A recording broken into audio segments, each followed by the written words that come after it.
as always, when we have an extra day off, something big happens. Diane Keaton passed away over the weekend. She was 79 years old. Known for wit, humor, sparkling charm, was a longtime Hollywood star with a career spanning 6 decades. She won the Oscar for her role in Woody Allen's rom-com Annie Hall in 1977 and was nominated 3 other times for her roles in Reds, Marvin's Room, and Something's Gotta Give. She was born in Los Angeles, studied drama at Santa Ana College, dropped out to pursue acting in New York, and she was cast in Woody Allen's Broadway play Play It Again, Sam, in 1968, setting her on a course for stardom. And her first major big screen roles came in 1972 with the film Play It Again, Sam, and, of course, as Kay Adams in the iconic The Godfather. She's terrific in Play It Again, Sam, which is, obviously one of Woody Allen's first, and she's sensational. But that range to be goofy as Annie Hall and to be Kay in the Godfather movies, completely different performances, but amazing. She was prolific on the big screen, cementing a name for herself by starring in some of Hollywood's most beloved films. She played Nina Banks, wife of George Banks, played by Steve Martin in the 1991 film Father of the Bride, as well as the 1995 sequel, Father of the Bride 2. She appeared in Annie McDougan's Paradise, in the 1996 comedy The First Wives Club, it was Annie McDougan Paradis, I guess was her name, alongside Goldie Hawn and Bette Midler. Played Erica Berry and Nancy Meyers' Something's Gotta Give, opposite Jack Nicholson. Love that movie. So I watched Annie Hall and Love and Death over the weekend. Oh, yeah? I contend that she probably could have won an Oscar for Love and Death, which is just a complete parody of Russian literature and Russian film. But she reels off some jokes, and the nuance, the execution is just hilarious. She was also beloved for the 2018 comedy movie Book Club, which followed the antics of 4 lifelong friends played by Jane Fonda, Candice Bergen, and Mary Steenburgen. Keaton, who never married but was romantically linked to Alan, Warren Beatty, and Al Pacino. Reflecting on her romantic life, she told People magazine in 2019, "I'm not sad because I think that I needed more of a maternal aspect. I don't think that it would have been a good idea for me to have married, and I'm really glad that I didn't, and I'm sure that they're happy about it too." She said, "I'm an oddball. I remember one day in high school, this guy came up to me and said, 'Oh, one day you're going to make you're going to make a good wife.' And I thought, I don't want to be a wife. No." She's survived by her 2 children, daughter Dexter and son Duke, whom she adopted when she was in her 50s. So Pacino apparently considers her the one that got away. Oh, really? Like he was really, and in fact, they were running clips of her induction into the AFI Hall of Fame or whatever the award is.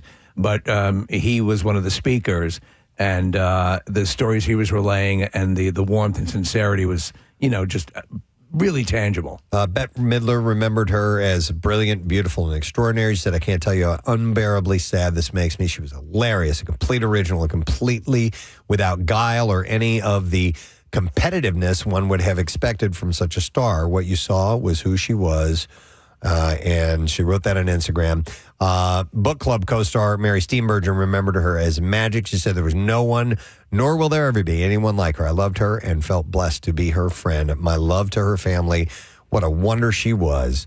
Ben Stiller honored her as one of the greatest film actors ever. Kate Hudson shared a clip from The First Wives Club on Instagram with a caption, "We love you so much, Diane." Viola Davis wrote on Instagram, writing, "No, no, no, God, not yet, no. You define womanhood, the pathos, humor, levity, your ever-present youthfulness and vulnerability. You tattooed your soul into every role, making it impossible to imagine anyone else inhabiting them. You were undeniably, unapologetically you. Loved you."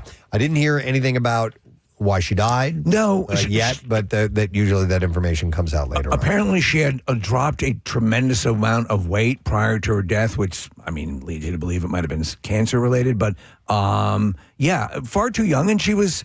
Prior to that, whenever you'd see her, she was in very good shape, took good care of herself. She was my aunt's next-door neighbor in Pacific Palisades. That's right. And when the fires came through, the entire neighborhood got evacuated. And my aunt, Susan, said that she just could not have been a nicer person. She would just walk around the neighborhood so much so that it just became this is my neighbor, not Diane Keaton. You know, Wow. she just happened to live in the same neighborhood as where my aunt lives, and just a really sweet, kind person. Sad news, sad news. All right, I have some other things in the entertainment world to pass along to you. Kylie Jenner. Another legend. She's facing backlash after posting a new Kylie Cosmetics promo video showing her being arrested while dressed in black leather and handcuffs. You know, Pacino calls her the one that got away. The short clip that was shared earlier this week captioned King Kylie Tomorrow marked a nod to her 2015 rebellious era that launched her beauty empire. God, what a golden era that was. While some the era. While some fans were thrilled for the comeback, others slammed the visual as being out of touch. One Reddit user criticized it as rot. I'm tired of the promotional. You take the star and you put them in they're the badass who pulls into town and lights up a cigarette and goes into a bar and brawls with Hell's Angels. It's been done. So they cited ongoing law enforcement raids and political unrest in the country. Another called it insanely disgusting, accusing Jenner of cosplaying people that she can't relate to. Critics also compared the ad to Kendall Jenner's infamous Pepsi commercial that trivialized protest. And some even linked it to the upcoming No Kings demonstration, questioning the timing of, quote, a King Kylie campaign. It's just hard to say it. It's a tongue It is twister. hard to say it. There's And a lot by the way, in there. that Pepsi commercial didn't trivialize protesting. It showed that a popular soda could heal the world. That's right. If we look at the true subtext of what was being said, come on, man. That's all. Soda heals the world. All right, the Golden Bachelor star, Jerry Turner, is setting the record straight, all while turning the page on his whirlwind year in the spotlight. After his short-lived marriage to Teresa Nist ended just months after their televised wedding, Turner admits that he's been eager to put some perceptions on the right track and is using his new memoir, The Golden Years, to process his experience as a bachelor. I understand that friends and neighbors are furiously trying to get to him to tell him that no one cares. So he claimed that Teresa broke a special agreement that they made before appearing on Good Morning America to announce their divorce. He says, we agreed that we would protect each other, and I don't feel like that happened. He felt disappointed. Teresa didn't come to his defense, he said. I felt like I was taking the brunt of the situation. When asked if he was worried about Nist reading his memoir, he candidly said, I'm not worried. I think she should be worried. Snap. Teasing. He went there. There's going to be some things that have not been said or revealed before, and I think it's time for those things to be revealed. Sounds like the Silver Fox is going to spill the tea. Earlier this month, Jerry revealed that he is engaged again, this time to retired teacher Lana Sutton. Meanwhile,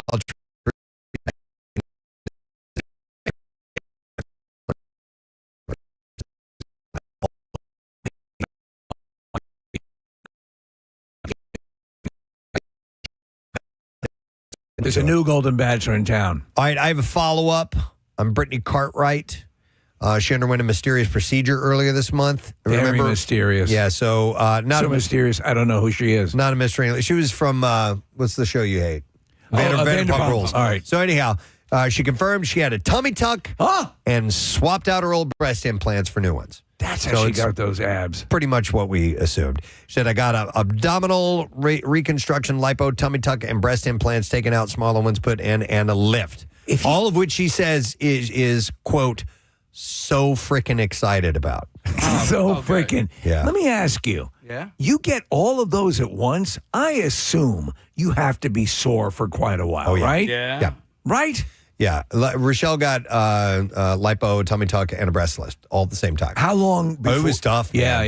yeah. I have these pictures of her, I mean, bruised like you would not believe. And you have to take all of these drugs to make sure that the blood flows properly and all this stuff. And everything So, heals properly. Yeah. I mean, It's Steve, I had 2 crowns very put in invasive. yesterday in my mouth, and my mouth is still sore. There you go. know what I mean? Yeah, to put it in Yeah, perspective. thoughts and prayers, brother. I Yeah. appreciate you, man. So let me see. I got a couple other things. In a career that extends back to the 80s, Jennifer Aniston has done just about everything an actor can do, but there's one major thing left for her to check Can I off guess? of her career to-do list. Yes. Fist fight a bear?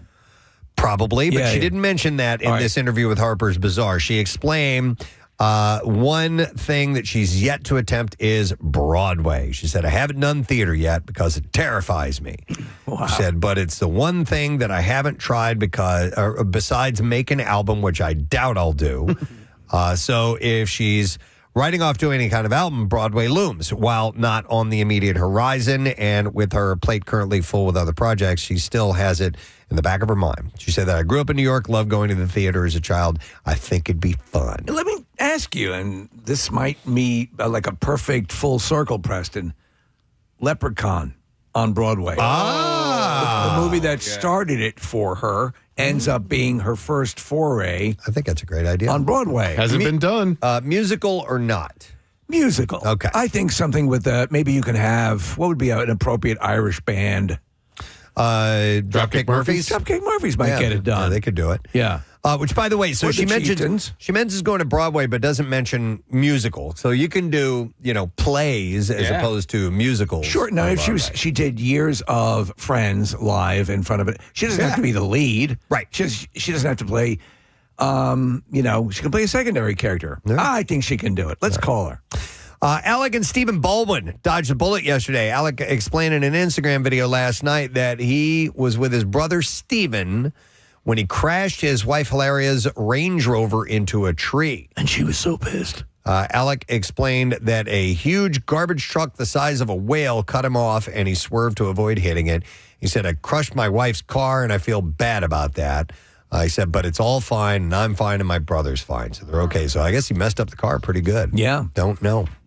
Haven't seen any pictures or anything like that. So at New York Comic Con, screenwriter Jeremy Slater confirmed that New Line and Warner Brothers have officially greenlit Mortal Kombat 3 following the upcoming Mortal Kombat 2. So it hasn't even been put in front of audiences yet, and they are okaying a third film. It must be testing well. Yeah. Director Simon McQuoid said that the sequel's delay to May 16th next year was due to being a victim of our own success, he said, because it will be a massive summer blockbuster. So maybe it deserves that new summer date. The Comic-Con panel also showcased new footage highlighting Mortal Kombat 2's expanded focus on Johnny Cage, played by Carl Urban, and Katana, played by Adeline Rudolph, with McQuoid promising higher highs and lower lows emotionally and visually. So I like, obviously, Carl Urban. I think this is cool. Yeah. I don't know who Ben Kingsley is playing, but I'm curious. He's playing Gandhi. Emphasized that the third film is already in motion thanks to strong fan response and the scale of the franchise's growth.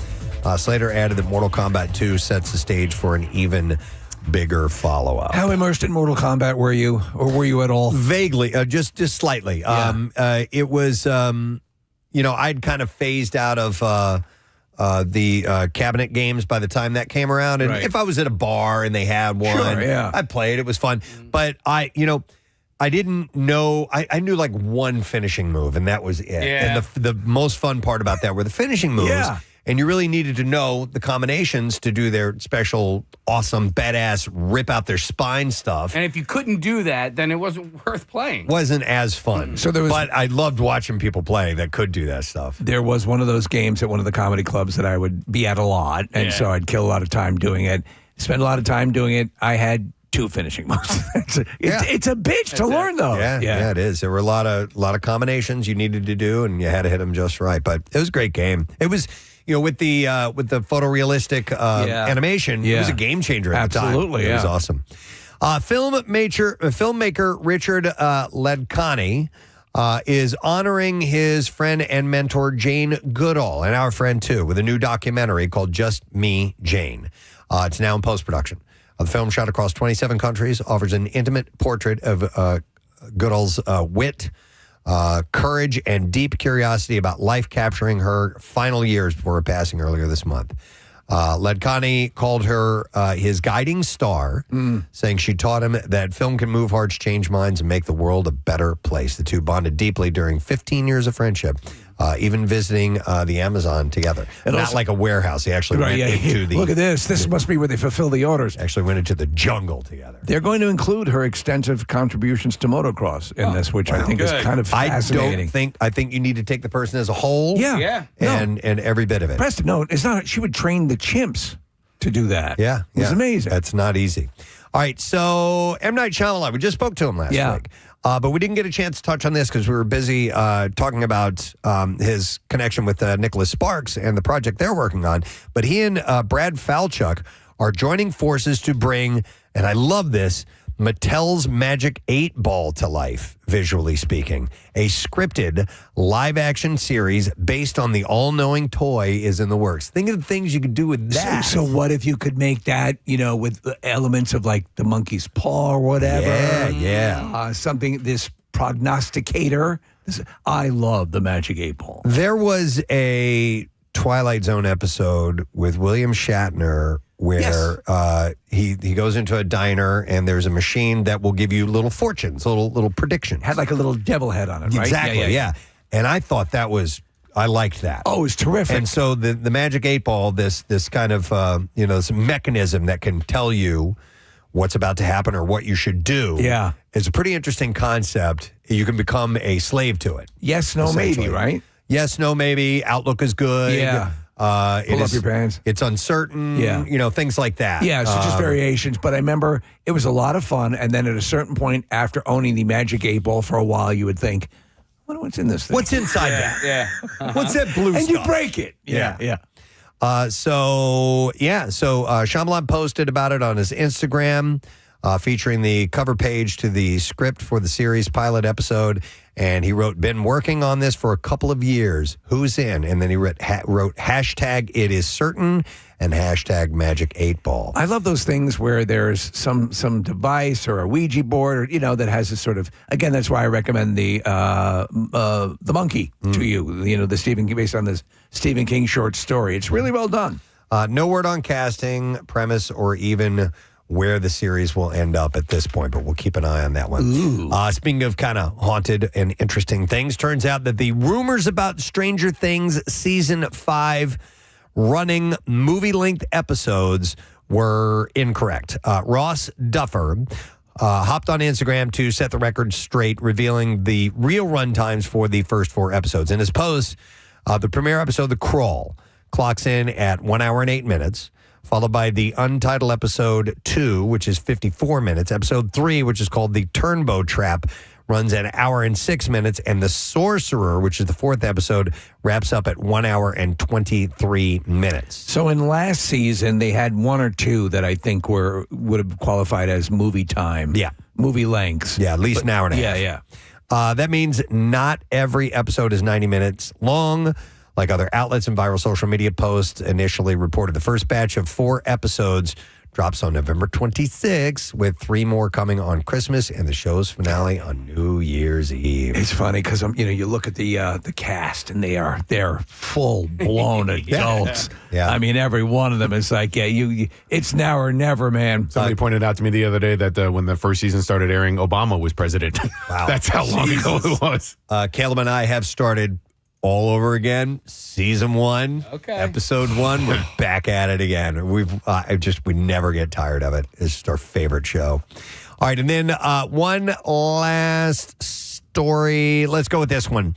If you're one of the millions who can't get enough of K-pop Demon Hunters, yes, we have a slight bit of bad news. The film's creator, Maggie Kang, recently told the BBC she does not want to see the animated movie getting the live action treatment. What the So there's so many elements of the tone and the comedy that are so suited for animation. She said it's really hard to imagine these characters in a live action world. It would feel too grounded. So I agree. Totally, it wouldn't work for me, she said.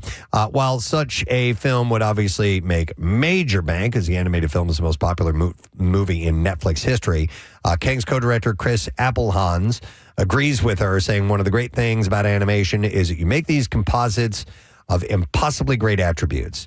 And the joy of animation is how far you can push and elevate what's possible. I remember they adapted a lot of different anime into live action, and oftentimes it just felt stilted. That's true. Which is true. Yeah.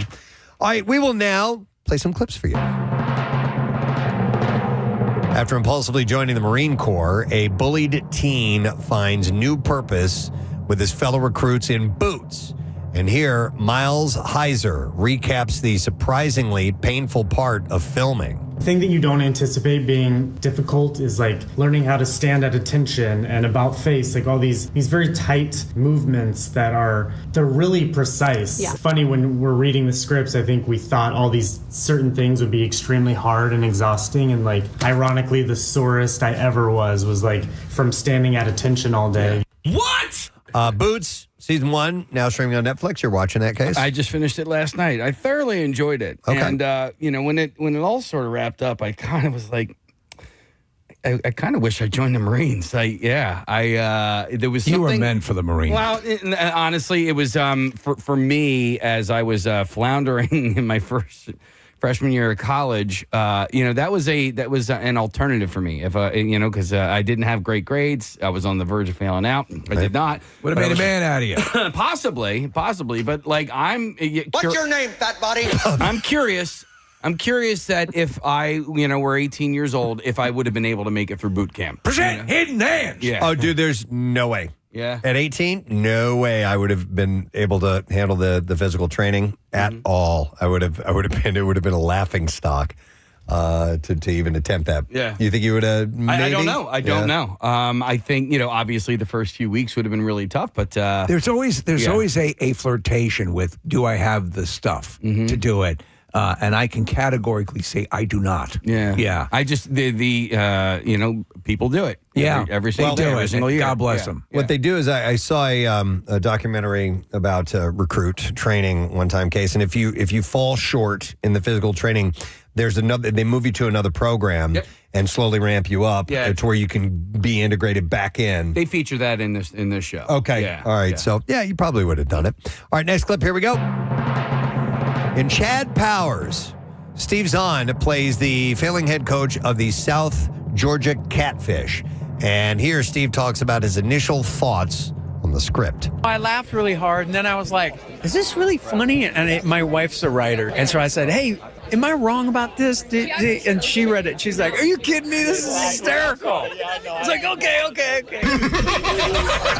New episode of Chad Powers is today on Hulu if you want to check that out. All right, there you go. Did you watch any of that, Case? I watched the first episode, and I will finish it, but it's really, really tough because, the plot-wise, you're like, okay, this is not going to turn out well. Okay. You know what I mean? All right. Yeah. All right. All right, and that's the entertainment report for today. We are stacked and loaded for a new week. We have a Word of the Week prize, VIP weekend badges for the Philadelphia Film Festival. It includes all kinds of parties and exclusive events that you can go to, so we'll give that away at the end of the week. We're also going to talk to reporter Stephanie Farr from the Philadelphia Inquirer about this Ellen Greenberg case, which if you haven't been following it, it's a trip. You may want to do a quick little brush up on the story before we get to that interview. She's going to be joining us around 9 o'clock this morning, but it's fascinating stuff making the news, and it's a head scratcher. Well, listen, in a world where we're bombarded with stories of all kinds like this one, I think, is just kind of out ahead of the pack because it is so strange. Yeah, and there's a Hulu documentary out on this right now, speaking of Hulu. All right, so we'll take a break. We'll come back in a second. It's kind of a dreary day today. It's going to be clouds, and we'll hang out and try to shine the way, if you will, as you're making your way into your day. We'll be back. Stay with us. You can walk on my team. You can participate and be a part of this if you donate and sign up for Team Preston WMMR. You get a team T-shirt. We will actually get to walk on Lincoln Financial Field. If you've always wanted to be down there on the field. Pretty cool. Chance to do that. Swoop will be there, Eagles cheerleaders, and not to brag or anything, but I'm this year's media honored hero. Wow. So I'm getting an award. So thank you, everyone. Please quiet down. No, if and you can hear my call late in the night, whatever it is. I can't make that noise again. And that's me. So anyhow, yeah, it's coming up on the 12th of June, and it's for Crohn's and Colitis Foundation research, education, and patient support services for those suffering from inflammatory bowel diseases, which are insanely painful, gang. So if you could help out, that would be great. And sign up for the team. And just go to WMMR.com and click on events, and you will find the info there, and would love to have you on the team. Preston, I got a text yesterday from Giovanna Pisano. Giovanna won our Isolation Idol contest. Remember that from 2020, right at the beginning of the pandemic? Her band, Dinah, is going to be playing at your event. So she's and she saw the information on the website, and she's like, "Oh my God, I get to see Preston." She was on our show via Zoom, but never got to meet us. Yeah. So Giovanna and her band are going to be there at that event on June 12th, which By is the really way, cool. They always have several bands in different parts of the concourse playing as you're walking along, and there's usually, like superheroes and things. It's really cool. But it's cool. So you've had to do it in a more mitigated way over the past couple of years, and this is sort of a return to what everyone loved about the event. All these upcoming events are finally going to be what they once were, which is great. So participate you am them. if you can. We am them. All right, I got this email. It was a little while back, but better late than never. I thought this was an interesting question to pose to people. So I got this email from Brian, who lives in, is it Lewis, Delaware? Is that how you say that? Yeah. Lewis, Delaware, yeah. L-A-W-E-S, Lewis, Delaware. He said, hey, he said, I had an idea that I thought might be interesting. Recently, I learned that my in-laws have a garbage disposal, and they refuse to use it because they don't want to break it. They keep a trash bag in the sink for food scraps instead of allowing them to go into the garbage disposal. So they have a device that they never use for fear of breaking it. Yes. And he said, this is pure insanity to me. And it got me to thinking, if there are other things of convenience that some people refuse to use for fear of breaking them. So, and he also said, additionally, it's become clear to me that people love to do greetings when they go live on the air. I thought maybe a segment maybe called the Salutation Station would be cool. And it would allow people to get in and get their greeting fix. Now, we'll worry about that another time. But anyhow, that's an interesting question. So you have this device that is made specifically for this one thing to do, yet you don't want to use it because you might break it. But what's the point of having it if you're not going to use it? I know this phenomenon exists with a lot of people. I'm a gadget guy, so I will use it. I immediately adopt something and I'll use whenever I get it. But I am aware of people who will buy things and never use them. I do it all the time. Oh, are you guilty all of this? Yeah. the time. By the way, if you are in the situation, call us. I want to hear it. 215-263-WMMR. All right, what is it? So it's not that I won't use things. It's that I use them. Sparingly? Yes, when absolutely necessary. Like super sparingly? Yes. Will you actually do extra work even though you have something that could get something to, okay. So Casey and I usually walk into work together, and he noticed it, I guess, a couple of times, and then finally said something to me. So this is just one example. Here at the station, when you walk into the building, there's the door that you can hit for, it's like a handicap, and it'll for somebody walking through, and it'll open the door for them. Yes. Right? Okay. So that's the only door you can get in the morning when we scan our key card because the doors are locked. It's the only one that unlocks. That unlocks, right? Once we get into the vestibule, all of the doors are open. There's several there's doors. 6 doors you can go through, I won't go through the other handicap door. I won't open that handicap door because it's automatic. It's and the door I'm straight through, yeah. So I'm using that door opener. It doesn't need to be, so I'll just go over to the one that I pull with my own hand and open. Because you're afraid if you open it too often, it's eventually going to cause this to malfunction. Correct. Okay. I do it with my garage door opener at home. You don't use your automatic garage door So I opener? will go out my front door if more often than not, because if I use the garage door opener so much, eventually it's going to break, right, guys? Oh, wow. Meanwhile, wait, hold on. I had to have it replaced because it did break after 13 years. 13 years. It's going to happen anyway. 13 years. Yeah. I got 13 years out of it, but maybe did I get 13 years out of it because I used the front door? Is this why you're asking about a garage door? Yes. Oh, all right. Yeah. Yeah. Okay. Yeah. So the garbage disposal though, that I will use. Like I'm not worried about that one. Okay. I know. So my on my wife's side of the family, one of the people, one of the not in-laws, forget who it is. Her side of the Anyway, family. yeah, I'm trying to figure out how you classify this person, but dishwasher doesn't use it. Dishwasher sitting right there in the kitchen does not use it. Because of fear of it breaking? That, a perception of overuse of water, Okay. a perception of other things, and fear of breaking, all of that sort of, no, I don't want to screw with that. I had a friend who I worked with, dishwasher, but for a different reason, not for fear of breaking. She would not use a dishwasher because she hated unloading the dishwasher. Oh yeah, I hate that. So therefore would hand wash everything, which you still have to put all that stuff away when you're done hand washing it. But there was something about putting it in, running it, and then opening it up and taking it back out that she did not want to do. She didn't like picking up the work on the other side. Right. So in other words, when you're washing it right then and there, you're putting it away. So it seems like it's all in one. Yeah, like smaller amounts. Right, yeah. But it's the same Still thing. doing the same Yeah, thing. Same thing, yeah. In the almost 20 years that I've been a dishwasher owner, I don't think I've actually turned a dishwasher on maybe more than 5 or 6 times. Oh my God. I'll run it like twice a day. It's Without weird. even dishes in it. No, it's weird though because I just don't feel like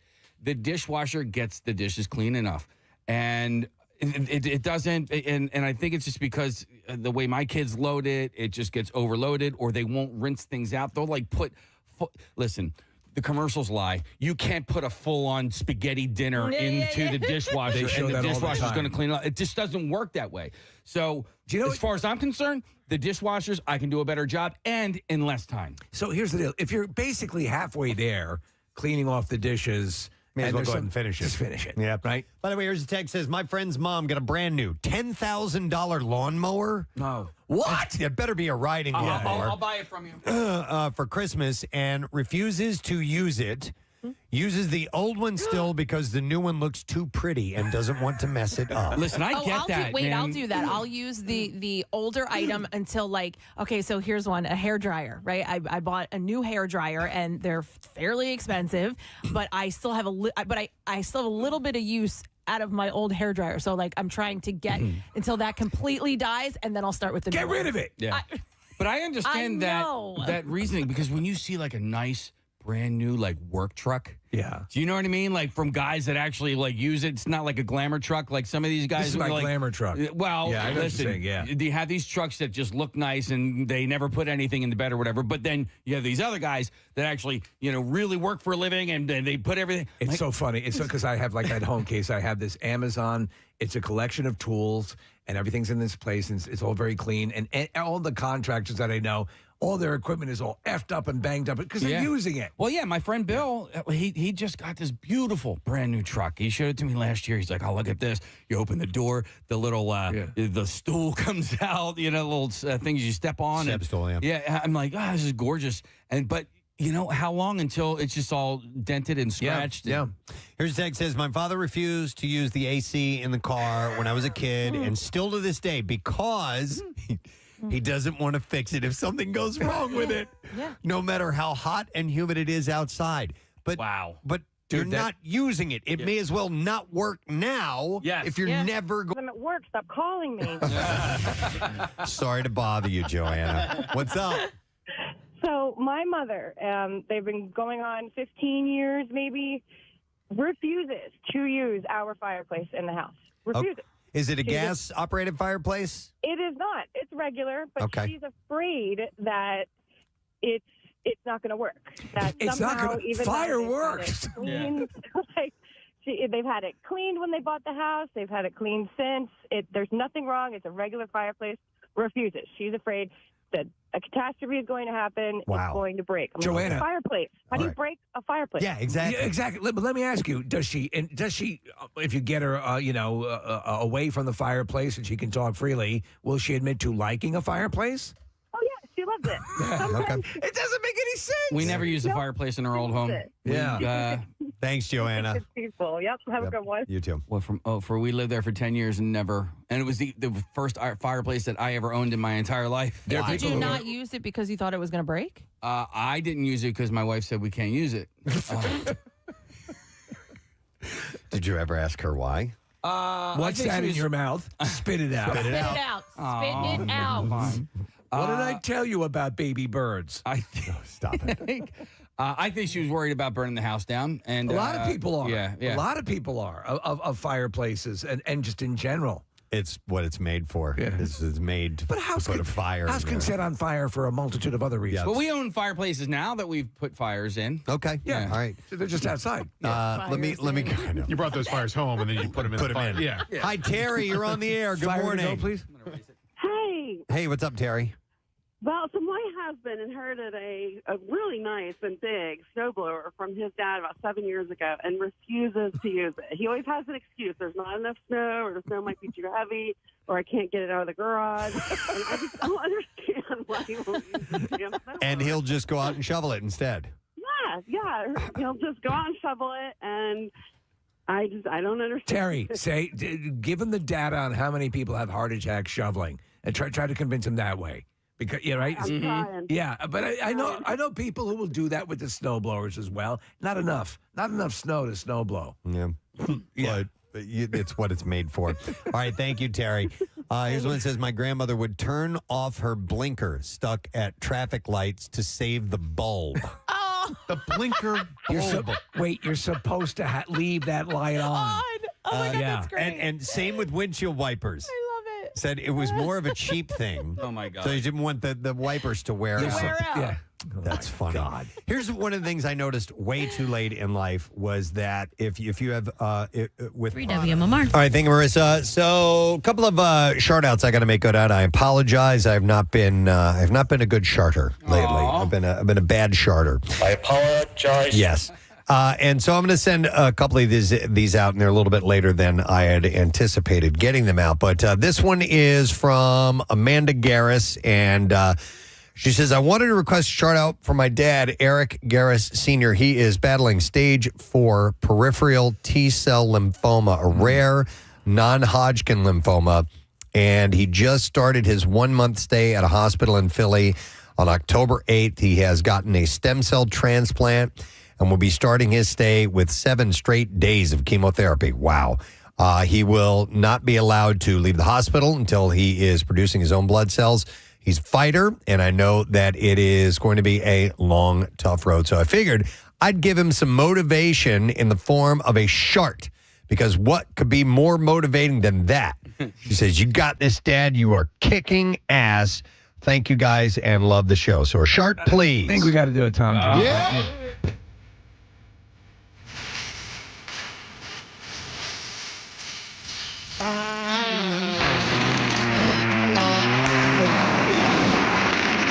All right, here is another one. This is from Tom Dakota, also known as El Padre, on the YouTube community, and says, hi, Presbo. Please send a supportive shout out to YouTuber R2, who's toughing it out with some heavy personal stuff. Just want to let him know that we're behind him 110%, and all of us are here for him. Thank you so much. And raids on, so a shark. What a supportive community the YouTube community is. And here's another one that says, hi, Presbo. This is Mikey Sirio from YouTube. I wanted to give a juicy shout out to my amazing, beautiful wife, Pressy. This is our second time celebrating a birthday as a married couple, and I'm stepping it up this year by asking the entire city of Philadelphia to join me and wishing her the happiest birthday ever. Happy birthday, Pressy. Philly loves you, and so do I. Thanks, you guys, and Gadzooks. So here we go. Happy birthday. And then this one I was supposed to get out last week says, hey, bitches, write in a request a juicy shout out from my husband, Mike Welch, for his birthday on October 11th. In December 2023, Mike and I lost our daughter, Ellie, after she was born severely premature.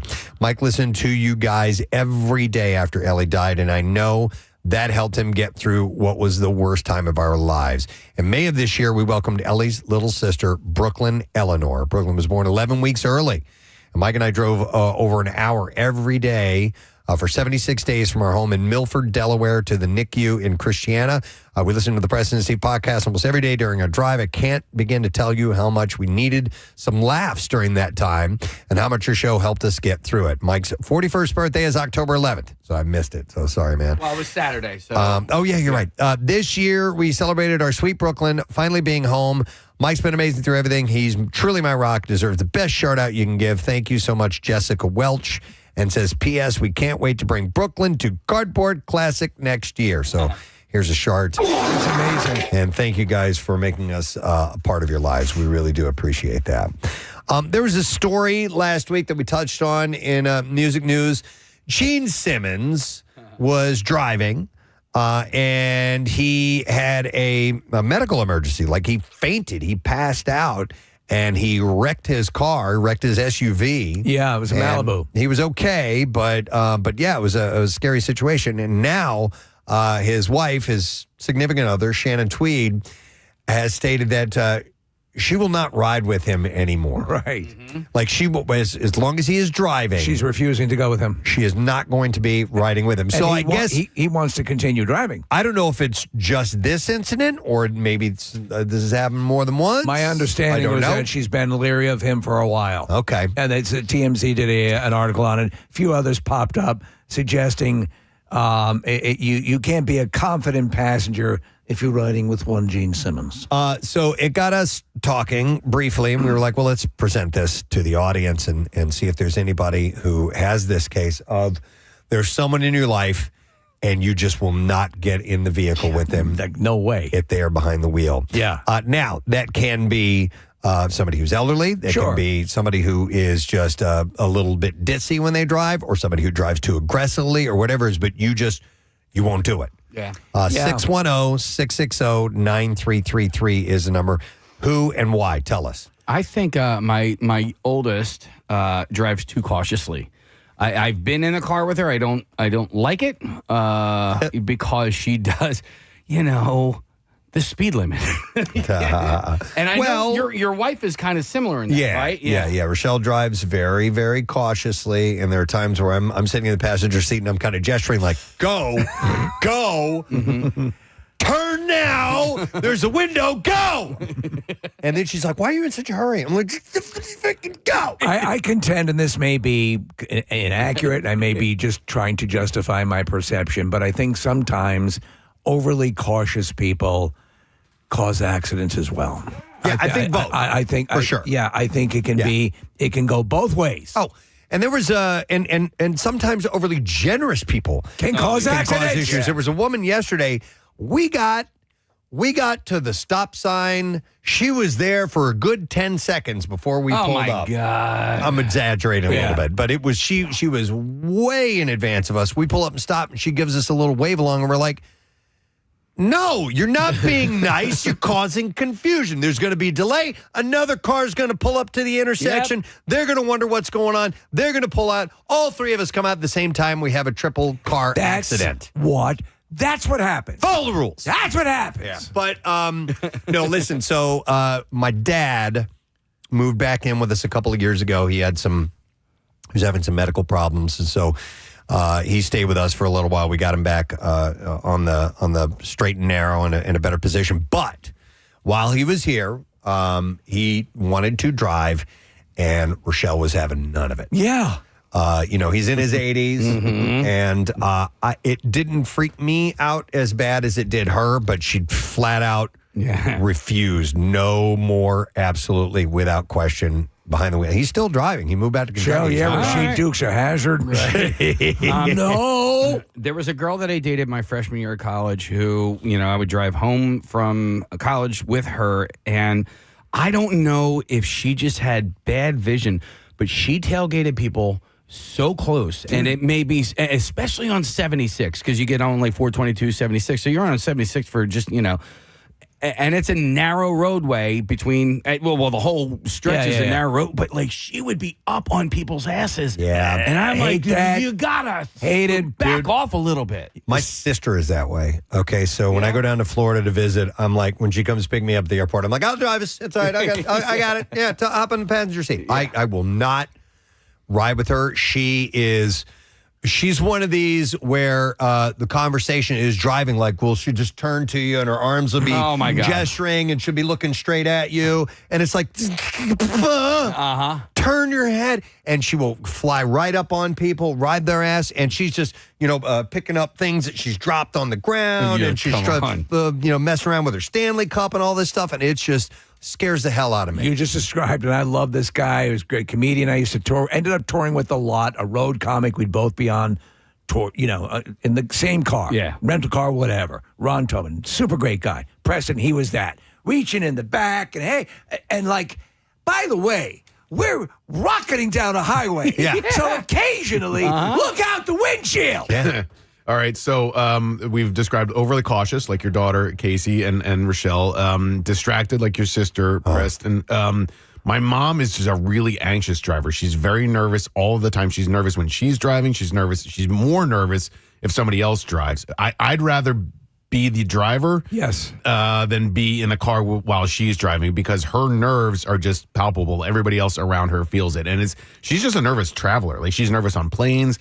She's definitely nervous when she gets behind the wheel. But if somebody else is driving, God forbid you go anywhere near a hill or perhaps a cliffside with a guardrail because the car's going to hurtle over it and we're all going to die. We're going to die. Yeah. So at that point, you drive, Mom, I'll just run alongside the car. Is she constantly warning you about things that are on the side of the road, too? Like as if you don't have two eyes? Constantly. Yeah. Yeah, watch out for that curve, Nicholas. What if the car in front of you, I know it seems a little radical, but they'll actually depress the brake pedal and the lights come onto the back of the car. Does she grab everything and brace herself for a full head-on impact? Fortunately, the passenger seat also has a brake that the car installed. So she's able to slam down with her right foot. And she helps to brake every time, Preston. And so here's a different aspect. So whenever I was driving, and I would drive, and God bless my dad, miss him dearly. Yeah. But he was one of those guys where if he wasn't driving and he was in the passenger seat, everything was about to end in a fiery explosion. I'm like, I got this, Dad. I totally forgot that I drove across the country twice with Jackie Bam Bam. Oh, man. Yeah. I did not like driving with him. In fact, the second time we made our trek, I would say 90 to 95% of the driving because he drove fast. He used his horn a lot, right? What? Yeah, he used his horn a lot. Oh my God, that virtually never gets used by me. No, Never. and so he used it as like a kind of a warning. It was never used out of anger. Yeah. It was always like, I'm here. And I'm like, Bam Bam. Are you serious? Yeah. Like he basically What do you think he was in Earth, Wind, and Fire? He basically drove with one hand on the steering wheel, his left hand, and then his right hand was like basically depressed on the horn, just ready to go at any point. So would he, if he was, say, going to pass a car or something like that? No, it wasn't anything like that, but... Just give me a scenario. Yeah. All right, so we're driving in the highway. Let's say we're in the left lane, and let's say there's 3 lanes, okay? And somebody's in the far right lane, we're in the far left lanes. That person in the far right lane is now getting into the middle lane. He'd honk his horn. I'm here. Like they're not getting in our lane. He's more likely to cause an accident by doing that. Yeah. If you throw somebody off, if they're simply following the flow of traffic, their signal's on, and they move with enough space into the middle lane, they got it. Yeah. Because I'd say, the hell's that person honking about? Exactly. All right. Yeah. A lot of calls coming up here. We're going to go to John. John, good morning. Morning. Hey, what's up, bud? So neither of my sisters know how to drive, but my younger sister has rolled 2 separate vehicles. Oh my God. Jesus. And walked away with like a scratch. Wow. Okay. Were And I these won't get in the car. Yeah. real quick? Give me the scenario that caused her to roll. Just going way too fast around a curve, and then what? So on 76, she went to change lanes and didn't see if there was a car coming up behind her, and a guy was speeding up on her, so she got nervous and just jerked the wheel and rolled on 76. Wow. Jesus Christ. Dude, and like, it's fine. It's fine. It's fine. She's All fine, right. yeah. So you refuse to get in the car while she's driving then? I mean, just flat out. And then, absolutely. I won't do it. Okay. I have children. Yeah. I have a family to provide for. Yeah. And how does she feel about that? She give you any feedback? No, I just won't get in the car with her. And she's Okay. like, really, John? And I'm like, how are you alive? You know what kills me, John, is that she has no understanding after rolling 2 vehicles why you might be reticent to get in the vehicle with her. The second time she rolled a car, she was like, people were yelling at me on how to get out. And I was like, this isn't my first rodeo. Sorry, I know how to handle this. Yeah, I'm a bit of a pro. Oh, my God, John, that's crazy. Jesus. All right, thanks for the call, bud. We appreciate it. All right, I will go next to Heather. Hi, Heather. You are on the air. Good morning. It's that you look so nice today. Oh, it's a classic. All right, so who do you refuse to get in the car with? Oh, no. People refuse to get in the car with me. Oh, You're a terrible driver, are you, Heather? No, I have a bit of a lead foot, and I have no patience on the road for idiots who can't drive. Right. So I used to drive a Monte Carlo, and whenever I would take my mom places, she would hold on to the little, like, hanging handlebar on the side. Yeah. Oh, yeah. We call that the she would OSH handle. Yeah, exactly. So moving forward from that, she always drove, and I was a passenger in my car. Yeah, but you had to acquiesce because that was the only way you two would go anywhere.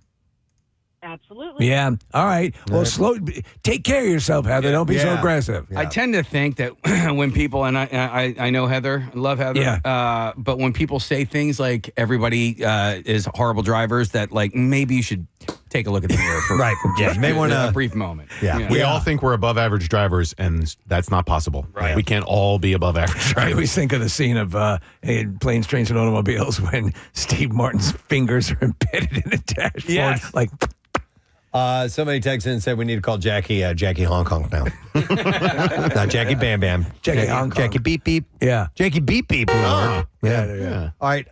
Let's go to Steve. We're talking about people that you refuse to get in the car with because of the way they drive. Hi, Steve. You're on the air. Good morning, buddy. Hey, good morning, guys. Hey, what's up, man?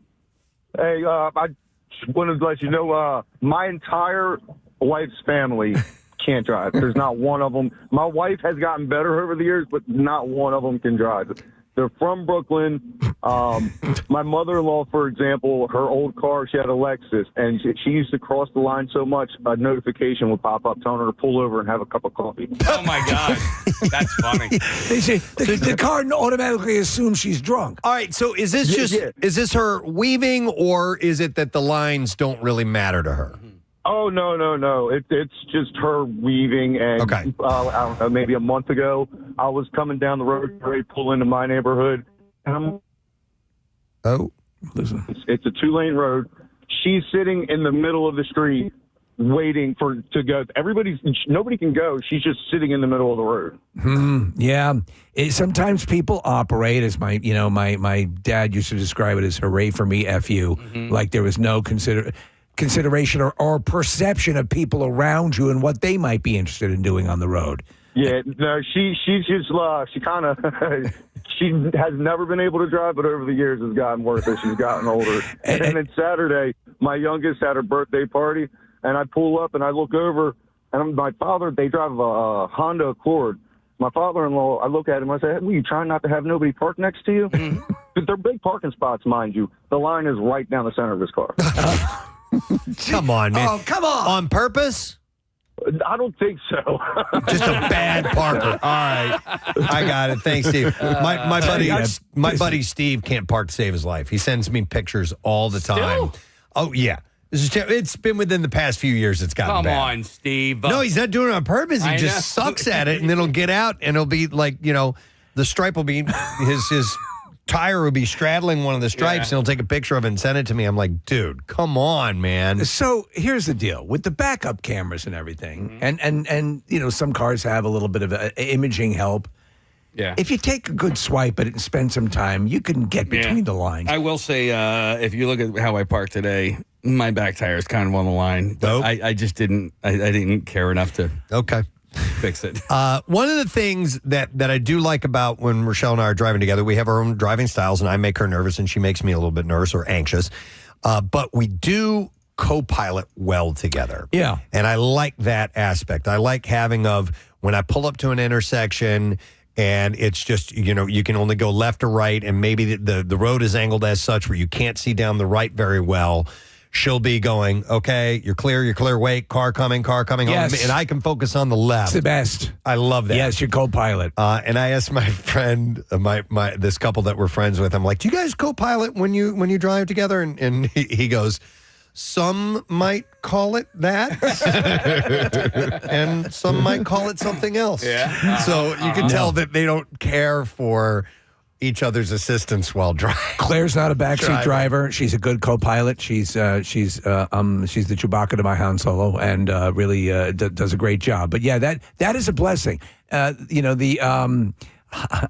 know a couple that I assume eventually they split up. I mean, I knew them for years ago when I was out of college, but they fought constantly. I mean, this was the most aggressive backseat driving at the time girlfriend, and then they got married, that I ever saw. Like, it was living hell when they were driving.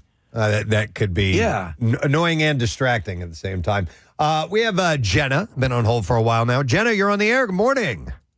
Gadzooks, guys. How are you doing? Gadzooks, we're great. What's up?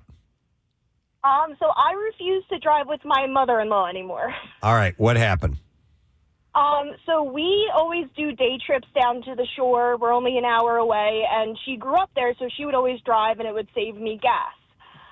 I would get so car sick from her short stopping and cutting people off and just like swerving all over the place that I refuse to just drive with her anymore. I can't do it. Jenna, would you call her an aggressive driver?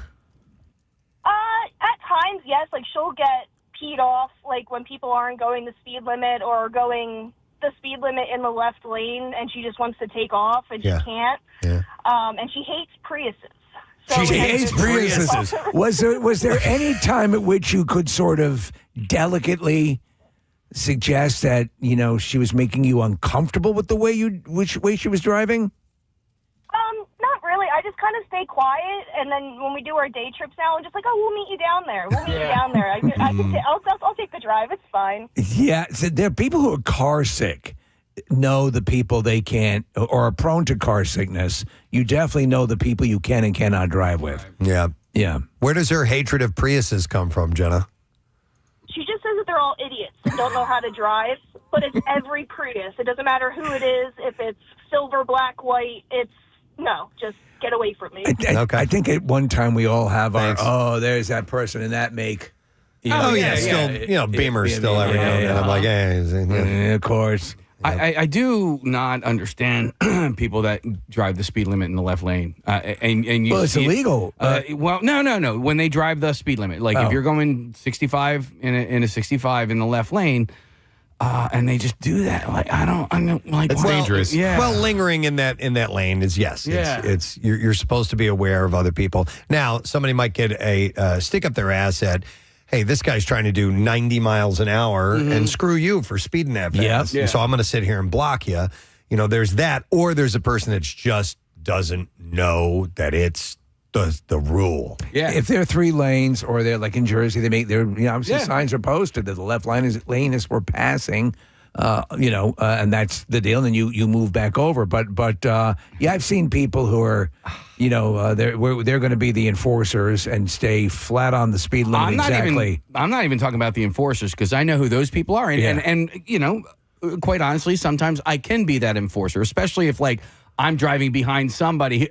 You know what I mean? If traffic is going, we're not getting anywhere. We're not getting anywhere. And I'm like, I'm not getting out of the way for you. But you'll see, and you're pulling. They don't use the rear view mirror at all. They don't know the caravan of traffic that they're causing behind them.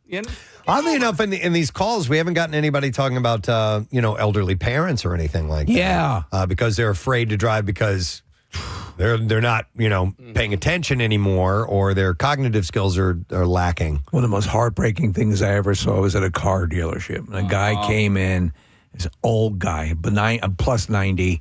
And I don't know how they had arranged it, but they took the keys, and the family said no, and took his license, and that was it. And it seemed like a sweet old guy, but it's hard. It's hard. It's out of concern, and you don't want, God forbid. I mean, the way I tried to explain to my dad was like, Dad, okay, fine. You think if you get in an accident, that's on you, but you could run into a kid and kill somebody, and how's that going to feel? Yeah, it's just you don't need that. All right, let me go to Kyle. Hey, Kyle, good morning.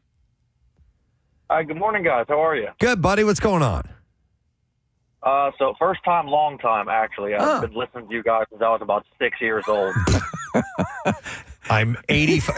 That said you were older than dirt. We appreciate it, man. That's great. All right, what's up, Kyle? Thanks for that, man. We appreciate it. Yeah, so my best friend, I've known him since maybe 3rd or 4th grade. We actually refused to get in the car with each other. Really? Okay, go ahead. Yeah, so he thinks I drive too slow, even though I'm usually about 10 or 15 over the speed limit. Yeah. He's just about 30 or 40 over the speed limit. Wow. Okay. He's gotten into about 4 accidents and totaled 2 of the cars. So I'm sorry. At that point, you lose your right to be trepidatious of other people that you might get into the car with. If you, like, for example, if you've rolled 2 vehicles on the Schuylkill, or if you've had 4 accidents like that. But does he even perceive that, why you might not want to drive with him?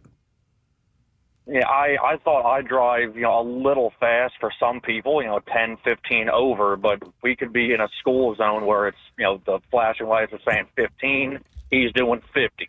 Wow. Dude, that's reckless. That's horrible.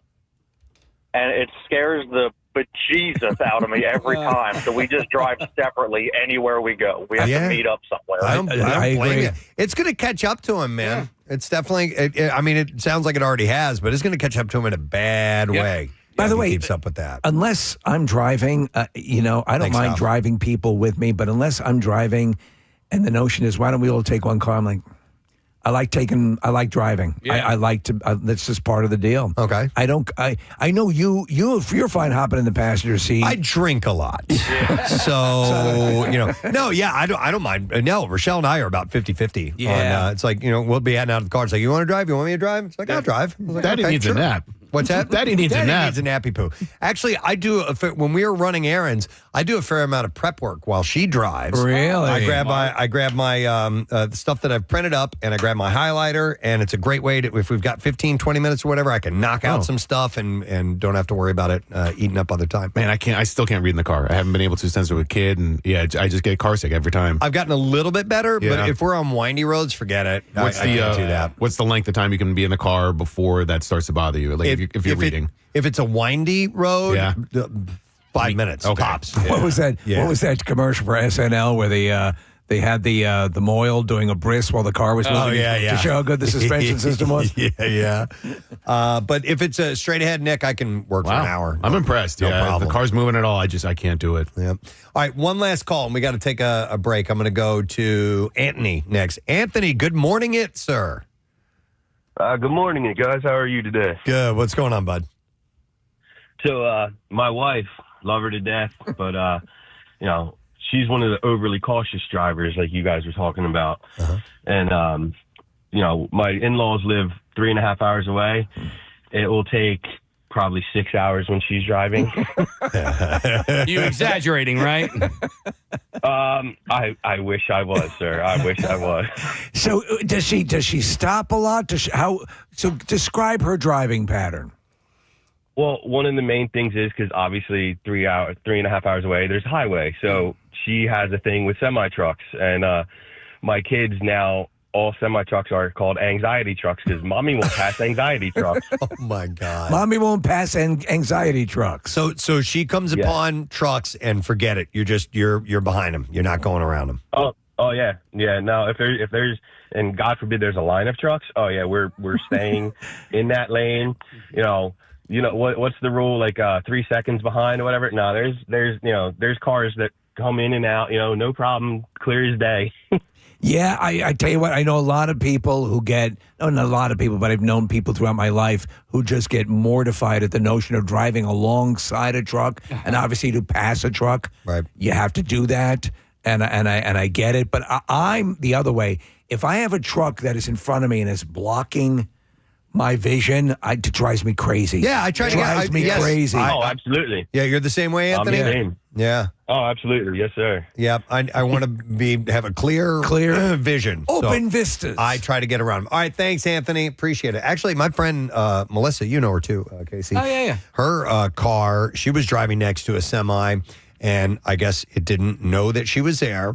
And there was a divider that she was driving next to on the highway, and he merged over in her lane and smashed her up against Crushed her that to the divider. Crushed it, yeah. Was she injured? Yeah, she was. Oh, yeah. wow. So I haven't talked to her in years, but I'm curious as to how she feels driving around semis on the road. Do you remember we had reported on it, and they were doing it. I think they were doing it in Europe. The plans were to do it here, where you'd have a camera system in trucks, and like that 18-wheeler with the front camera to the front of the truck, so that you're behind on the back door. Oh, and you could see. You could see through it, essentially. Yeah, so it was a camera projecting on the rear of the truck what was in For the drivers, front of the semi. That's right.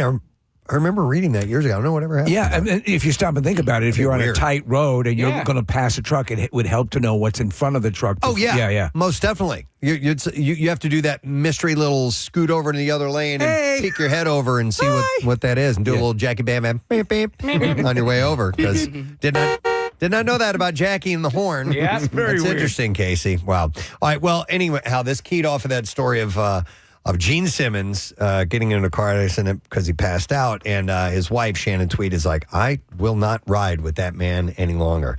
And there are some people in our lives, All right, be that way, where you just don't feel comfortable sitting in that passenger seat. So thanks for sharing that with us. We appreciate it. All right, we're going to take a quick break. When we return, the Bizarre File is up for you, my friend. We'll be right back. Let's say like a vacuum cleaner, or something along those lines. And after you go through a couple of them and they fall apart, if you realize that you do the recommended regular maintenance, cleaning things, taking it apart, some of those things will last freaking ever, man. You just have to do these cleaning steps every now and then, and it'll last. That's another thing. You bring up the vacuum cleaner that I do with its charging, the handheld vacs, computers, phones, all of that. Like, I don't like to leave it plugged in and charging constantly. You can actually, in some cases, you can damage the battery. Well, I don't know if that's still true or not. But for the most part, no, you should be fine. So I use the vacuum until it dies, and then I plug it in, and then when I check it throughout the day. If the charge is done, I unplug it. I wonder how the battery is. Yeah, seriously, because I don't want to ruin the battery. Dennis, check the battery on the Shark. We have these. I'm sorry, Nick. No, we have these. Power tools that use batteries, and the batteries can be used for various tools, a drill for this one, it's lithium batteries. Yeah, so you move them from one product to another. So I mounted these chargers on the wall, stick them up there, leave them charged all the time, because you never know when you're going to need to do a project, and you have it ready to go. Well, I don't know who was doing it, but every now and then someone would unplug the charger, and I would go and need to use the battery. It was me. I was coming over and unplugging your... You turn it on and go, and I'm like, what? I mounted this thing to the wall and plugged it in. So I have a whole bank of, I use the iWorks, the gardening equipment, from the leaf blower to the lawnmower. They're all electric. And I go in, I have them, Preston, just like you, the bank all along. They're ready to go, boom, boom, boom. And I go in and I go, what is that? And I'm because there's a button you can check to see how charged the batteries are. And they're all powered down. I'm like, what? They were all connected into a power strip. Somebody turned it off. Power strip on. Real quick, Steve, do you keep those in the garage or in the house? In the garage. Now, I've heard that when it gets brutally cold.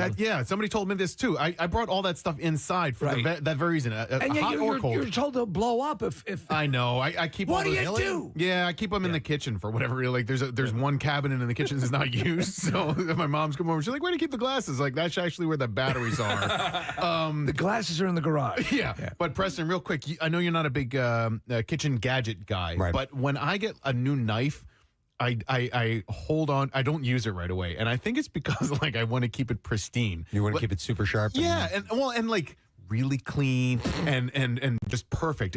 Do you ever do that with new kitchen items? Do no. You dive in right away. Made to be used. Okay. Yes, well, wait a second. In my mind, this also goes to another conversation, which is how quickly do you use. I do like things to look nice and pristine. So there are things like ice. After a while, we were talking yesterday about hiking shoes and stuff like that. I'm like, nah. if they get too scuffed up, Yes. that'll be an extravagance. There's a crossing Yeah, point. Sorry, it's just not up to my standard. It doesn't look right. Nick, I have 19 pairs of scissors because I use the old scissors to cut things like opening boxes or something that's thicker, and then the newer, sharper scissors are for the things that need like a nice, I get it. A clean finer cut. Yeah. right. It's like And you need 19 of them? Oh, you can find scissors all over my house in every room. Hey, this is the crafts swear to queen, God. right? Steve, I have 3 pairs of these sneakers that I'm wearing right now, and they have I have used them in stages. In fact, I drew like a letter on the tongue of the shoe, so I didn't use them for what they weren't intended for. So the oldest version of those. I do the sneaker phase. I'm with you. Okay, I'm so following you. the oldest version were my cycling shoes, and then the newest version are I only wore them to jog, and then Are they identical? identical. And that's why you have to mark them. I had to mark them. So I had jogging, cycling, Right. and then everyday shoes. So I go left to right. So, Yeah. so the pair of shoe that's the furthest left, it's like in people jumping out of an airplane, skydiving. They're at the door, and so those are the ones that are the prime ones for using. And then it goes, and then they start to circle around into the Goodwill pile. Yeah, and now I have my lawn mowing shoes, and I'm actually really yeah, proud of those- myself, right. Kathy, because you have a lawn mowing shoe guy. No, I just want to go to sorry. a call when All you right. eventually stop talking. So Hang on a second, Preston. I got something not for you here. hold on. I need you to stop talking and listen to me. Go ahead. No, I'm proud of myself because my lawn mowing shoes I've been using for like 3 whole years now. I'm going to go back to people not using things because they're afraid they will break. Yeah. And I will go to Barbara, who's been on hold for a while. Hey, Barbara, good morning. Good morning. How you guys doing? Good. What's up, Barbara? My brothers and I just sold a house that we inherited from my father. They bought it in 1986, and they never used the dishwasher. There you go. We had the realtor come in, and I was telling her, I said, I think the dishwasher's broken. My brother's like, no, it works. They just never used it. And is it from 1986? Is it that old? Oh, yes. The Yes, washer? it was the original dishwasher that was put in the house. I bet you that. So it would probably still run. It's not going to, I mean, it's a functional dishwasher. But did they ever explain why they chose not to use it? Was it for this reason, for fear of breaking it? Yes, they didn't want to, nothing technical. Like that was high tech back then in 1986 to them. Wow. Jesus. Yeah. That's hilarious. Apparently it's a thing. All right. Yeah. Thank you, Barbara. Appreciate it. All right. I'm going to go back to an older situation as well. This is Joe who's on the air. Hey, Joe, good morning. Hey, good morning, guys. How you doing? Good. What's up, Joe? You guys remember back in like the 70s when you get in a car, the seatbelts were kind of tucked up and folded above the window? Yes. And little brackets? Yeah. Oh, yeah. Well, I'd get in the car, and my dad, he was kind of a perfectionist, and he wouldn't let me take the seatbelt out of the little thing above the window because he thought it'll never go back neatly. So he never let us use the seatbelt. He would rather have you not use the seatbelt to maintain the aesthetic. Oh, yeah. I used to try to get it out. And he'd be like, don't touch that. You'll never get that. Get away from that. Stop playing with that. And I'm like, Dad, it's a seatbelt. He's like, you feel that dashboard? Push on it. Now, and, would he make you ride on the hood of the car so that you wouldn't screw up the seats? Oh. That's funny. crazy. Yeah. All right, So thanks. to this day, Yeah. it's All right. still a joke. Thanks, Joe. I appreciate it. All right. How about this? Let's go to Stuart. Hey, Stuart, good morning. Good morning, guys. What's up, Stuart? I got one for you. All right. My mother-in-law, God rest her soul, she had an in-ground swimming pool in the backyard. Mm-hmm. She never went in it. She paid for the pool guy to open it and maintain it. And I asked her, how come you never use it? She just told me that she liked looking at it and she wanted waterfront property. Oh, my gosh. But she never used the pool. True story. Never used the pool. Wow. Yeah, All but right. if she's paying for the maintenance, it doesn't make any sense. Yeah. All right. A little bit different than what we're talking about, but that's interesting. Yeah. Well, and this is slightly different as well, but can you go to Steve on line 2, Preston? Line 2. Yeah. All right. Hi, Steve. Good morning. Hey, good morning, Press. Hey, what's up, bud? My best friend to this day, his father back in the 70s, 80s, and part of the 90s, whenever he would get a new car, would pop the hubcaps off and put them in the trunk because he was afraid they were going to get stolen. May as well give them to somebody. Right. Take the hubcaps off. Oh, that's funny. So he would immediately take a beautiful brand new car and make it look like a piece of crap. Yeah. Yeah. Oh, my God. For fear of them being stolen. Hey, these doors, someone Thanks, might Steve. take them. Let's go to Jennifer. Hi there, Jennifer. Good morning. Good morning to you. What's up, Jennifer? Okay, so I'm a lifelong camper, and with the internet, there are things like social media groups, etc. So I started following a bunch of camping groups on Facebook, and I discovered that there's a whole crew of campers that do not poop in their camper. They don't poop in their camper. They don't poop in the camper. Isn't that what it's for? Yeah, exactly. It's made for that specifically. What is? Did they give their reasons why they don't want to do it? I don't know. I think they're afraid of the black tank. I don't know if they don't want to dump their poop or what, but there's literally a hashtag no poop in the camper. Yeah, I kind of get that. Yeah, I mean, well, you guys know, like, when you're at Camp Out for Hunger and you have the RV, and, like, it's not that you, if you have to, it's fine. That's what it's there for. But if, like, there's the alternative to go elsewhere, like, for example, Ulta, when we used to do a Plymouth meeting, like, you would prefer Ulta to the RV pooper. And so I understand that mentality. It's there for a reason. If you got to go, you got to go. But, like, if you can find an alternative, find the alternative. I might see that. I don't see refusing to do it, though. Correct. You know what I mean? Listen, push comes to shove, no pun intended. We'll use that camper pooper. Yeah. Here's some text. Says, my dad refused to buy trash bags because you were buying them to throw them away. So what did you do with trash? He would make special trips to the grocery store for small bags and Walmart for even larger bags for the larger trash cans. Even if he couldn't buy something to fill the bag, he would ask the cashier for a wad of those big bags. Oh, my God. So in essence, a lot of what you buy from the grocery, you're buying it knowing you're going to throw it away. That's funny. He wouldn't buy them because you're purchasing something that you're just going to throw away. Just going to throw it away. That's funny. But it has a purpose. Yeah. You know? Why get a toilet? You're just going to flush that stuff. All right, here we go. What is this, Nick? I'm confused by the details at the end. All right, shall I read the last part first? Just what the grandparents do. My grandparents lived. It says, my grandparents lived until they were in their late 90s, and they used their dishwasher all the time. They even had a little magnet that would say clean or unclean with a little piggy on it that they would rotate to say what condition the dishes were. We had that when I was a kid. You did? Yeah, clean or dirty. And there was a little piggy? Not a piggy, but all right. We had this thing, and it had it was a magnet. It had it said dishes are, and then it had a little chain to another piece underneath it that you could flip over that would say clean or dirty. That's cool. Like that. And that way you wouldn't have to guess when you were standing at the I sink. could have used that yesterday because I loaded dirty dishes into a clean dishwasher. Yeah, that sucks. Hey, how often do you change your bath towel? Like, do you use the same bath towel over and over again? Yeah, I do. Yeah. Like a week. Yeah. Maybe. Oh, dear God. Something January like that. 1st is what I do the same thing only because it's clean.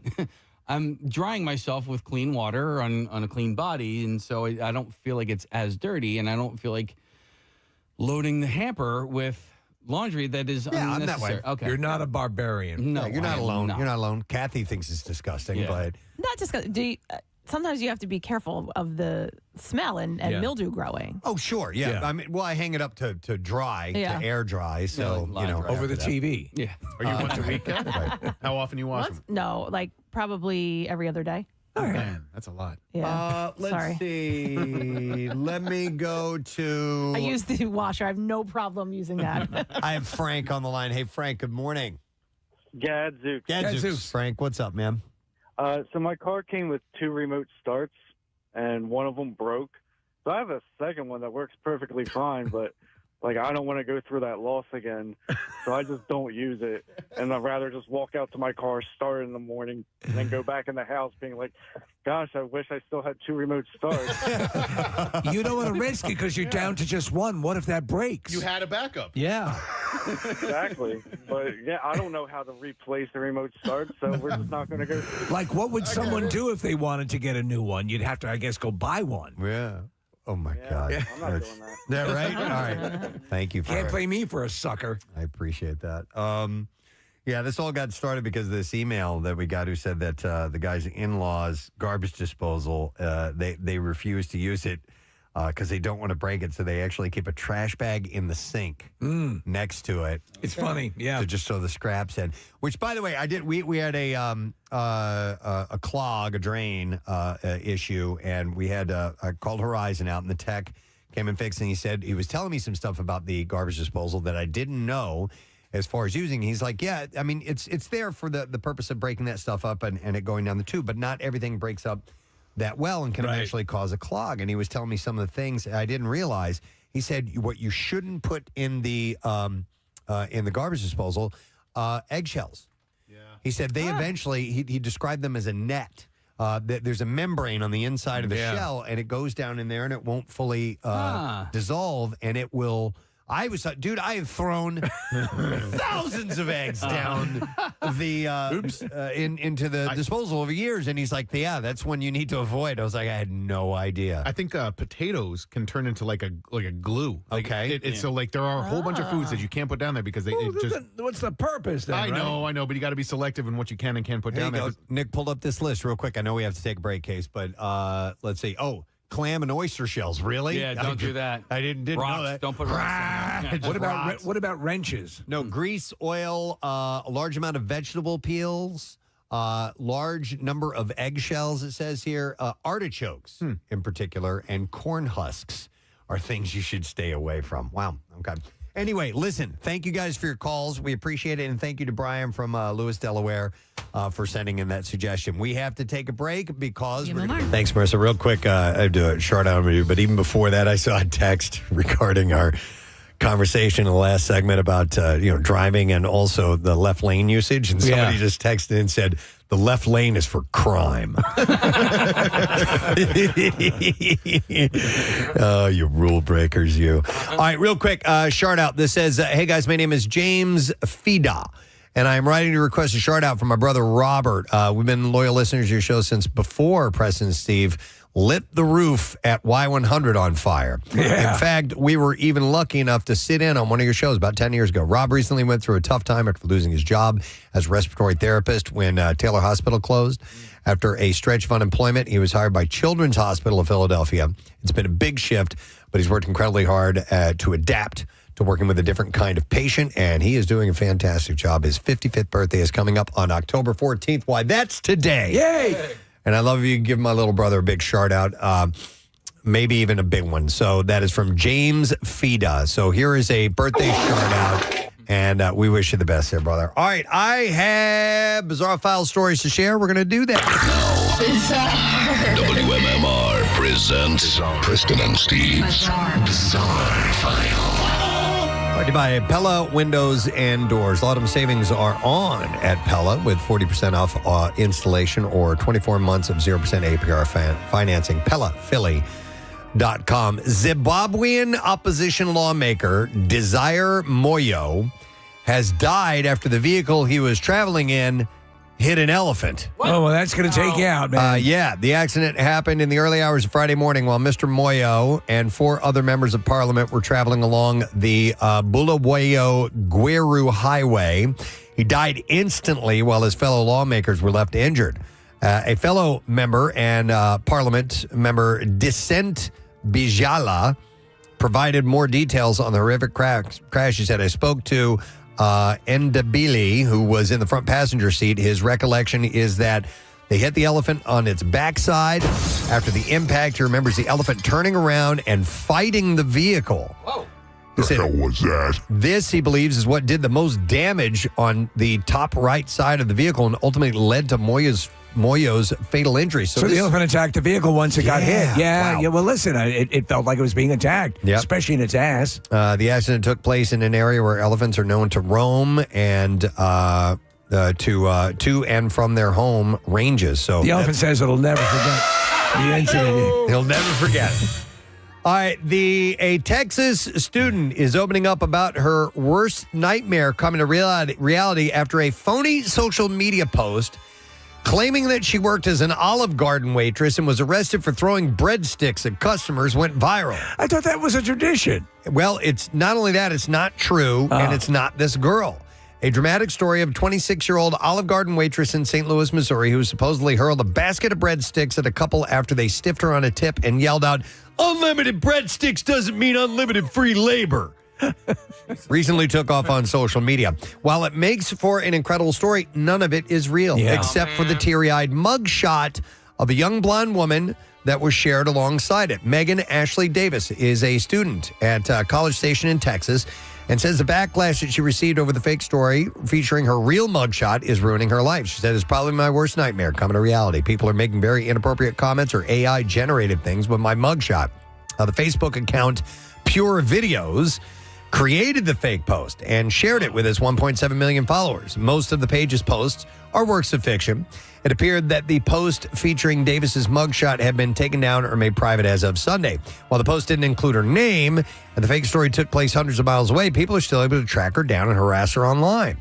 Davis's mugshot stems from a night out of drinking in August where she was arrested for public intoxication. She's currently a college student who works, and a few weeks before her arrest, her mother had died. Though the original post appeared to have been taken down, copies of it have sprung up across countless accounts. Earlier this year, in April, Meta, which owns Facebook, stopped using third-party fact-checking in the U.S., meaning the Facebook stopped penalizing fake news. Ever since, similar rage bait posts with fake stories have been spread across the platform like wildfire. Meanwhile, Olive Garden even attempted to step in, commenting on one of the phony posts that Davis is not employed by them. It was not immediately clear when or why the post that includes Davis's mugshot was taken down. Wow. So she feels that's really affecting her.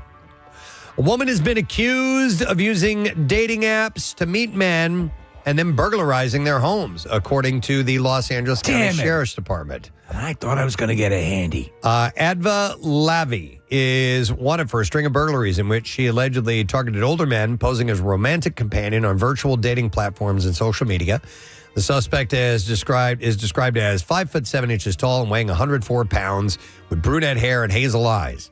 Lavi is believed to drive a black Porsche SUV or white Mercedes-Benz. She's also known to use the aliases Mia Ventura, Shoshana, or Shana. The LA Sheriff's Department said they had no additional information to provide about the suspect or alleged crimes. They're asking anyone with information to contact the Los Angeles Sheriff's Department. So that's a classic setup. Yeah. All right, so I usually don't do this in the bizarre file, but this is a recall. All right. That we're going to put in. And Recall. That is correct. So Giant, the grocery store chain, is recalling their hard taco dinner kits after it was discovered that there were hot chocolate packets found inside. No! Yeah. I actually would have been down with that. The Giant company announced the recall on October 10th and explained that the Giant and Martin's branded taco kits contain a milk allergen because of the hot chocolate packets found inside of the impacted kits. So they're recalling this. The recall includes Giant/Martin's hard taco kit dinner. If you have a milk allergy and would like to return the impacted product, the Giant company asks that you bring your receipt to a nearby store to redeem a refund. This is delicious taco milk. How wild is that? A major screw up had to happen. So yeah, hot chocolate packets ended up in the taco packet. So, all right. And then one last story, and we will wrap this up. A 35-year-old Milwaukee man accused of putting super glue in his coworker's soda will avoid prison time. The Wisconsin State Fair Park Police Department received a report from a woman who said in the past couple of weeks the drinks on her desk had a strong chemical smell and taste, and after she drank the beverages, she would get sick. She told police that she set up a surveillance camera to monitor her drink on her desk, and the camera caught her coworker, Joseph Ross, putting something into her drink. Police interviewed Ross, who admitted to placing a supplement into his coworker's Coca-Cola. Supplement? Police obtained a search warrant for Ross's desk. According to the complaint, they found clear protective gloves and a superglue container and a cap in the trash near Ross's office. How devious. A motive was never mentioned in the criminal complaint, and in August, he pleaded guilty to a felony charge of placing foreign object in edibles. And on the 9th, a judge initially sentenced him to 42 months in prison, but stayed the sentence, placing him on 3 years probation instead. So he's not going to jail at all. Stuff like that, you could be poisoning someone to death. I mean, you can't screw around with. He needs to do some jail time. I don't know how that is. That ruling came about. So yeah, I agree. I absolutely. Yeah. You glued my goddamn lips shut. I absolutely agree. All right, and that is what I have in the bizarre file. And as or even more confounding case, yes, we're going to touch on in a little while. We are going to have Stephanie Farr of the Philadelphia Inquirer stopping by to talk about this Ellen Greenberg case, which is it's just bizarre that this has been ruled a suicide. And we'll get into more of the details, but this poor girl was stabbed over 20 times on her back and chest, and they ruled it a suicide. For the second time. For the second time. Circumstances are really bizarre. So we're going to talk to Stephanie, who's been on this from the beginning. She's also in the Hulu series, or is it a documentary or series? It's a Hulu documentary series. Is it not, Nick, or is it a I don't know if there's a series of, or is it just It's one? 2 or 3 episodes. Okay, thank you. And she's featured in it. All right, so we're going to talk to her in the 9 o'clock hour. In the meantime, we'll take a quick break. We'll be back with some more stuff, so make sure you stay put. We'll be back shortly. Good day when we return. We have the bizarre file to get to. We have MMR's concert cash and your first chance at winning $500 and MMR bikini that she had pasted. However, we didn't do the connoisseur last week. We'll have to at some point pull that out. But I saw this really interesting article from BuzzFeed, and I know that some people can relate and probably have their own stories to share. But the title of this article was people are sharing the questionable ways their families cook specific foods. I love when we talk about stuff like this. And it says, and some are quite frankly crimes. So I'll read a few examples. Well, one man's crime could be another man's favorite. That's true. Right. And feel free to share if you guys have anything to contribute. Our number is, what is our number? 215. 215-263 WMMR. 1-800-232. You can call that one if you want. Yeah. I'm not going to get you anywhere. Yeah. All right, Who is this? Yeah.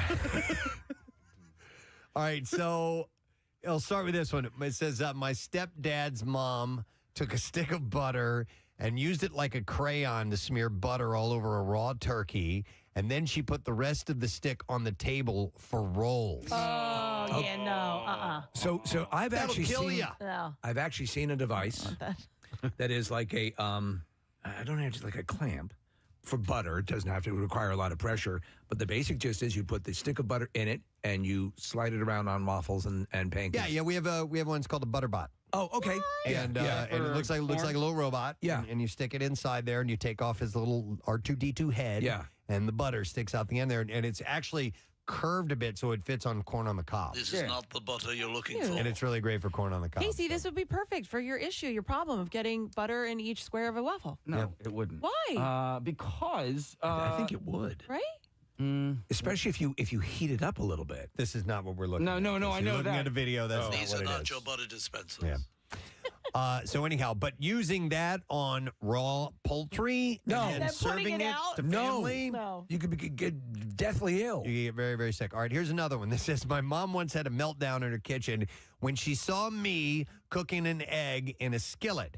She likes to cook her eggs in the microwave until they're rubbery and tinged with gray, and she insists that this is the only way to do it. She's a lunatic. I actually didn't even know you could cook an egg in Oh, a yeah, microwave. you can do it, but it turns out It's gross, right? Yeah, you don't get a soft center on the yolk. You get a kind of hard, almost a boiled type of thing. I mean, even I can do an egg in a skillet. Come on. Hang on a second here. This one says, not exactly cooking. This is a text. It says, not exactly cooking, but my mom cuts pizza with scissors.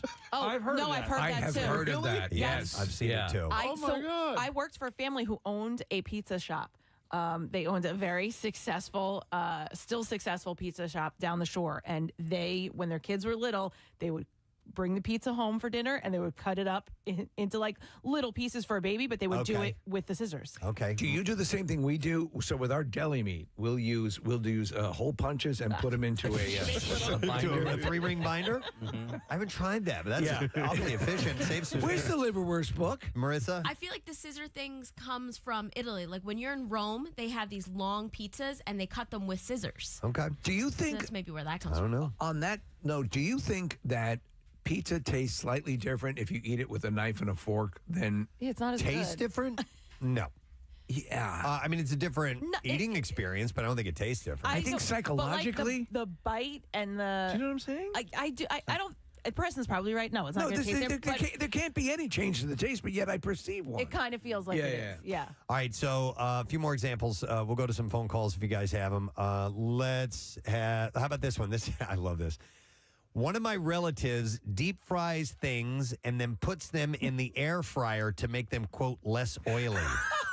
Wait. That is absolutely ridiculous. Then they go on and say, then there's my aunt who buys takeaway fried chicken, fries it again at home just before serving it to her guests. She says the outside is too dry and not oily enough. Oh, my God. Okay. So she refries fried chicken. Did everyone have a heart attack? Is everybody good? Oh, that is the best.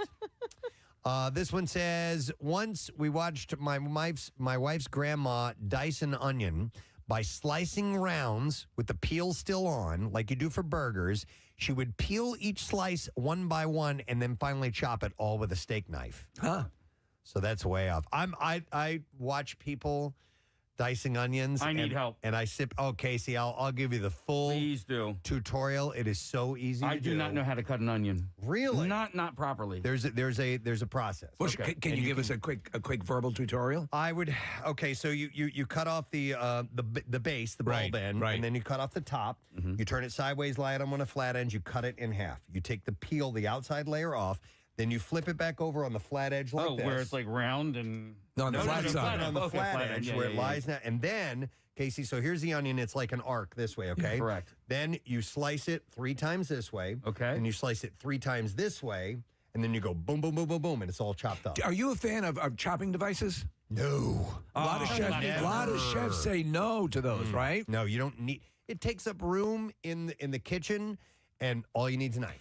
But what you do need to know are the proper techniques. And all you have to do is learn them once, and you got them. So at some point, I'd seen a YouTube video that described how to cut a pineapple, Preston, and we had a fresh pineapple in the house.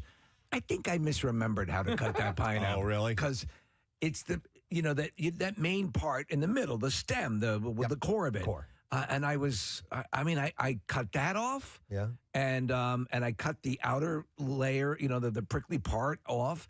And I was cutting what I thought was correct, and yet that part of the core. Do you do still core? solid? Yeah, still still solid. Or was that just me not cut? Was that me cutting I didn't it too cut soon? it all out. All right. I mean, you need to cut it into quarters and then just slice the. There'll be like a wedge, and that sharp part of the wedge is the core, and then you just cut it off that. I way. effed it up. Then you're good to go. Steve, I hate to bring it back to this, but no. A listener texted this in, so thank you, random listener. Apparently, in the movie Cobra, starring Sylvester Stallone, We're watching the video. He uses scissors to cut pizza. He's eating cold pizza. Hey, pizza. And he cuts it with scissors. You're the pizza, I'm the scissors. That's where that whole thing with that cult. They were scissor. They were pizza. They cut their pizza with scissors. No, they cut theirs with axes. If you remember. Clang, clang. But Casey, I'll. You know what? I could bring in an onion. Maybe you know what? Maybe we'll do a demo day for the connoisseur sometime. Thank you for calling Cobra's Pizza. We'll show you a couple things. He's got a pizza shop now. Slices. Would that be like a version of show and tell? All of the drivers wear mirror shades Absolutely. and have a matchstick in their mouth. Yeah. You hungry or what? Yeah. And actually, the pizza is put in a barber's chair, Preston, and then he walks around. All right, here's some other things that people do, interesting ways they cook things at their home, questionable ways. Here's another entry that says, my mom said that cooking the turkey on Thanksgiving Day was too much work when you're hosting, too. So she would cook the bird weeks in advance, carve it, and then freeze it. You might as well. No. May as well just go to the deli and buy turkey that way. It's not part of the, Thanksgiving experience that way. I'm getting the borderline criminal aspect of this whole thing. But Because that's just, the whole purpose is to have that fresh turkey. Listen, I cooked a turkey for the first time in my life. Like, I did it on This Thanksgiving just passed, right? And I did a great job. Dude, it's not that much work. No. You prepare the beginning, right? You do that in the morning, you stick it in the oven, and then you got the rest of the day to do everything else. Like, it's really not that difficult. Agreed. I like this one a lot. It says, my family calls every small grain-like food in large quantities rice. Wait, what? Quinoa, that's rice. Couscous, that's rice too. Couscous. So I love couscous. they just call it rice. By the way, couscous is like 1,000% superior than quinoa. I am I'm a quinoa fan. I'm not saying I don't totally like different. quinoa. It's It's just completely different. it's better. I mean, if you're going It's like for pudding is the best version of steak. But that's like saying you like pasta better than rice. Yeah. No. Yeah. I think it's more like saying you like risotto better than rice. And milk duds. No, so, couscous is a pasta, right? Yeah. That's right. Quinoa is a grain, I believe. I believe you're correct. So they're two different things. So, Okay. so rice and risotto are both grains. Your quinoa's in my couscous. Your couscous is in my quinoa. I kind of liken them to be almost the same thing, even though they're not. Right. Yes. Okay, so you're like these guys. Yeah.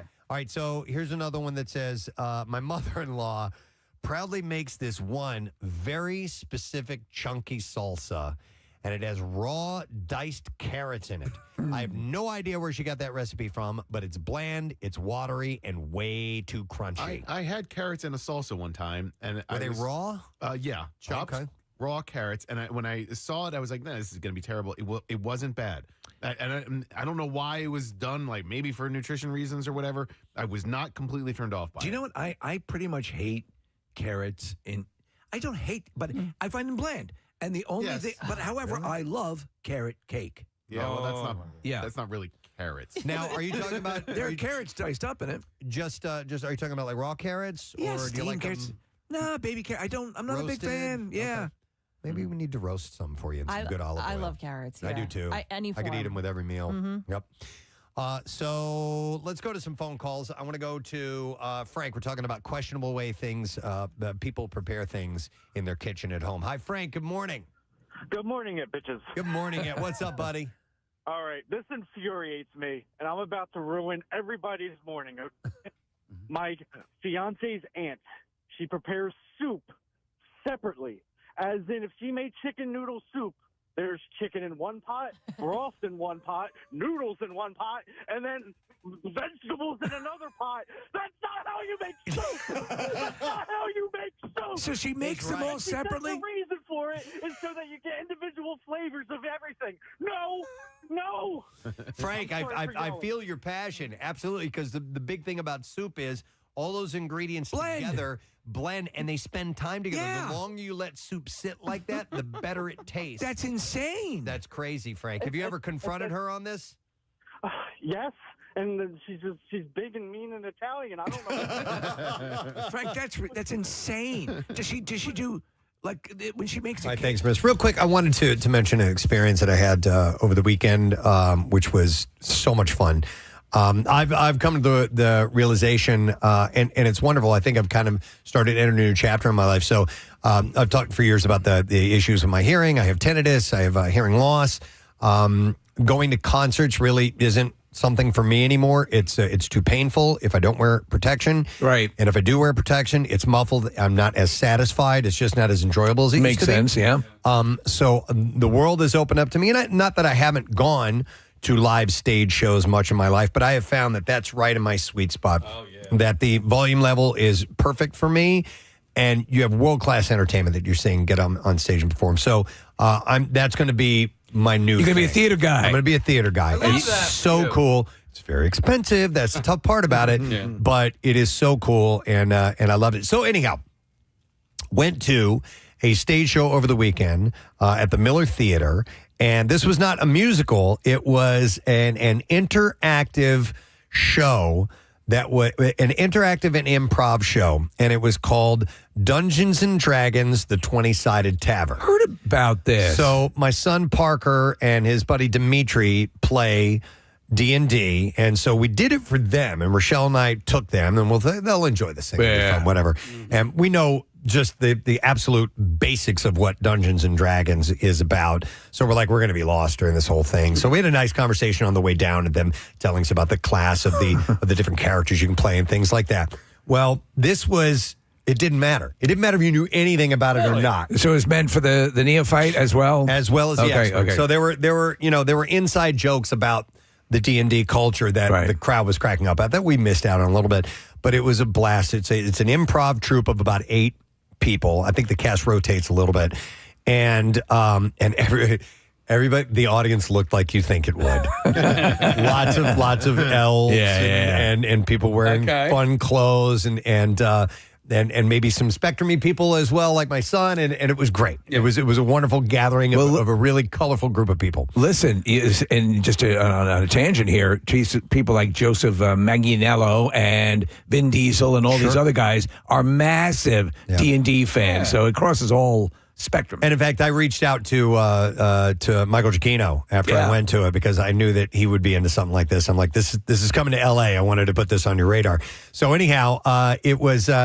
The set was a lot of fun, a lot of really interesting looking things on stage, and they essentially play a round, if you will, of Dungeons and Dragons. And there are 3 people that play these, or more than 3 people, 5 people that play these characters on stage. And you, as the crowd, get to interact with your phone. You're on a team, and you play on this on your phone. You can vote for certain things on what their fate might be, or what the decisions they might make, or what character they're going to play. Oh, that's completely interactive. And also, there were some things that you had to tap repeatedly as an audience together in order to try to hit a certain goal. Wow. They have the giant 20-sided die and all different kinds of dies, and then they would roll their own die with an overhead camera, and you could see what was going on. So it was very entertaining the whole time, and it was improv. So they had the Dungeon Master had a script, but everybody else was improvising their way through it. And that's kind of the way the game goes, right? They had comedic chops. They were really, really funny. I'll give you an example. Okay. So one of the guys was coming out, and we were trying to decide which character he was going to play as an audience, and there were 3 choices.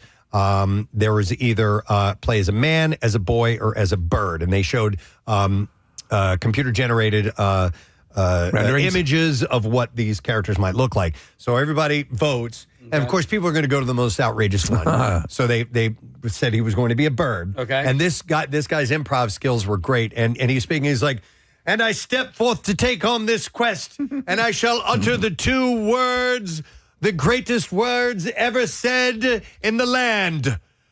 Go Birds!" And the crowd went crazy. Yeah. And so they played into local stuff, and it was just...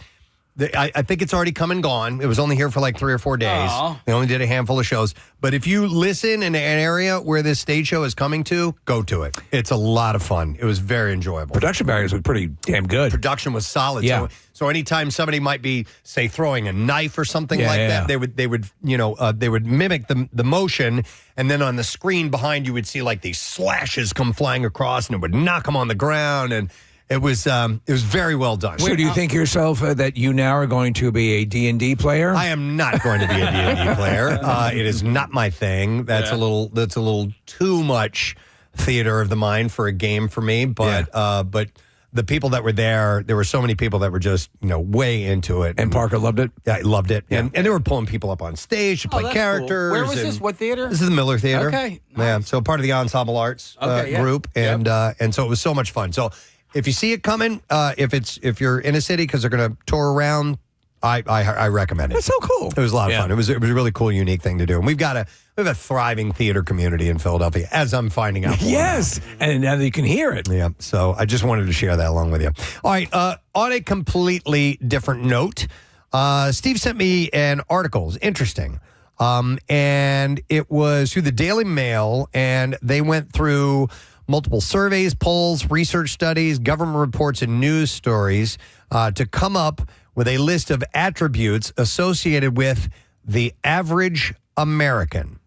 So this is what the average American might be living as far as, well, in fact, it covers all kinds of attributes. Yeah, it was such an interesting collection of things. That's why I sent it along, because it's like, this isn't hard and fast, but it kind of gives you a nice idea. Yeah, I think it rounds things out a little bit. There's not full-on scientific, peer reviews to back this up, but I think it does the job. It's interesting. So I'll give you some of these attributes and measure it against your own life and see if it follows into average. That doesn't mean you're above or below in any way, shape, or form, but this is kind of what the average American rolls around to. So as it's 8:30 now, the average American adult woke up at 7:20 this morning.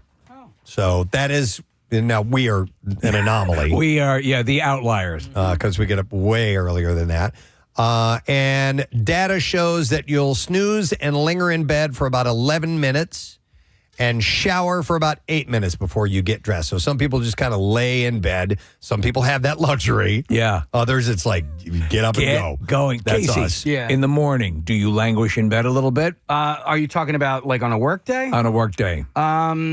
Well, I mean, I guess that depends. Like when I wake up, I'm up, right? Yeah. But I snooze, right? So, But after snooze, after final, okay, time to get up. I'm up. Okay, so All right. you'll get out of bed. I get out of bed. Now, like on a Saturday, Sunday, that's a different story. 8 hour shower time seems about 8 hours. 8 minutes. 8 minute. It'd be a little waterlogged by that time. 8 minutes seems about right. And I have no hair, but I enjoy the feeling of the water on my testicles. It is No. a nice sensation. I'm probably below average on that. I'm pretty surgical when I Like I a military, take a shower. Yeah. okay. I mean, I'm quick, I wouldn't too. say military. But I mean, I get every single inch of my body, with the exception of probably my middle back. But like I get, my legs, my feet, my undercarriage, everything. stinky hole? Yeah. In fact, I probably spend the most time on that. On my stinky hole. On the stinky hole. There's a lot of work involved. Then you'll have coffee, probably with milk or creamer. And if you eat breakfast at all, 2 eggs, statistically speaking, scrambled with a pinch of salt is what the average person has. If I had time. Yeah, I don't have time yeah. for I would too. I probably would have some breakfast. I'm actually curious as like how many Americans take the time to make anything for breakfast before rolling out the door to get to work or school. I have a banana on my way into work. That's Do you my make that? breakfast. Yeah, I do exactly. make it. I mean, if you make anything, I think if most people make anything, it's like toast or a bagel. Yeah. Or cereal. For years, if not 15 years of my life, carnation instant breakfast in the morning. Yeah. That'd be it. And that, And that's like a what's the word I'm looking for? Carnation. It's just it'll give you the nutrients you need as a quote unquote full breakfast. Yeah, you Okay. got your protein and stuff like that in there. Okay. A lot of people have wonky stomachs in the morning, and they have to wait and wake up before they can actually put anything. No, I know my mom. Like she can't eat first thing in the morning, and I can't eat first thing in the morning either. I don't. So right now, I mean, honestly, my first intake of food occurs around 1:30, 2 o'clock. Right. And that's it. That's my whole thing is shifted. By the way, here's a text from somebody says, going back to the linger in bed for a little while, it says, there's a Scottish word for staying in bed longer than you should after waking up. It's called herkle-durkle. Yeah, we talked about it on the We show. did. Yeah. There are all kinds of made up Scottish words for scenarios. Yeah. For Herkle-durkle. yanking it. Mm-hmm. So, as the numbers show, the average American adult, are 39 years old, Caucasian, and without a bachelor's degree, in a nation that's collectively becoming older, more diverse, and more educated, at least in terms of degree holders. You are a smidge more likely to be female than male, with less than a 1% chance of identifying as the gender of other than one assigned to at birth. That percentage may come as a surprise given how much politicians talk about trans people, but it's only a 1% chance that you identify as the gender other than the one assigned to you at birth. So women are, right now, by that, in the general... They outnumber us just a little bit. Yeah. Just a little bit, yeah. That's always It's okay, I feel man. like- You know what I'm saying? Yeah. But I feel like that's always been the case, right? Yeah. You probably live in an urban area, which could range from a community of 5,000 people to a big city. I never thought of a 5,000. 5,000 is an urban area? But I guess it could be. Yeah. I guess all considered to a true rural area. Yeah, no, which is, yeah. That would be. But that's sort of interesting to think about it that way. Yeah. And odds are that you're within walking distance to a local park and a public library. 10 miles. It's Barry, Preston. Library, I'm sorry. And 10 miles away from a hospital, 17 miles away from a major airport, and an hour's drive to at least one relative. So let's think about this. If I really huffed it, I could make it to a park. But I'm not within walking distance. Public library, no. 10 miles from a hospital? Yeah, probably. So I fit into all of those. I have access to all that the way you described it. Yeah. 17 miles from a major airport, and an hour's drive to at least one relative. Which airport is closest to you, Press? Because you're out in Harleysville. Would Almost Allentown be close? identical to really? Allentown and Philly International. I'm like right in between the two. Was that major relative you said? To at least one relative. Okay, then I'm on that as well. Okay. Oh, you have who lives an hour my away? My niece and my nephew and his wife and family live 10 minutes. I don't think I could ever live too terribly far away from a major airport. Like, thinking about retirement and moving elsewhere or whatever. Like it would have to be some type of like major or mid to major city, just for access to like being able to go places. I don't think I could live too terribly close to a relative. Yeah. Everybody's got goals. Sometimes the spacing is good. Oh my God, Rochelle and I love it. We're like, when we hear about drama going on in the family, we're like, thank God we don't live there. I've had that. Actually, all the relatives are wonderful, but I mean, also you need your space. And for the airport thing, I occasionally like to go and chip in on the tarmac. Yeah. Dude, I see what I live can do. so close to so many relatives. I'm trying to think if I have any relatives that like even that are without of your travel distance. Everyone's here, right? Yeah. I mean, like, I guess my one cousin lives in Philadelphia. Wow, you have nobody that moved out? Well, your brother, away? My brother's home now. Right? Yeah, he was away in- for a month or two. Yeah, and he is the furthest living away sibling at a whopping 15 minutes away, That's pretty wild, man.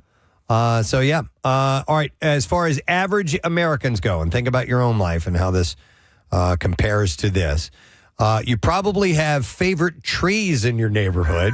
Oh, yeah. You do? Absolutely. Okay. Norway maples, especially this time of year. Sugar maples. But you don't know all or even most of your human neighbors. Also true. Okay. Yeah. I know my trees better than my neighbors. Yeah, I every now and then, I'll be talking to somebody and they'll and I live in a large neighborhood and I'll say I live there and they're like, "Oh, do you know so and so?" I'm like, "No, nope, no." He actually lives in your attic. Never heard of them. But favorite trees in my neighborhood. See, now I'm wondering if that means favorite type of tree or favorite actual tree, like that one. Yeah, I love that like tree. The Two Towers tree. Yeah. I can tell you which tree is not my favorite. It's across the street, speaking of neighbors, and there's a huge part of it that's dead, and it's been dead for a couple of years, and I'm just worried that it's going to snap off and crash into the roof. Yeah. All Damn tree. That's my least favorite tree in the neighborhood. Don't you look at me, tree. Stop looking at me, tree. So you probably also have a pet. One study shows that the vast majority of millennials, 81%, admitting to loving their dogs or cats more than at least one family member. I believe that. Yes, yeah. Chances are you're either married or have a domestic partner. These are the average Americans. The quality of that relationship and how long it will last depends on too many factors to explore in this story about generalities and averages, but who knows? All right, you probably have 1.6 kids, although not necessarily with the partner that you're living with. This is my 0.6 kids. If they have flown from your nest, you speak with them by phone or text at least a few times a week.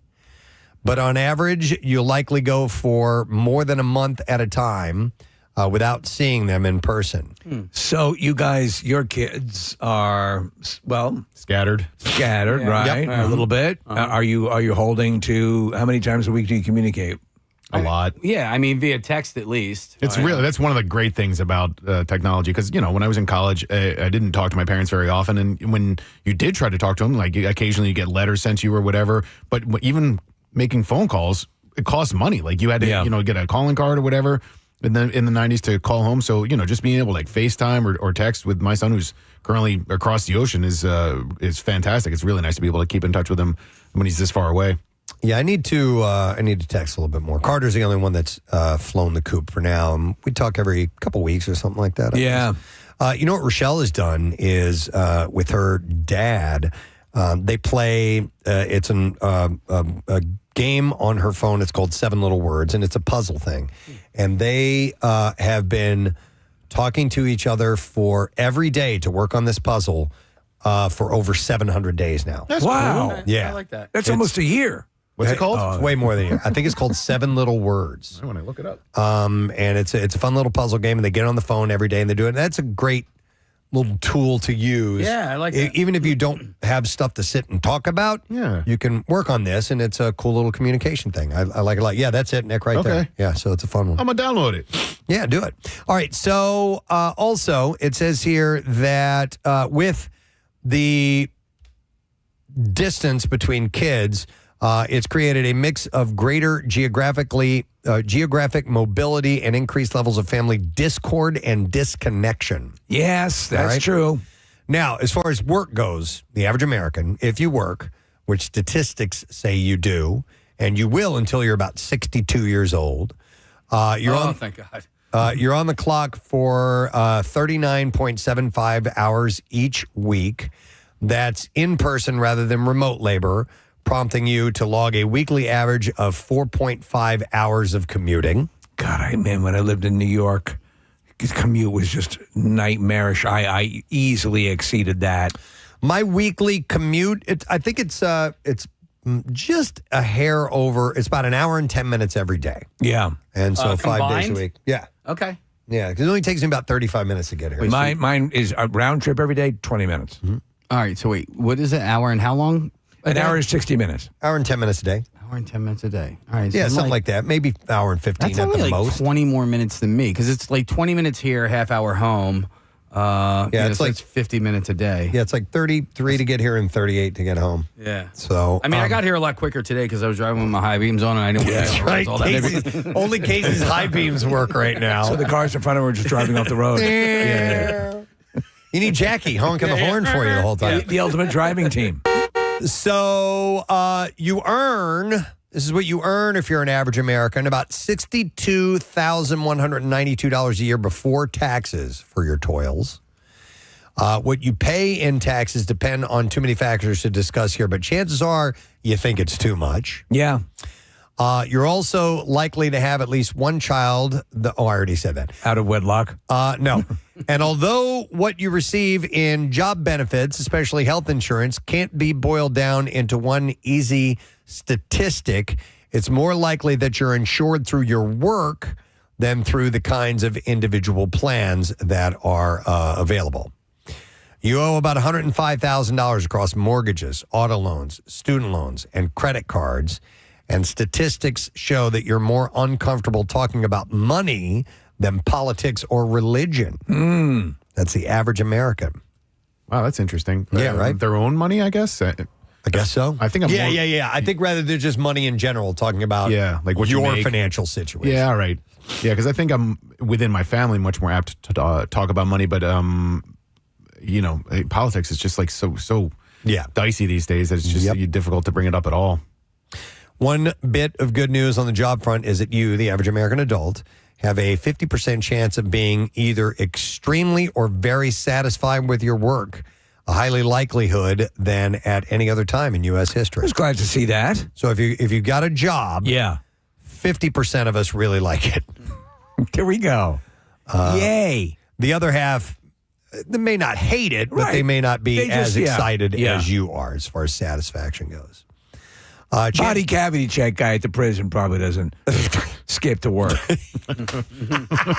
Woo! Yes! Checking out some bung holes today. Got my fingers all washed up. Woohoo! Ready to go. What will I find? Skipping. I'm like Indiana Jones.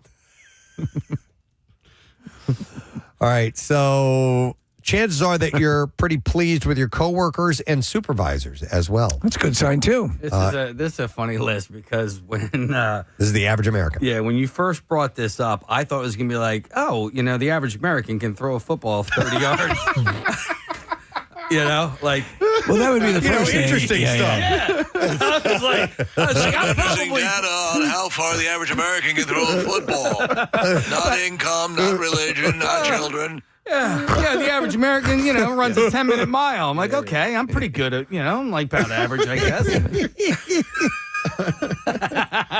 Like their handicap on the golf course? Yeah, the average American shoots 110. Average American bowls 240. I'd actually like to find out that statistic. Yeah. What is the average football golfers of their handicap?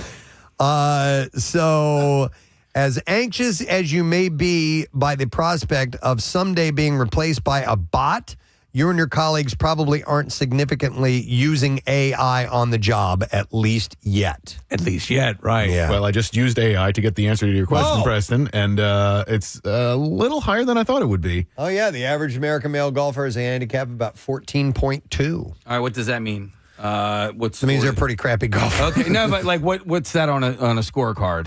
It would depend. Let's say the you'd be par shooting in the 72. 90s. Okay. Yeah, definitely. Maybe mid 90s or something below like that. average. But all right. I can throw a football pretty far. I could drive with my hind beams. Yep. All right. So your hard work, statistically speaking, has allowed you to own your home and a car, at least 2 TVs is what the average American has, and about 17 connected devices. That's a lot of devices, man. 16 pairs of shoes, between 50 and 100 books, and at least 1 houseplant. Poor little plant. I don't have any houseplants. Really? Yes, Not you one? do. Yeah. You sure? Well, Rochelle doesn't have anything secreted about the house? Rochelle doesn't want anything to do with plants. all right. She kills them. Hibiscus out by the pool? Caleb has I wouldn't call that a house plant. That's outside. That's outside yeah, something greenery. inside, yeah. So, no, Caleb has a succulent. Yeah, I guess there's great. one. Yeah, sure. Come over to our house. You can take 12 and we won't miss them. I know you guys are definitely into the plants. When you say you guys. Oh, I'm sorry. Thank you. What does that do to the quality of the air in your house? I don't know. Okay. It's supposed to have a filtering process. Yeah. That's what I mean. Like, It doesn't hurt. Look. I'm glad that they're there because if I didn't have Andrea as my wife, there would not be any of that stuff. So it's a nice addition to the house. It's just not. It's her cup of tea. It's not mine. I think they look great on houses that I have agree. Plants inside, but there's a lot of maintenance. I don't have the ability to maintain them. Yeah. All right. So also, if you're an average American, you don't own a gun, the data shows, although you've considered it, especially now that your fears for your personal safety are at an all-time high. What are you going to shoot the trees you don't like with? Yeah, you got to use like a slingshot or something like that. A tree. Yeah. All right. Also, if you're an average American, you have angst, feeling that most people can't be trusted. So the sense of trust for the average American is at a low right now. The future of our nation is a significant source of stress in your life. That is true. how many people do you trust? And I'm saying like Fully. Trust fully. Like count them? Yeah. Outside of my family? No, including your family. Well, there's 4 right there. 1, 2, 3, 4. I don't know, man. Dozen, something like that. Well, to trust at certain levels. You know, No. I'm saying absolute, complete, all-encompassing trust. Yeah. My wife, obviously. Yeah. So I'd say I'm going to take a ballpark guess and say 20 people. Okay. Including Kevin the custodian or no? Kevin the custodian? Yeah, here in the building. Oh, the guy, Yeah, he's yeah, great. Yeah. I trust him a lot. Yeah. I don't fully trust him, though. Because I know he has runs a cockfighting ring. What in the about you, basement. Case? You know what? I asked that question. I don't have an answer. I'll get back to you on that Mrs. one. Cho? Yeah. You can trust her. Mrs. Cho's awesome. Yeah. You could tell her anything, and there's no way she could ever tell anyone. No. You want to buy Betamax? So yeah, it says here most people can't be trusted. You feel that most people can't be trusted, or maybe it's not that. To reword that, you can't trust most people, as opposed to most people can't be trusted. You know what I mean? You can't trust your ability to trust the untrustworthy. No, I don't mean that at all. I don't mean that person is untrustworthy. You just may not trust them with your own personal information. Preston, you know if what I mean? we don't trust our children, how will they become trustworthy? That's true. Now, I found out that the local kids have got use of a warehouse. All right. And they're going to have a dance. Oh, is that fun? That's what it was. Okay. All right. Moving on. This is the average American. How many Americans love Footloose? With the significant source of stress, this can prompt you to curse on an average of 80 to 90 times a day. Oh, okay. Yeah. Or if it's Casey, per show. Yeah. Better than in average. commercial breaks. Sam, earlier this morning before the show started, did you hear me yell mother effer in the kitchen by any chance? You did? Yeah, okay. he did. Yeah. Okay. What was that about? Spilled coffee. Okay. Yeah, and I was just really angry because I was trying to move your coffee cup, and I guess there was like a suction a wet suction that wet suction. And so, But yeah. outside of Casey, your curses, outside of being an exclamation of some sort, sometimes they're just used as fillers. Yeah. Like the F word regularly. There are times where I say, and I effing came up with this effing guy, and we effing went back to the thing, and the effing, it wouldn't work, and then effing I say that dude so I came don't in. say like a lot, you know? Okay. Yeah. So like, so I say effing as in. I know, I'll say the F word. Yeah, it works. So, yeah, 80 to 90 times a day. A study earlier this year showed that only 4.1% of Americans attend social gatherings on weekends. There are more and more factors drawing us toward isolation. Like many men, this is according to the professor that ran this study. He said, it says, like many men, he relies too heavily on his wife to make social plans. That would be me. 100% That would be me. So Claire is a very social person, goes out often, and I love that about her. She possesses she has battalions of people who love her for different attributes, and so she works in those circles. I envy her that, and that's not me. I would not have a social life really without her assistance. Can I make an observation about being disconnected? Yes. Because it seems to me, and this is old man Preston talking here, that the more connected the world becomes, the more disconnected I feel. A la social media. Yeah. And the fact that you can reach out and connect to almost anybody on a certain level, not necessarily on a personal back and forth level, but you can connect to your options are unlimited right now. And that's not just social media, it's also streaming and all these other things. And it has become, to me, more isolating than uniting. Yeah, because you're becoming more aware of the people you disagree with as well, right? So possibly. Yeah. Is that I would say this, and it's something we lose sight of. And when the numbers are broken down into how many people are really actively on Facebook posting, how many people really are actively, not just simply scrolling, but actively participating in the process of social media and engaging. It is a very minuscule amount compared to the overall people who may be on or occasionally check Twitter.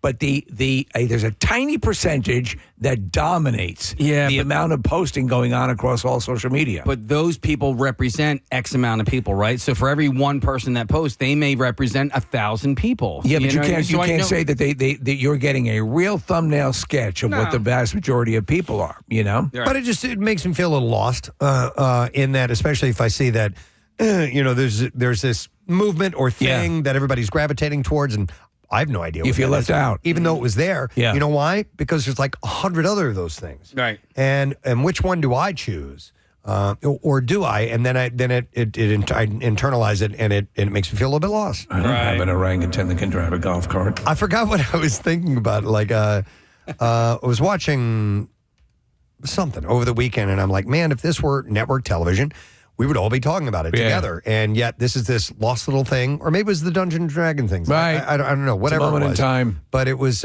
makes it more ephemeral. Yeah. It was just... it hurt me. It hurt! A little bit. This man is hurting. Well, what if I were to tell you? What?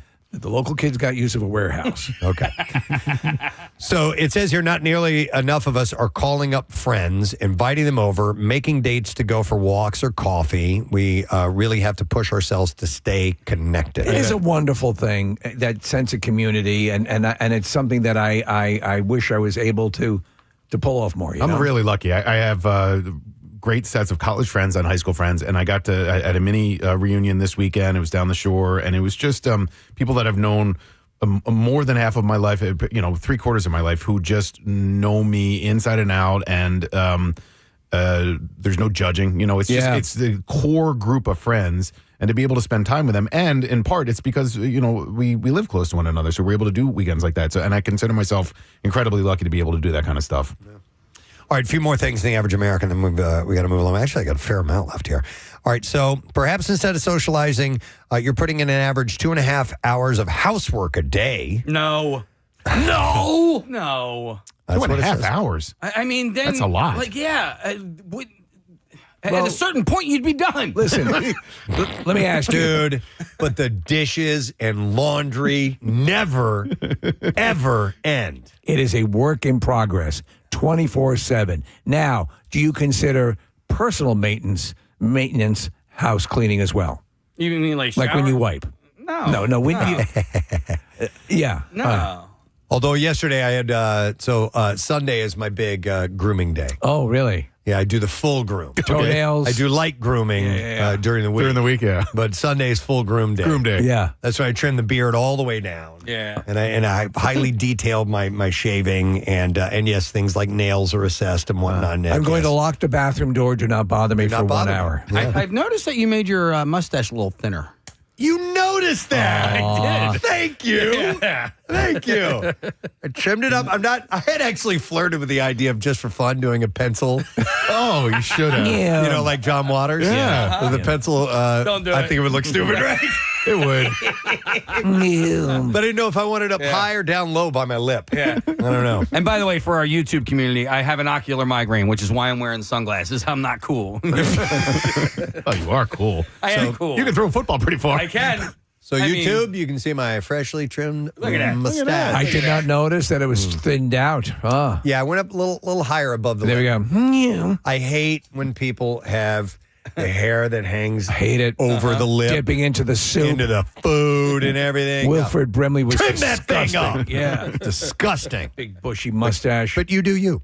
How does it not bother the person that has it? Like, if I ever have those hairs that are hanging down low, I know right away. Yeah. Yeah. They might like that. I think they kind of like it. Really? Yeah. Oh, man. Yeah. All right, let's see. What else here do I have? Maybe you're engrossed in one of the 4 books that you'll read this year, and 2.5 hours of TV you watch daily, or the more than 6 hours you spend on screen in general. This is the average American. 6 hours daily.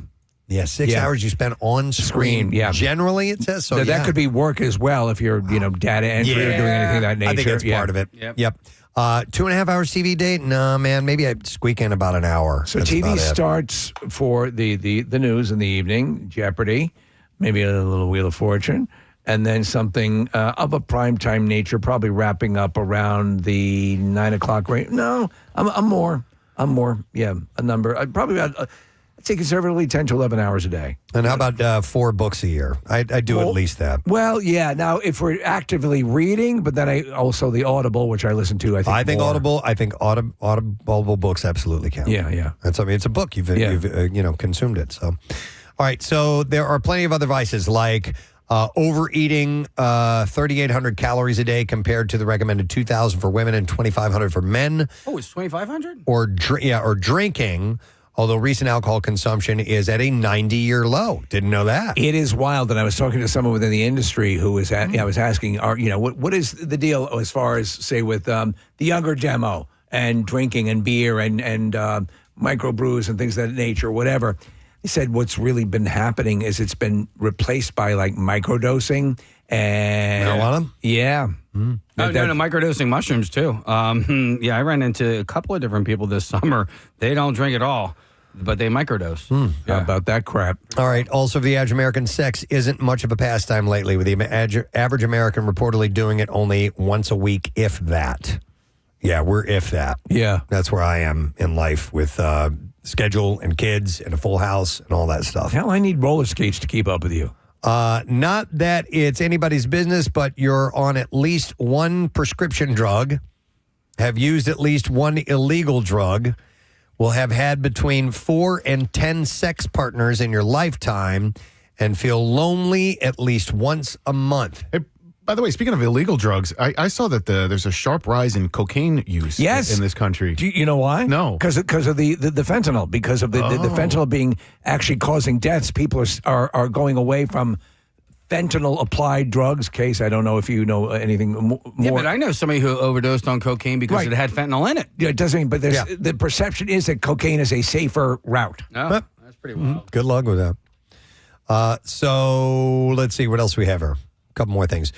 You speak only English, if you're average American. Odds are that you have traveled outside the country, although not beyond North America. And you've probably taken 1.4 trips by plane in the last year, even though you admit to having a fear of flying. Most people have a fear of flying. Have you ever? The average American does. What is your reaction when you have that 0.4 flight where they just drop you off somewhere? Well, it's a little inconvenient. Dude. Yeah. You likely pray at least once a month, although not every day, and you probably don't attend any religious services regularly, if at all.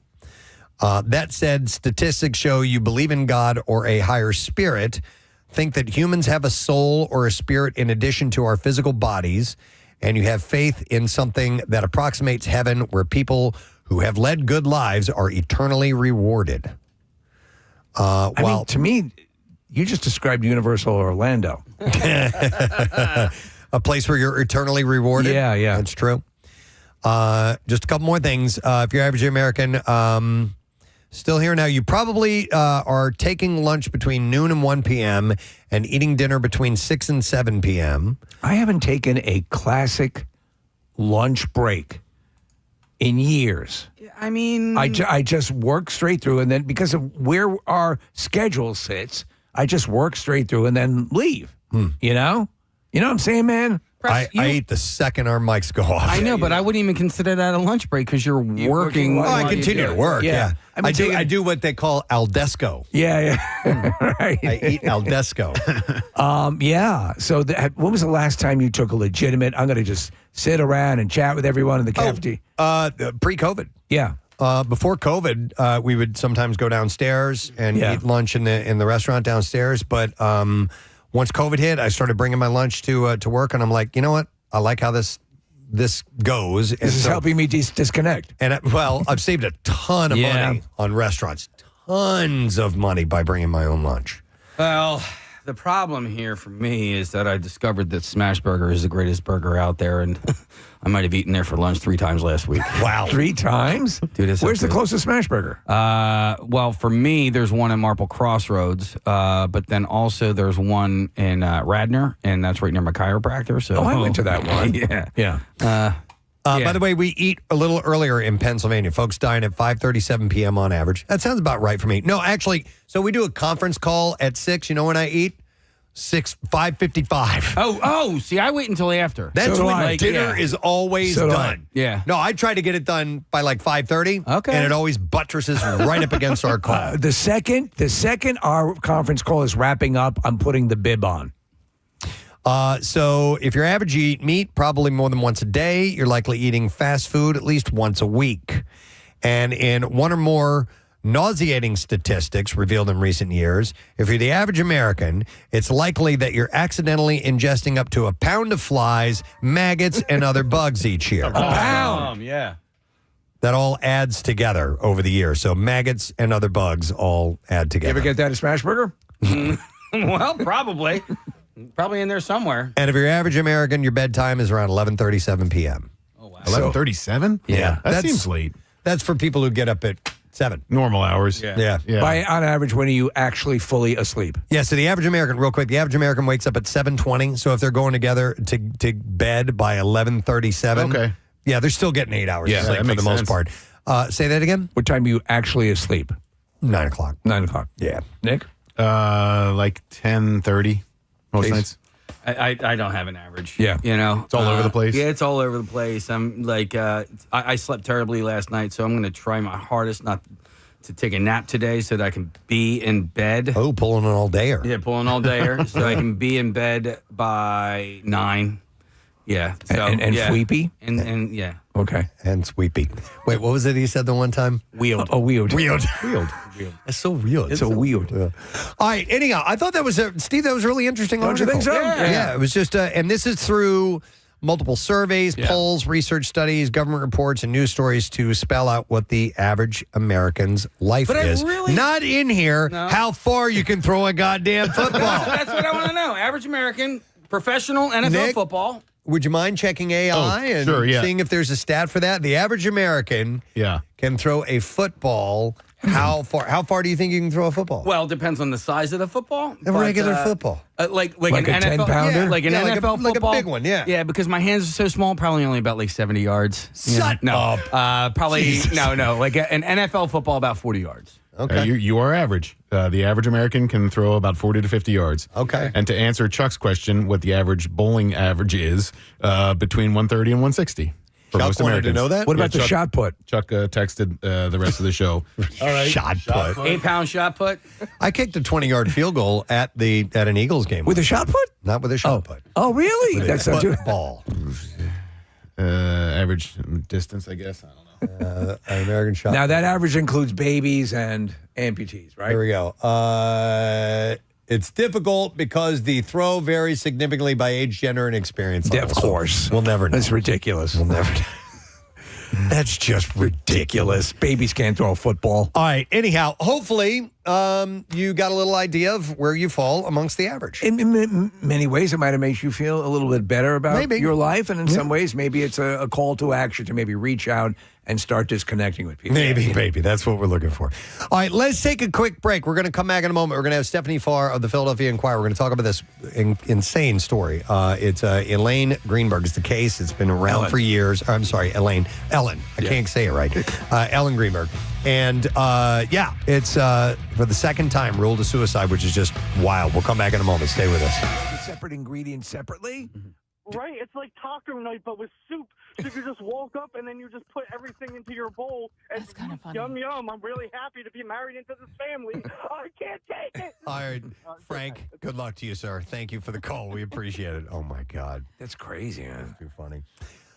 So here's another one that says, once we watched my wife's grandma dice an onion by... Oh, wait, I already said that one. Never mind. There was another onion one coming up a little bit later on. This one says, I brought my mom and a niece to a nice restaurant in Boston and interpreted the menu for them. It was in Spanish, and I could make out most of it, and we played it safe considering their plates, but also ordered a few things for them to try. Adventure in food and culture is important for my kids. My mom screamed, "Ooh, gross," like a child in the middle of the crowded dining room, all because I said that there were anchovies in the Caesar salad as they brought it out to the table. Isn't that a standard part of Caesar salad? Yeah, anchovies? The dressing is made right. with anchovies, but she probably didn't know that. She got a little freaked out by that whole thing. Ooh, there's carrots in this carrot cake. Right. All right, let me go to Adam. Hey, Adam, good morning. Morning, guys. What's up, Adam? My fiance's mother will put whole chicken breast into the oven with like an inch worth of olive oil and no seasoning and just let it cook in there for like an hour. Wow. My fiance suggested that I learn this recipe. What's to learn? Wait, let me take notes. Yeah. So, Preston, would there be any reason to prepare chicken that way? If you maybe were going to add it to something else, but they just eat it like that, Adam? It's the weirdest thing that I've ever seen. They pull it out of the oven, they cut it up, and they're like, "Oh yeah, it looks great." I'm looking at them like, did she forget to put like salt, pepper, like any kind of seasoning on this thing? I came home from work one night and it was just sitting there on the counter. I'm like, yes. Are they treating it like Preston, like focaccia bread, where you're dipping it in Everybody just takes a piece and then they dip dips it in the olive oil? Oh man, that's super duper bland. Thanks, Adam. I appreciate it. Yeah, you would do that if you're going to add it to something else, maybe. But even then, you at least want to give it a little bit of salt and pepper, you know? Something in there. Let's see here. This one says, my mother-in-law. These are all mother-in-laws. Questionable ways that they prepare things in their kitchen. My mother-in-law cuts every single vegetable up with a paring knife. Now, a paring knife is really small. Yes. She said it's horrible watching her struggle to cut large items like potatoes and onions. But she just sits there and insists that a small knife makes it go faster. Yes. But then again, he says she also boils chicken in water in the microwave and eats it too. Boy, that's about as bland as you can get too. So smaller tools will make the job go quicker. So like a really tiny lawnmower. Right. Yeah. Exactly. Try that. Yeah. It'll speed things I'm up. gonna cut my time in half. No. You need a nice big knife. No, I'm gonna dig out this pool with a spoon for some things. And by the way, always sharpen your knives. I think the rule is a dull knife cuts people. A sharp knife doesn't, because a dull knife won't. You can move. Jump. Yeah. It'll skip around and not cut cleanly, and you can cut yourself. What are your kitchen knives of choice? Are you using the Guy Fieri? Yeah. We have the Guy Fieri. They're pretty amazing. Yeah, we got what's called the Battle Station from Guy, and we've had it for, I don't know, 8 or 9 years or something like that. Yeah, they're really good knives. We just got those colored ceramic knives. How are they? I love them. Because I see them advertised on QVC occasionally, and the guy who appears to be a chef seems to really love them. Yep. Very sharp? Yeah. Okay. Yeah. One last quick question. Do you have to sharpen those ever? I don't think so, right? I don't know. You're asking this guy over here. I don't. I've never dabbled in ceramic knives, so right? I'm not really sure if they need to be sharpened or not. Here's another one. It says, my stepfather's an absolute toddler about food. A literal 60-year-old man who still throws tantrums when my mom doesn't make him what he wants for dinner. One of his normal practices is to eat slices of white American cheese straight from the packages. Sometimes he just takes slices out of the package and stuffs them in his mouth. And I think these are the individually wrapped ones. Yes. Because he goes on to say he spent all of last summer insisting that every pack of cheese that my mom got was bad, but they were all totally fine. Our conclusion, we think that for the first time in his life, he actually smelled the cheese before inhaling it. So if it wasn't wrapped tightly in that package, because those, like the Kraft ones, like they barely have any scent to them at all. And you get a real cheese, it's going to have a really strong scent to it. All right, Tony has a crazy way of making soup. We're going to go to Tony. Good morning, Tony. Good morning. How are you? Great. What's up?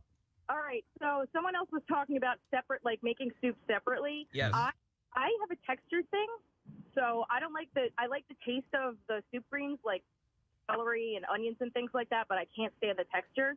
So I boil them in the broth, and then I strain them out, and then I kind of pulverize them into their own soup, and then I add it back into the broth, and then I boil the noodles, and then I add the chicken. Okay. So you don't like texture of vegetables, so you just kind of puree them and make them into a liquid. Yeah. Yeah. Okay. You're still going to get the flavor. That's interesting. That's I probably guess. a Bill Weston way, right? Yeah. So you know what? In fact, here's this same one. It says, my dad hates the texture and taste of most vegetables. He passed this down to my brother and me. So my mom always made us this awesome salsa that was completely pureed. Yeah. I was very confused by chunky salsa when I was old enough to notice it at other people's homes. I didn't know people didn't like the texture. Well, I guess, yeah, Rochelle. Texture's a big thing. The reason she doesn't like mushrooms is the texture of them. Me too. She can handle the flavor. She can get mushroom flavored stuff, but if she gets the pieces, It's like I've been on that roller coaster with avocados. So I like avocados I initially liked.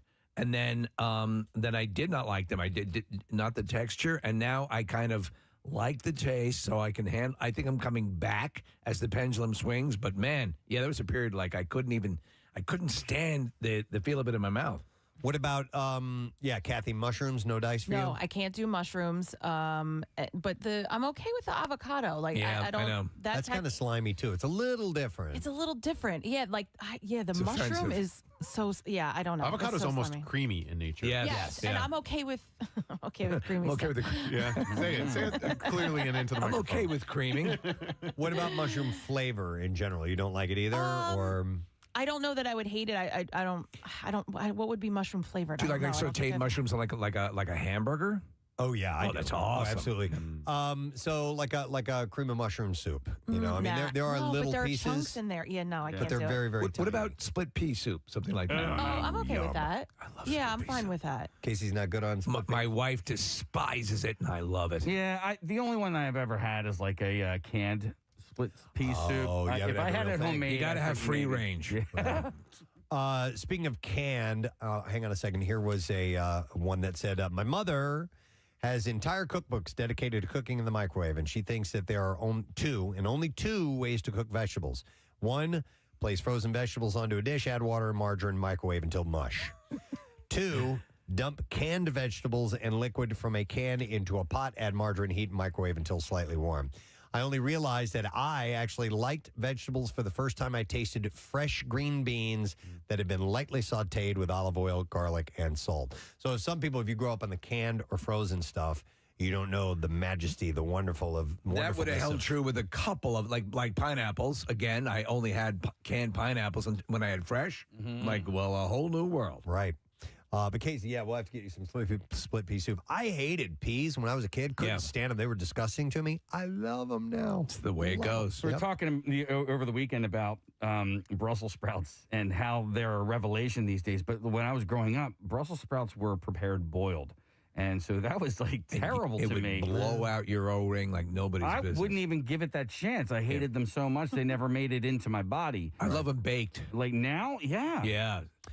All right. How about this one? When I eat at my in-laws, here's the in-laws again. It's always stressful. They're wild about portion control. My mother-in-law always cooks 1 potato per person, and they're baby potatoes, like the size of a golf ball. So, like, you can't have extras. She said during Thanksgiving, she'll hover around and snatch your plate away the second you're finished. Don't even think about seconds. Remember, 1 potato per person. What's that about? Are they? I guess they don't describe whether they're not there. Very thin. That's weird. How about I made Christmas dinner once, and my sister deemed the ham trash because I didn't take the bone out. Apparently, Gordon Ramsay wouldn't have done that. And I was deemed unfit for next Christmas dinner, so she took care of it. She cooked a tube of deli ham instead. Really? A tube of it? How's everyone's tube? How's your tube of ham? God, that sounds awful. It's very good. This is good tube. Let's see. Let's go to Bob. Hey, Bob. Good morning. Hey, good morning, guys. Hey, what's up, buddy? When I first got with my girlfriend when we were kids, about 18, 19 years old, come home from work, and her mother, she's like, oh, we're going to have spaghetti the poor way. Bunch of soggy-ass noodles with tomato soup poured over top. Soggy-ass noodles with tomato soup poured over them? You should have used ketchup.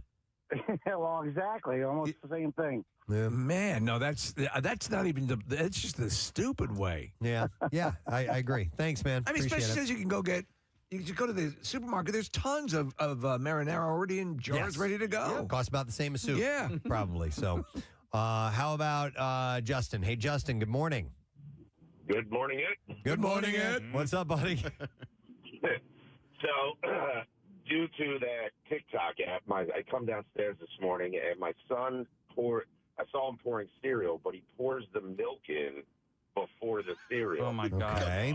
Can you divorce your children? Yeah, he said all the kids in his class do it, and I questioned him. I said, that is un-American. We do not do that here. Well, it's just stupid, too, because you can't fill up the bowl with cereal. You're just getting a surface layer. Well, yeah, so apparently this video says that it helps so the cereal doesn't overflow over the bowl. What? I mean, yeah. Are you that... You can stop pouring milk at some point, and it will not overflow. Stop! I know, right? Help! All right, thanks, Justin. My daughter likes to let her cereal sit in milk until it gets all mushy. Oh, wow. Not me. I think I might have been that way when I was a kid. Yeah. And now it's like if it sits there too long, I don't even want it. You know what? I've found my ability to buzzsaw through, especially cereal that I like Frosted Mini Wheats or the was it Kanashi? What are the Kashi? Oh, their stuff is. I can go through like half a box. And like nobody's business. It's just crazy. All right, one last That's one. why I can't do it. One last one, and then we got to take a break. This one says, honestly, I'm amazed that my grandfather never got food poisoning. He would frequently leave soup out on the stove for days on end, just heating it back up when he was hungry and letting it cool down for hours or even days before heating it up again. What was that? Just leave it there. What was that story? It might have been debunked at a certain point, but it was the Chinese food that had been left out on a counter. Oh, yes. And they thought it was a meningitis case or something like that. And it turned out to not be what caused that guy's illness. You're right.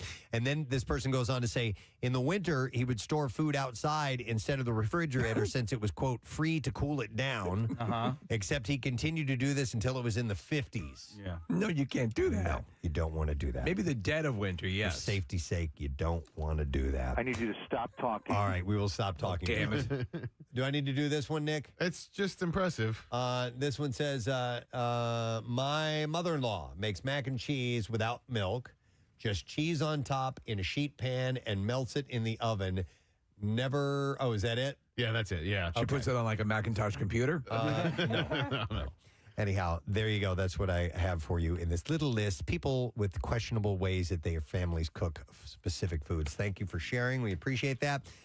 We do have to take a break, but listen, cool thing happening tomorrow night. We have a screening of Doctor Strange in the Multiverse of Madness. Very exciting. And I have 3 pairs of tickets I can give away. So first 3 callers, 215-263-WMMR. Tomorrow night, 7 o'clock, UA King of Prussia. Movie doesn't even open until Friday. This is a big blockbuster movie. Oh, yeah. Absolutely. And let's get you into this exclusive screening. We're going to take a break. When we come back, we'll have your chance to win $500 and tickets to the MMRBQ with the concert cash. B-File up 2. Stay there. You're in front In less than 2 weeks, we'll be broadcasting live at Keenan's. That's right.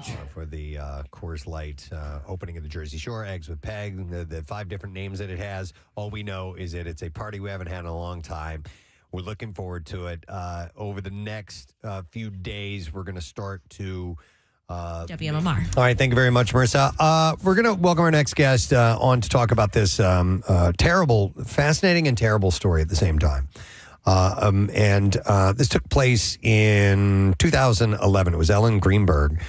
She was found with 20 stab wounds in her apartment in Manayunk, and was initially ruled a potential homicide, then changed to suicide, and now, after a second review, has been ruled a suicide. And the thing that's crazy about this is if you take a look, especially we saw essentially a rendering of the stab wounds that she had suffered, and there were 20 of them.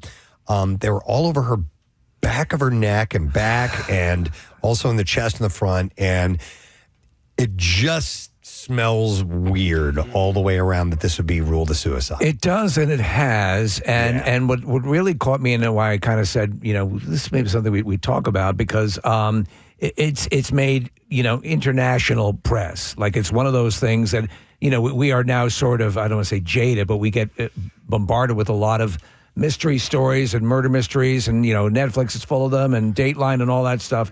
This one's local, but they're to me, and you can't know everything, but there seems to be what I would say are outlandish aspects of this that I just can't wrap my mind around. Yeah, it's wild, and there's a Hulu 3-part series that is available, and our next guest is featured in that. She's been covering this since the beginning on the Inquirer. So let's get her on, because we have questions. Yes. And we'll see, maybe she can answer them. Please welcome from the Philadelphia Inquirer, Stephanie Farr, who's joining us today. Hi, Stephanie. Good morning. Good morning, guys. Thanks for having me. No problem. So, wow, this is something else. I mean, the fact that this review has now concluded with a ruling of suicide, it's mind-boggling. So let's go back to the beginning. Stephanie, did you start covering this story right away when it initially took place in January of 2011? Yeah, so I was working as a crime reporter at the Philadelphia Daily News back then, and I did 1 or 2 stories on the case as the police were disputing the medical examiner's findings of homicide. So at the scene, the police, kind of among themselves decided it was a suicide, which is unusual. They told me this in an interview, and then the next morning at autopsy, the medical examiner discovers all 20 stab wounds, not all of which were seen at the scene that evening, and he rules it a homicide. And then a few days later, the police department starts publicly questioning that ruling to us in the press, saying that they're, despite the medical examiner's homicide ruling, that they're leaning towards suicide and looking into mental health issues that Ellen may have had. So there's a whole series of issues that, again, you like to keep an open mind. Obviously, there's the loss of a beloved family member and a family that's suffering, and people all around this that are dealing with things. But I mean, when I take a look at the story and you realize that the apartment was professionally cleaned before any evidence could really be culled from the site, that's kind of a mind blower. How did that come about? Yeah, so when police leave the scene that night, they are carrying it as a suicide, and so the apartment manager the next morning, calls them up. Members of the fiance's family want to come in and get some belongings, and she calls them up and says, they want to come in. Can I let them in? And they say, yeah, and, recommend a cleaning service for her to get in there before, other people start coming into the apartment. And so the apartment's cleaned then before the case is actually ruled a homicide by the medical examiner. Wow. I mean, to me, that seems major misstep. That would be a violation of a procedure, a protocol, correct? Well, yeah, I think,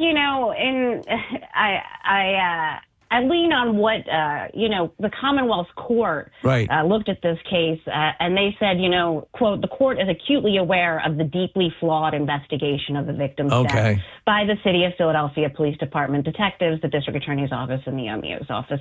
So I don't think that there's any question that this investigation was flawed. So, go ahead, Preston. Well, listen, Stephanie, for those who may not be familiar, can you walk us through the basics of what we know happened that day when she was murdered? Or I can't say murdered. I mean, when the incident occurred, I guess. Yeah. No, it's a suicide. So it's listed as a suicide and remained so. So Ellen was a first-grade teacher at Juniata Park Academy, and there was a nor'easter that day, a snowstorm, and the school gets out early. She returns home to her apartment in Maniac that she shares with her fiance. He returns sometime thereafter.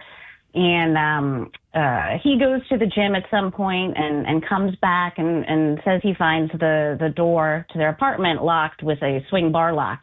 He goes down to the front desk to try and get the security guard to, help him break it down. The security guard says, I can't do that. He goes back, sends Ellen a series of text messages, and then eventually says he breaks the door down and goes into the apartment and sees her slumped in the kitchen and calls 911. And in that 911 call, he is asked to perform CPR on Ellen.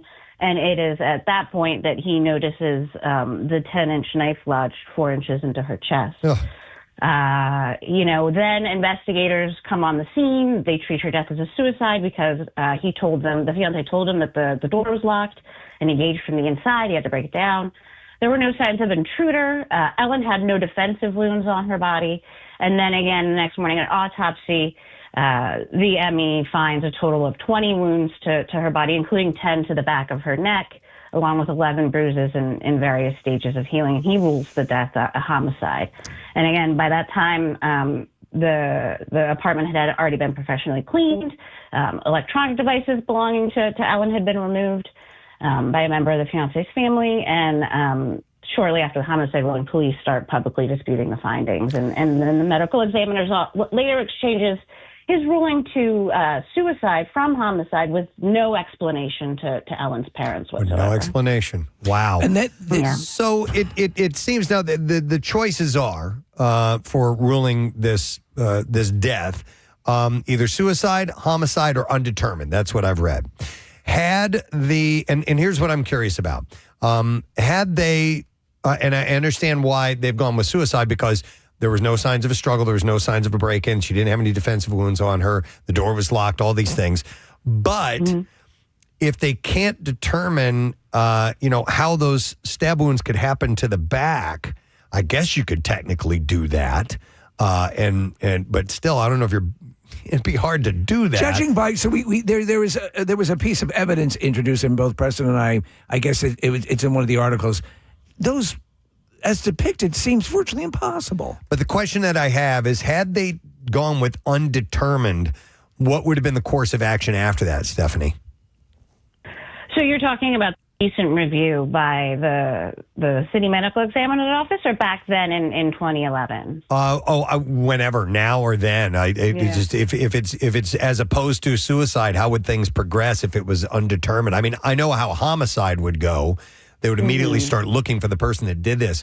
But if it were undetermined, do you have any idea what the police procedure would be? Would it be to treat it as potentially a homicide and look for somebody who did this? Well, I think it definitely opens the door to investigations more so than a suicide determination. Whether it would force the police or another agency to take on the case, I'm not sure. Right. But it would open the door for agency who may have interest in doing so. Obviously beyond the scope of Philadelphia authorities, which I think the Greenbergs have little faith in at this point. So, Stephanie, and then of course there are a whole bunch of issues that are sort of, just looming around the periphery of this. And one of them is the surveillance footage and witness statements contradicted the claim that the door, of having to force the door. Phone records apparently also disputed alibi claims from, I guess, what would be the defendant in this case. So there's all sorts of issues like that. I would understand why the relatives and the the family of Ellen would be like. It's just as a casual observer, and again, we get so immune to this by seeing so many stories that are like this that seem improbable. But this one just seems to have so many issues that seems to be sort of a rushed element or a botched element or an incomplete element. To Preston's point, it's like to determine conclusively suicide seems a reach as well. Yeah, I think that the Greenbergs have had valid questions from the beginning that they haven't gotten answers from the city of Philadelphia. That's why I took on the case when their private investigator came to me in late 2017 with, some of this new information. I don't know why the entire case file, wasn't just handed over from the beginning if authorities had nothing to hide. And I'm not saying that they did, but it would have been much easier to just put everything on the table and say, this is what we've got, and this is why we're so sure it's a suicide. But I don't think the family's seen anything that's definitely, the keystone to suicide. So, and I think, go ahead. So does the family have a course of action now? I mean, this is the second time that this ruling has come out, and if they fully disagree with it, do you know what their next move might be? Well, unfortunately, this review that came out Friday, this was part of a settlement the Greenbergs had reached with the city of Philadelphia. They had 2 lawsuits against the city. They reached the settlement in February after the medical examiner who initially conducted the autopsy signed a sworn statement that he would now change the ruling to something other than suicide, given what he knows now and all of the information that has come out. Mm-hmm. But as part of that settlement, the Greenbergs agreed never to sue the city of Philadelphia again. Go ahead. I was just going to say, in talking with their lawyer yesterday, I said, what do you do now? Do you stop? And he says, we will never stop. There are other options to pursue. But he was not ready to discuss what those may be. Yeah, because potentially there is someone who committed murder. We don't know who that might be. If that's the case, that is out there. Your participation in Death in Apartment 603, the Hulu documentary, I assume obviously since you were right from the beginning stages as they came to you, the reaction to it, I'm seeing here that hundreds of thousands of signatures that called for a reopening of the investigation. In general, what has been the response to your work on this? Do you hear from a lot of people? I assume people reach out to you with things they think might be tangential to the case? Yeah, I don't watch a lot of these documentaries, these true crime documentaries. I covered crime for 10 years in Philadelphia, and that was enough for me. So it's been unusual to be in one of them. And I have been, hearing from people all over the country, who have theories, who have the questions, and then people who just want to be like, where did you get your ring from? Or yeah. So some people have been very, very nice. It's not something that I normally do as a print journalist. I much prefer the written medium.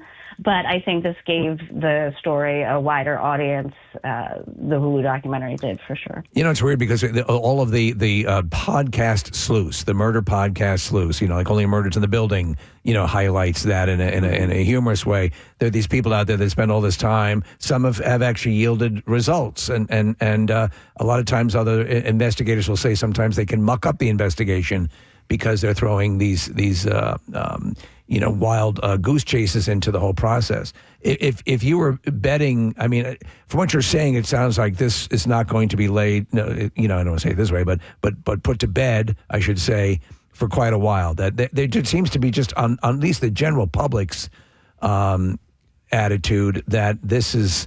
It seems at best suspect, and a lot of people don't seem satisfied with this end result. How do you see this playing out in the long run? I don't know, Steve. It's going to be up to the Greenbergs. It's going to be up to their lawyer, Joseph Pedraza. These are people that have been fighting. The Greenbergs have been fighting for answers for 14 years. And it's been, I think agonizing is not a strong enough word for what they've had to go through. But they don't seem, deterred by the ruling this week. They they expected it. They didn't expect the city to come back and all of a sudden be like, okay, well, you were right all along and we were wrong, And so I think it just reaffirms their lack of faith in Philadelphia authorities. And as somebody who loves Philadelphia very deeply, and it's given me so much as a city, this one is been a really hard case for me to cover and to kind of grapple with. Well, I was just amazed at just the article again popped up in the Daily Mail, and then other I was looking at tabloids from around the world. Tabloid, I have to admit some of them were tabloid, but a lot of them were legitimate news sources from around the world pointing to this, and I was like, wow, this is the second decision coming in, and the reaction to it is pretty wild, and that people are kind of having a whiplash moment here, like this can't be. So it is, as far as these things go, this is one of the ultimate head scratchers, and I think that's what's caught a lot of people and caught their interest. Yeah, and I would just, given what you just said, I would encourage people to find valid news sources to follow this case, because there are a lot of people who are going to lean into the salacious and give their own opinions on it. And, follow the Inquirer, follow 6ABC, follow your local outlets who know and are following, journalistic ethics and guidelines when they're reporting this case, and not leaning into the salaciousness factor. Stephanie, it's kind of odd when it's, for me anyway, when it's this recent. It was only 14 years ago, and this local. And I have a hard time not associating the fact that, when these documentaries air, the family is watching it. They're seeing the headlines that are popping up again. And I know that they're just looking for some resolution on it. But in the end, do you think that for the family in some part that they just want this to be behind them? No, I mean, I think they wake up every morning with this one thing on their mind. I don't doubt it, actually. It's something. And so I don't know that. Yeah, unless they can get what they feel are answers or justice in some way, and that's up to them to decide what that would be. I don't think that they want this behind them. I think it's their whole life. Yeah. Well, Stephanie, along with this heavy material that you have to deal with, there's always things like the scrapple sculpting contest that you covered to lighten things up a little bit. Yeah, I have to say, out of all the stories I've written, a few of which have appeared on the Bizarre File, this is the one I'd least expect you guys to invite me on to talk about. So, yes, on Friday I was covering the Scrapple Sculpting Contest at Reading Terminal Market. And very joyful. You need a Scrapple Sculpting Contest to help offset all of the horrific stuff. So, yeah. And by the way, Steffi, you mentioned the Bizarre File. If one of your stories ends up in the B File, is that a minor sense of pride that you get? I'll never forget the first one that ended up in the Bizarre File. It was about a Phoenixville mayoral candidate who proposed getting drug-sniffing bunnies for the borough, and he was serious about it because he had fallen for an April Fool's Day joke online. Oh, yes. Oh, my God. Phenomenal. So that was the first one that I heard on the Bizarre File, and that was a nice feather in my hat. That's great. That's excellent. All right, Stephanie, thank you for checking in with us this morning. We appreciate it. You do great work, and thanks for the details. Thanks so much, guys. You got it. All right, Stephanie Farr, Philadelphia Inquirer columnist. It's wild, man. It's and so can I think out loud here for a moment? I'm not pointing fingers or anything like that, but and I'm not saying that this is the case. I'm not saying it's a cover up. It may be. I don't know. But, when you've seen the history of things that have been covered up when it comes to, police work and things like that, where, sometimes you'll see that it's like they're covering their ass. They made a decision. It was the wrong one. And it's too hard to say I was wrong. You know what I mean? So here's the deal. And I don't understand that. Obviously, again, I'm not saying that's what happened here. Law enforcement in my family, and again, not saying yes or no, but if you want to mute or tamp down any suspicion, you just open up everything. Here's what we have. Here's why we think this. I know they believe that they have or whatever. Yeah, Preston, listen, you can't help it. We live in a world where whether it be through fiction or nonfiction documentaries, we have had a glut of this stuff for years. Mm-hmm. And so, you watch any one of these things, it's a game now. Who did this? But for a family, it's the loss of their daughter. Yeah. And it's it just, again, I'm not usually motivated. I recognize the horror of what's involved here. But this one, I thought, I remember hearing, okay, they're going to reinvestigate this now. I go, okay, now they're going to, here's where it's going to be corrected. And then to have it come back again that way, I'm like, what? We'll see where this goes. Yeah.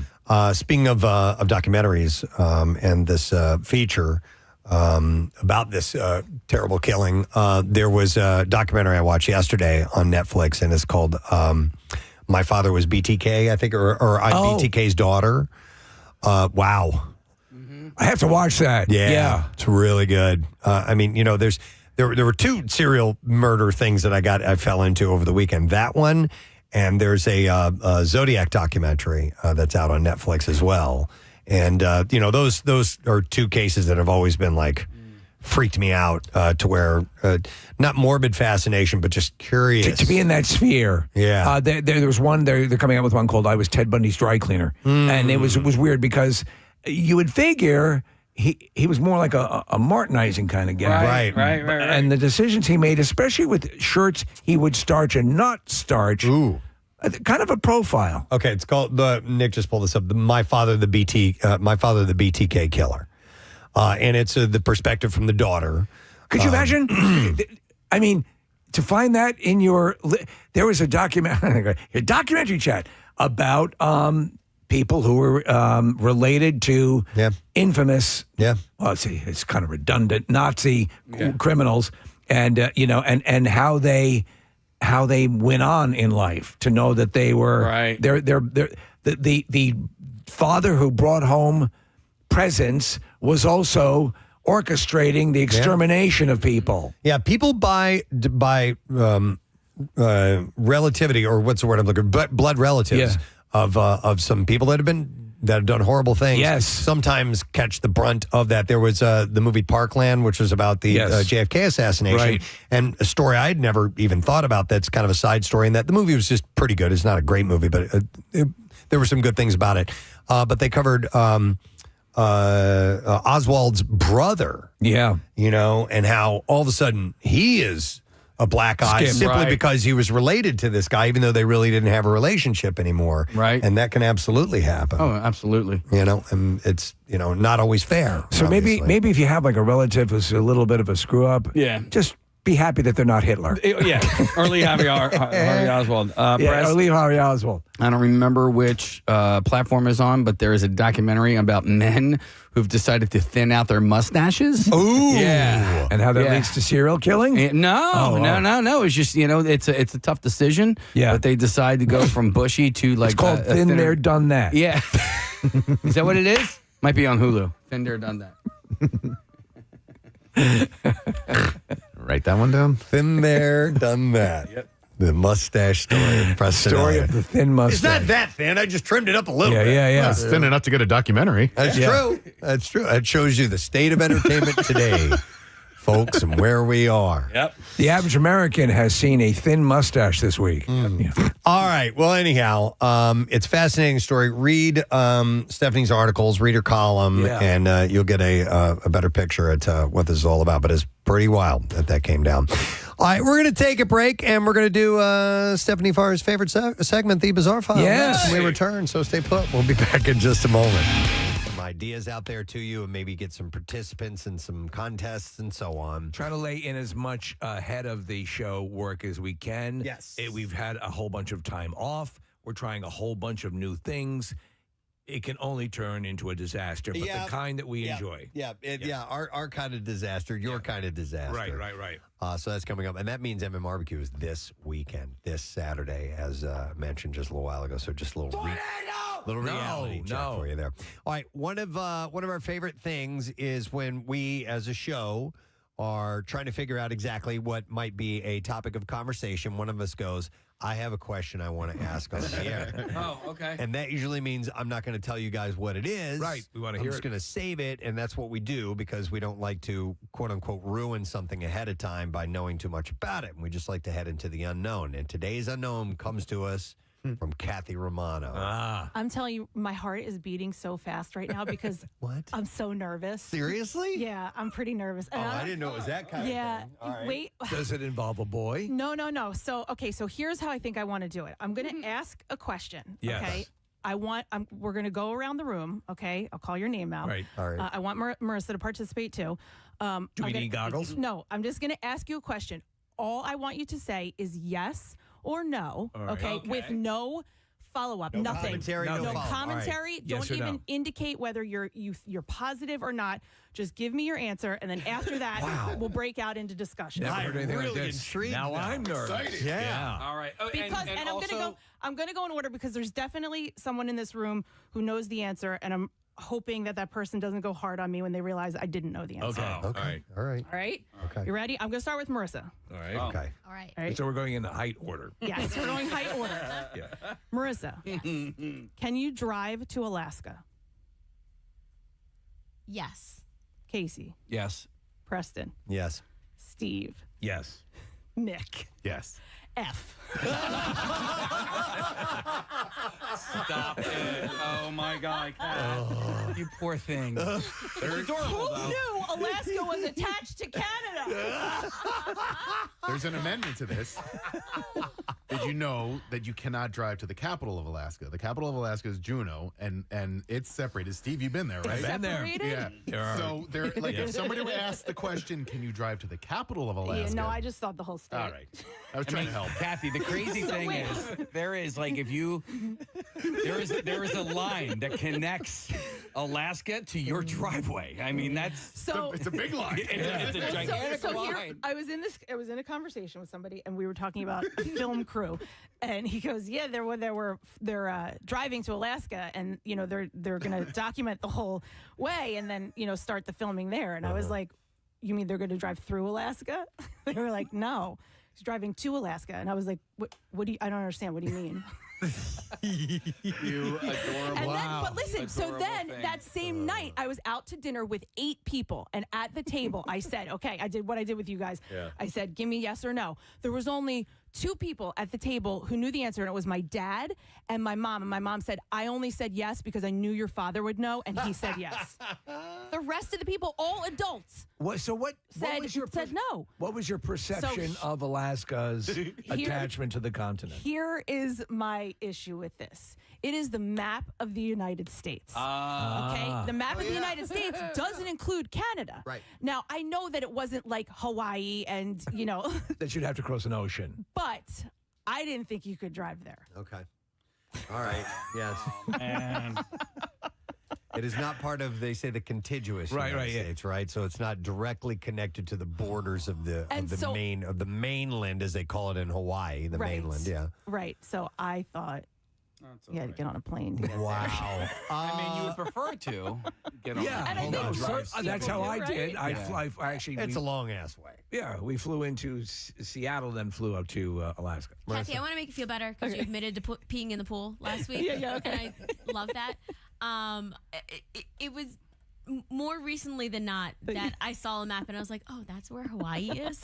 all right. Oh, For the really? same reason. You thought it was in the Atlantic? No, because like maps that we've seen growing up, it was like the continental U.S. and then there was just Oh. little corners. No, you're right. Yes. I have heard and read stories of people who thought that Alaska and Hawaii were actually down in this little corner Very right close next to each other. Very close to each other. How does one have such wonderful tropic weather and the other one's so cold? Yeah. For the record, I didn't think it was like in the Atlantic Ocean or anything like that, but I just didn't actually know like how close it was to California. And I was like, oh, that's why you stop over in California if you're flying to Hawaii. Listen, there are these things in life that elude you as far as your thinking. I remember as a family member who was studying, law and thought that the Titanic sunk in the Pacific because that's where the icebergs are.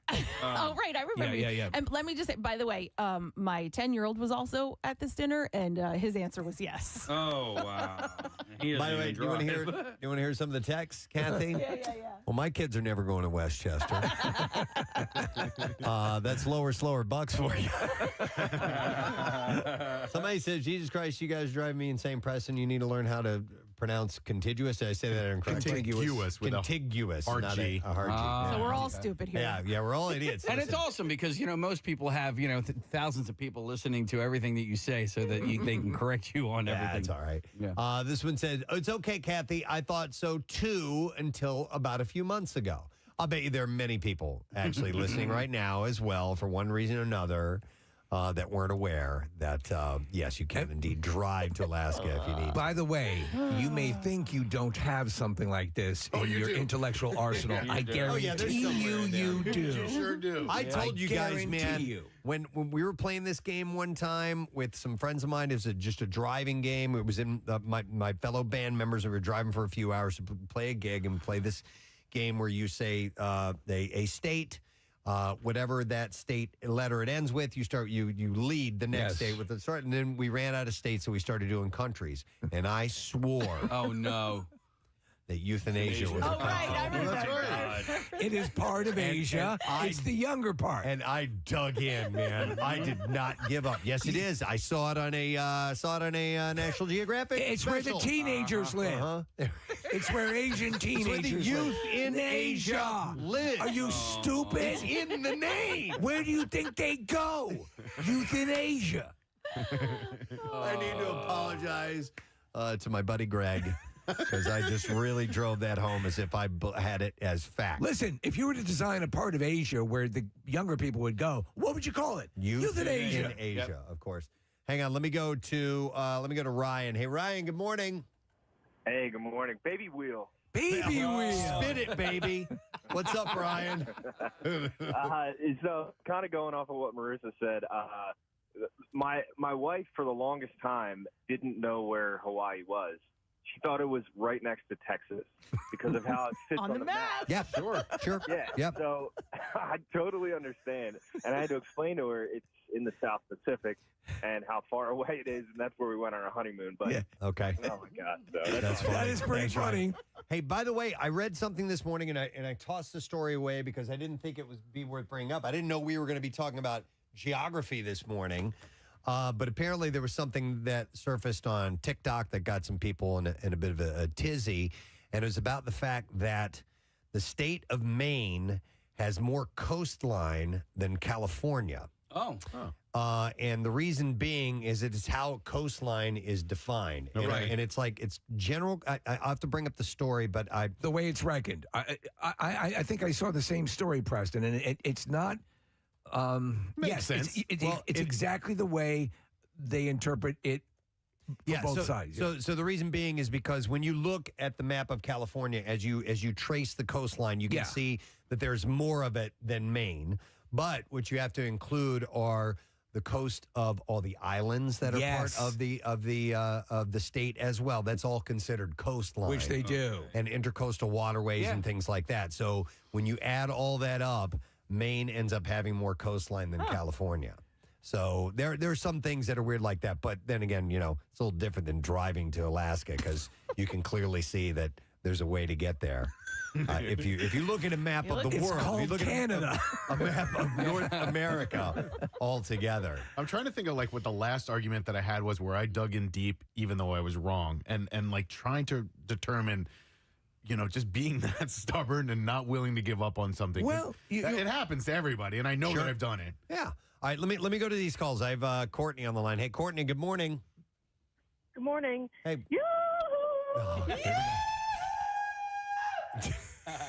What's up, Courtney? So, a couple months ago, a friend and I were talking about a friend of ours that moved back home from Alaska, and I was like, wow, she had to pack all of her stuff in an airplane. That probably was like expensive. And she's like, you can drive from Alaska. And I was like, what? No, you can't. Well, it's out in the middle of Canada. Yeah, and Courtney, was it because of the maps that we've seen Yes. that have the little cutout of Alaska and Hawaii? Yes. Okay. There you go. You know, That's it's what funny, you though. thought. All right. Stop and think I'm about with you, Courtney. people who are like who believe that, Courtney, think, okay, well, we're going to Hawaii, but it's got to be like, what, about a 2-hour trip? Right. Yeah. Right. It's right there. It's right off Texas. Yeah. Hang on, completely different, but somebody who believed something for the longest time because of a name. I'm going to go to Mike. Hey, Mike, good morning. Hey, Mike. Hey, guys. How are you? I love What's up, buddy? So my cousin, she was doing a project on guerrilla warfare, and she was talking to my aunt about it. And then she asked my aunt, "Who gave the guerrillas the guns?"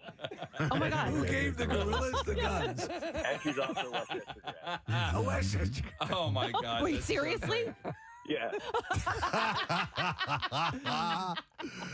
I love it, Mike. Thank you. When you're a kid, I could see you thinking, okay, the gorillas are fighting each other, but yeah, no, guerrilla warfare. I love it. It says my adult sister didn't know that New Mexico was a state. She thought there was Old Mexico and New Mexico, and therefore that it wasn't a state. So let me go to Kenny. Hey, Kenny, good morning.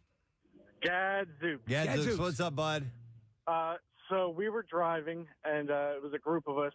There was like 6 of us in a car, so it was 3 against 3. And I was team wrong that New England was a state. Thank you, Marissa. I'm sorry, I was taking a look at the front page of PrestonandSteve.com and saw Brad Inglesby and Tom Pelfrey. Are we having them on next week? Yeah, on Monday. There is a finale party for Task on Sunday night. So that's when the guys are getting into town. And our friends at the Philadelphia Film Society, right? That's what it's called? They're hosting that on Sunday night. So I don't think Tom gets into town until Saturday, but he really wants to come in studio. He just won't be able to do it until Monday morning. So we will chat with those guys in studio a week from yesterday about the finale, which is this weekend. Got caught up yesterday on it, and wow. Did you watch last night's episode? Wow. Well, yeah, I got caught up on it yesterday. Okay, yeah. So I am, the show is so good. It's so good. And that's so good.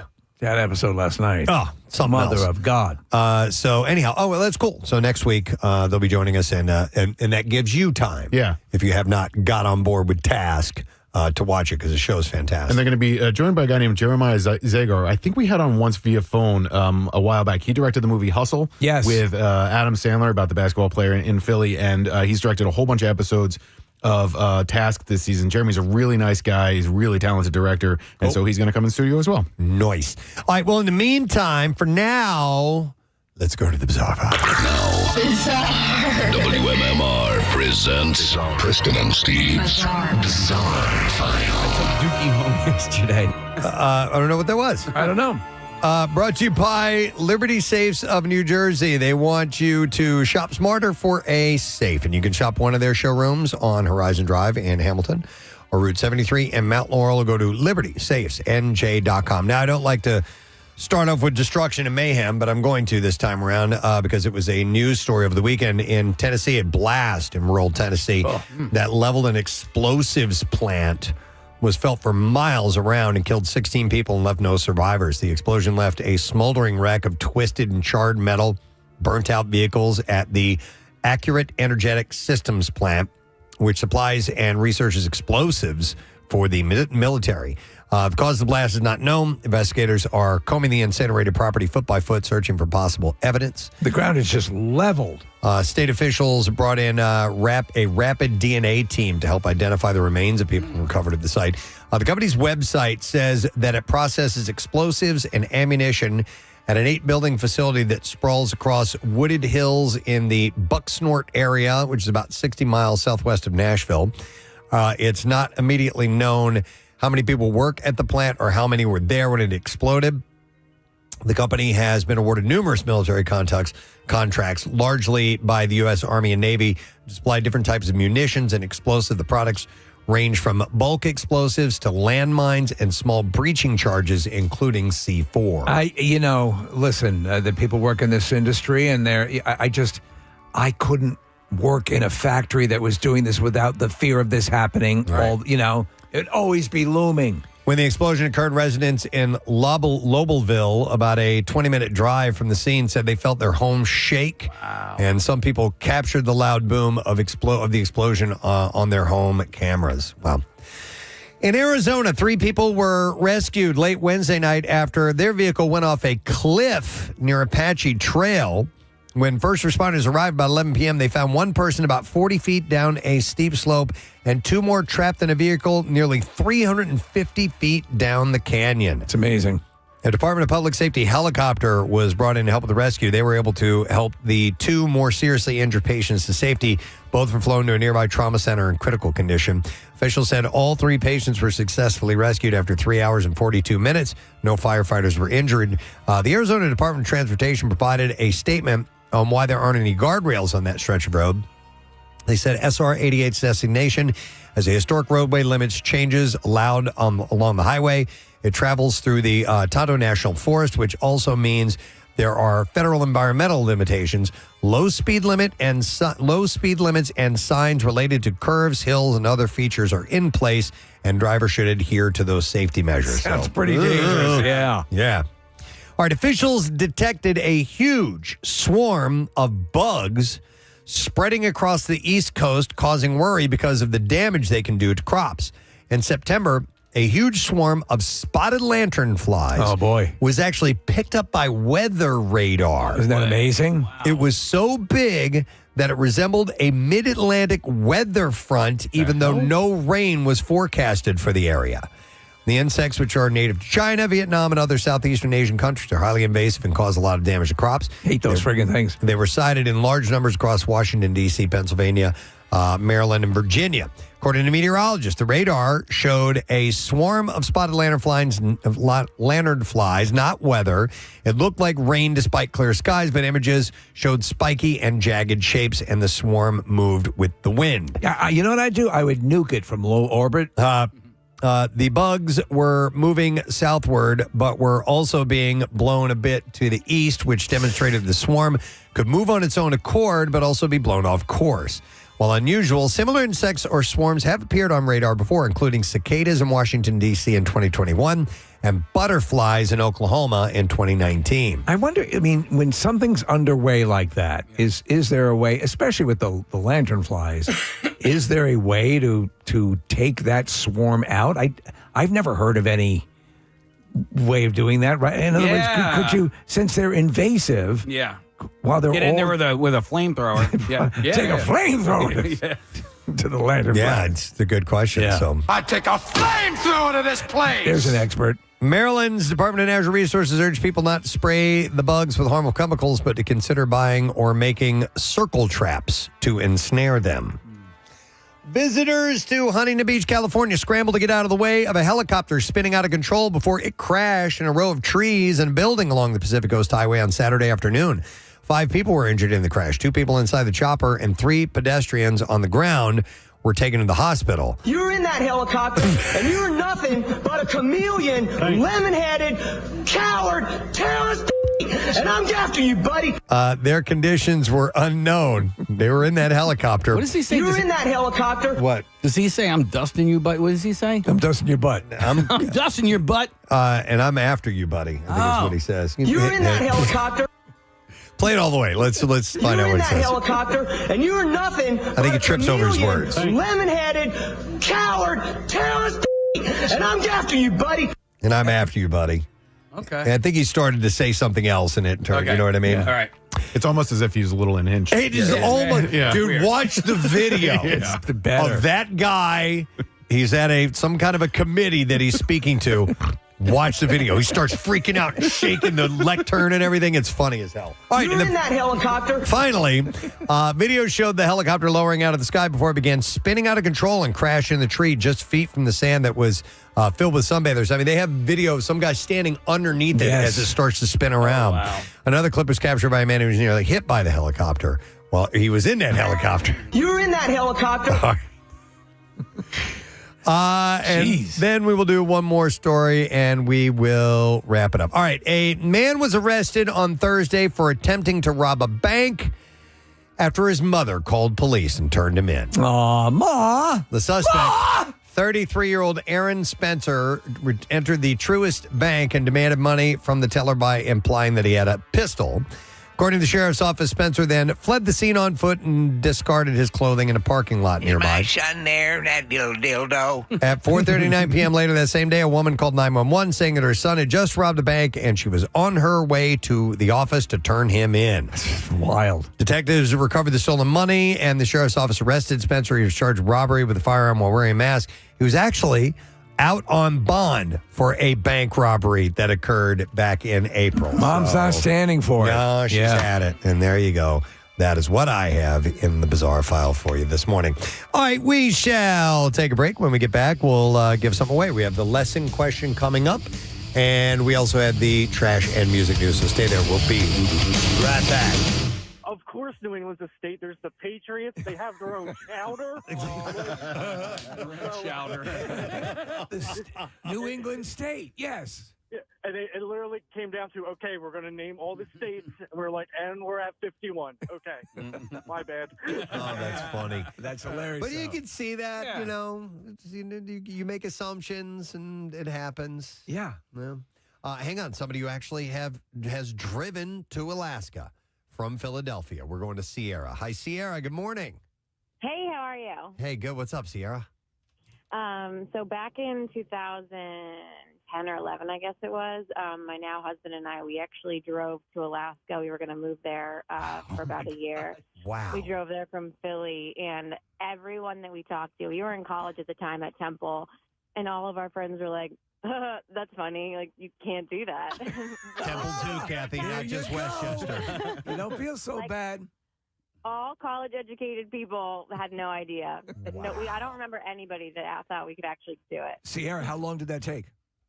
7 days. We drove in the wintertime, and so we had to stop at night because everything would shut down, like gas stations and everything, because the roads we took were mostly used by 18-wheelers. Yeah. Because no one's driving up there.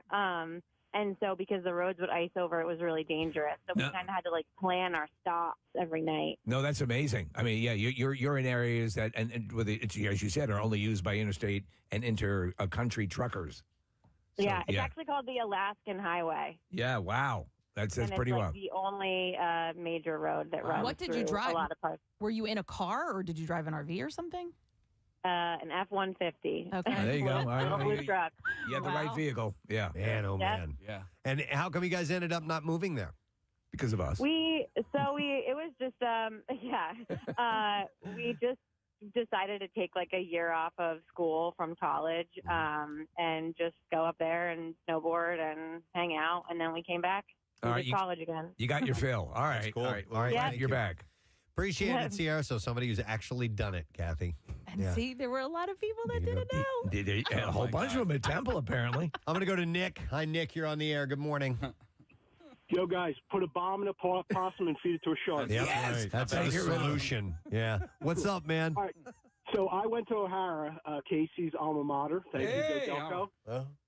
And senior year theology class, we had to do a project on different things, and this one girl picked euthanasia, which we were learning about what you guys were just talking about was the mass killing of people. Right. She literally did her senior theology project on youth in Asia and stood up in the middle of the class and went 10 minutes into her presentation about it.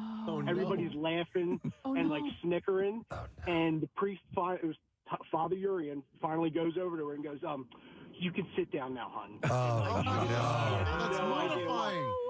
People, like, their jaw was on the ground. She's talking about how children are not being fed in Asia and everything, and we're just all looking at her like she was not even close. You're not even in the right ballpark. Oh, no. That would have been me. Yeah. Had you seen the word, though, had you seen the word euthanasia? No, actually, it wouldn't have been me. I actually thought euthanasia was a country. Yeah, that would have been your geography. Yeah, it would have been my geography. What's the capital? Yeah. Wow. All right. Thank you, Nick. Oh, I feel horrible for people when that happens to All you. the way You into it. realize, you realize how dumb that really was.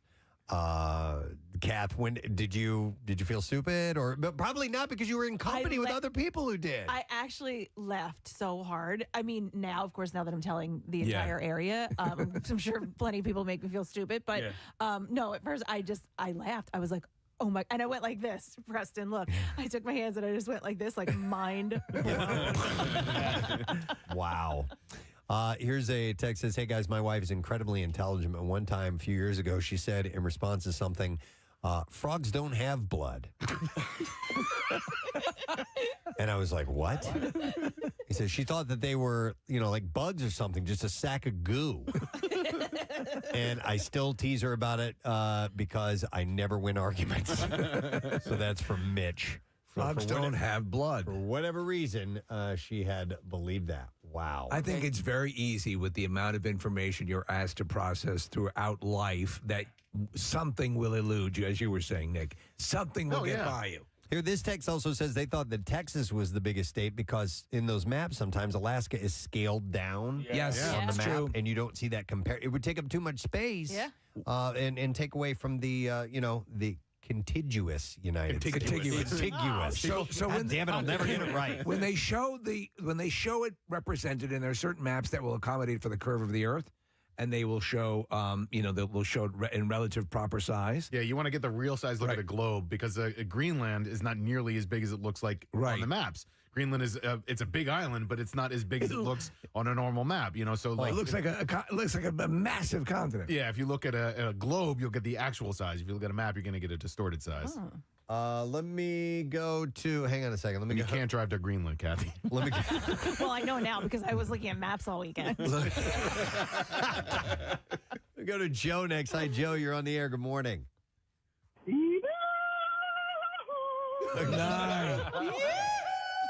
What's up, Joe? Hey, guys. Hey, so my story is this. It was back in the early 90s. I was home from Westchester University, Cap. All right, yes, go Rams. Old Rams in the house. And we were all sitting out on the front porch, my family and I, and my sisters were out there with my parents. And my parents had just came back from Canada with from a trip with my younger sisters.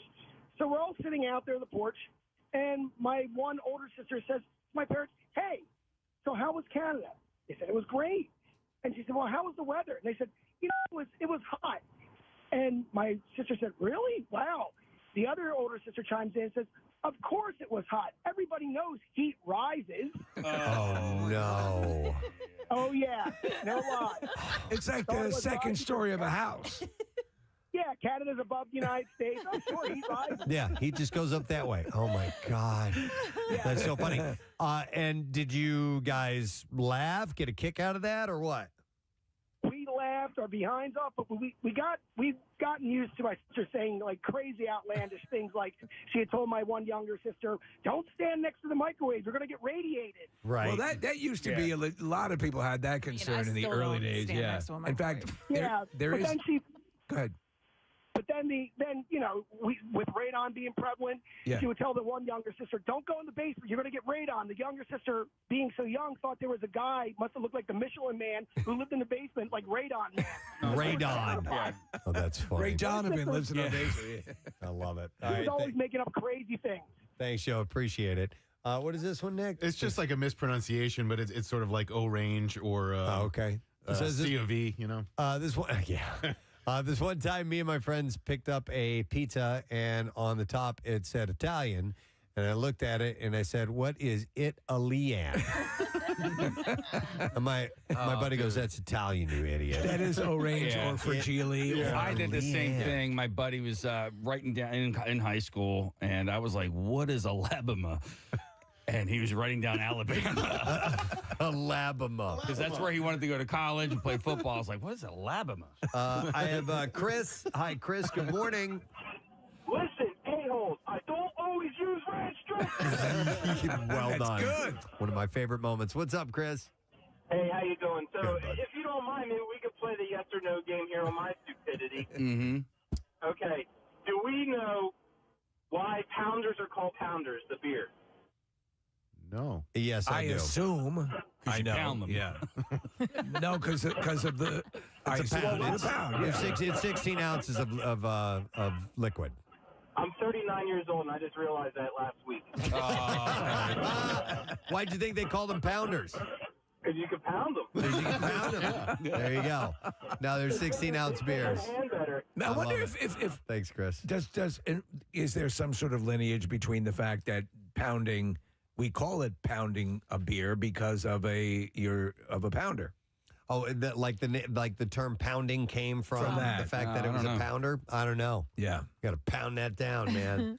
I didn't know. So, I mean, there was a point in my life where I thought like all rivers ran north and south and that, but there's also, speaking north and the south, I thought when you flew to China, yes, that you just kind of flew east and west. And because my buddy Vince, he goes there for business. I was quite a assuming bit. that too. Yeah, I was like, I yeah, didn't you think just about go going over the top all the way around. So I'm thinking, I'm like, well, is it faster to go east or is it faster to go west? And he's like, no, you go over. I was like, oh, you can go. I didn't know you could fly over. You can fly north over into. Yeah, the map can be a strange thing because when we have, and we've flown to Europe together before, and the next thing you know, you're getting close to Greenland, and we're like, aren't we going like way north to get there? And if you look at the map, no, that's the path you take. Right, pretty much, yeah. you know, and so things on a map versus a globe look a little bit different, and that's why you can be thrown off a little bit. Well, by maps that you've seen. They were pointing that out. I was watching this special about the Titanic sinking and you know, the perception of where things were. And the fact was the Titanic was going along a route that was, at that time, was highly trafficked. It was basically like two opposing lanes, you know, one going one direction, the other going with maybe a 50-mile spread. So that was the way they were going through. But when you saw it depicted and where the ships were placed on the map, it seemed, that was spread out incredibly far, but it wasn't. Nick just pulled up a flat map of the world, and Greenland looks gigantic, Nick. Right, and it's called the Mercator projection. I couldn't remember the term earlier, but there was the reason why maps are stretched like that is because of in order to draw them flat so that you can see them in a rectangle. Yep, you have to stretch them up in the north and the south. But yeah, Greenland's not nearly that big. Antarctica's not nearly that big as well. Wow. Here's a funny text that came in, Preston. I want to find it. The Mercator projection was Rick Astley's first band, right? I did not know that. Yes. Wow. Let's see here.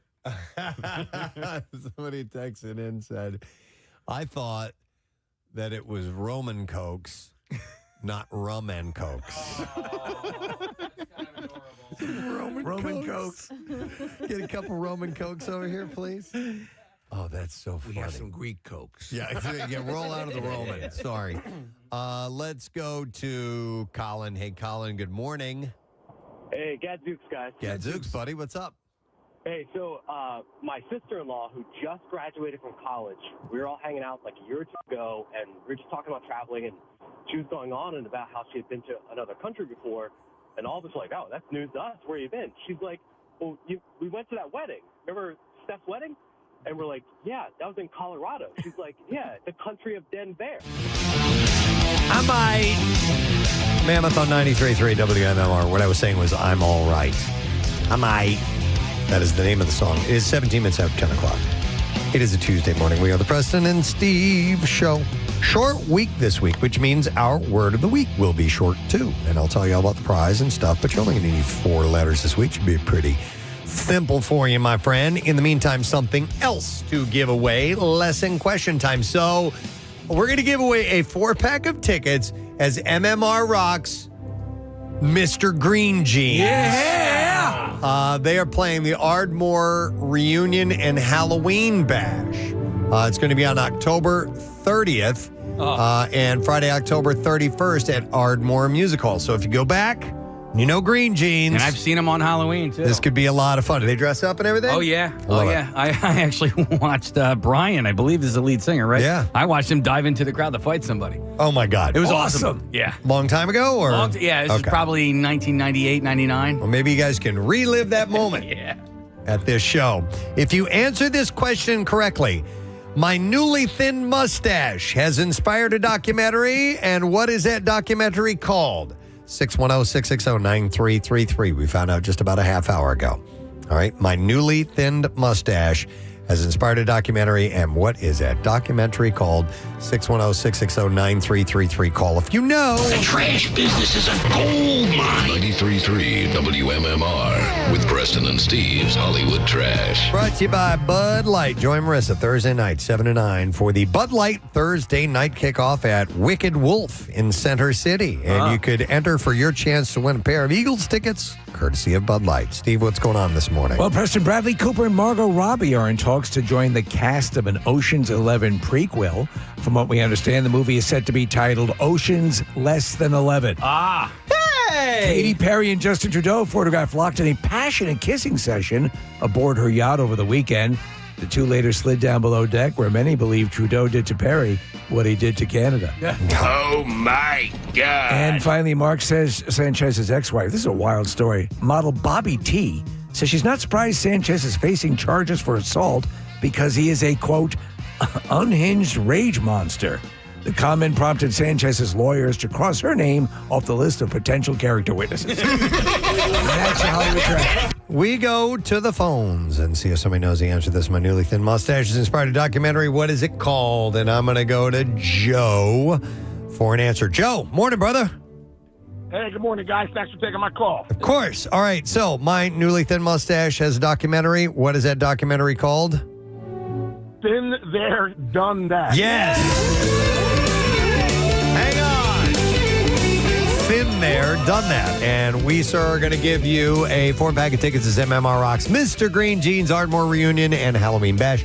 Thursday, October 30th and Friday, October 31st. Ardmore Music Hall with DJ J. Roy on Thursday night and DJ Double E on Friday night. Tickets are on sale now at ardmoremusichall.com. Let's get into the music news. Now, Preston and Steve's Music News on 93.3 WMMR.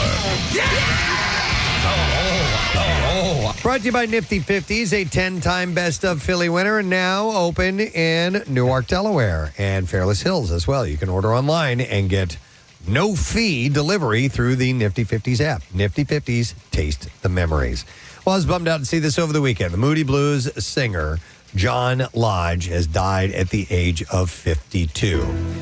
He joined the band playing bass in 1966 with fellow singer Justin Hayward, whose birthday is today, by the way. Yeah. Following the departure of Denny Lane. Denny Lane went over to work with Wings eventually, and Clint Warwick in 1966. His family said in a statement, it's with the deepest sadness that we have to announce that John Lodge, our darling husband, father, grandfather, father-in-law, and brother, has been suddenly and unexpectedly taken from us. As anyone knew this massive-hearted man knows, it was his enduring love of his wife, Kristen, and his family that was the most important thing to him, followed by his passion for music and his faith. John peacefully slipped away, surrounded by his loved ones and the sounds of the Everly Brothers and Buddy Holly. Oh, that's nice. Yeah.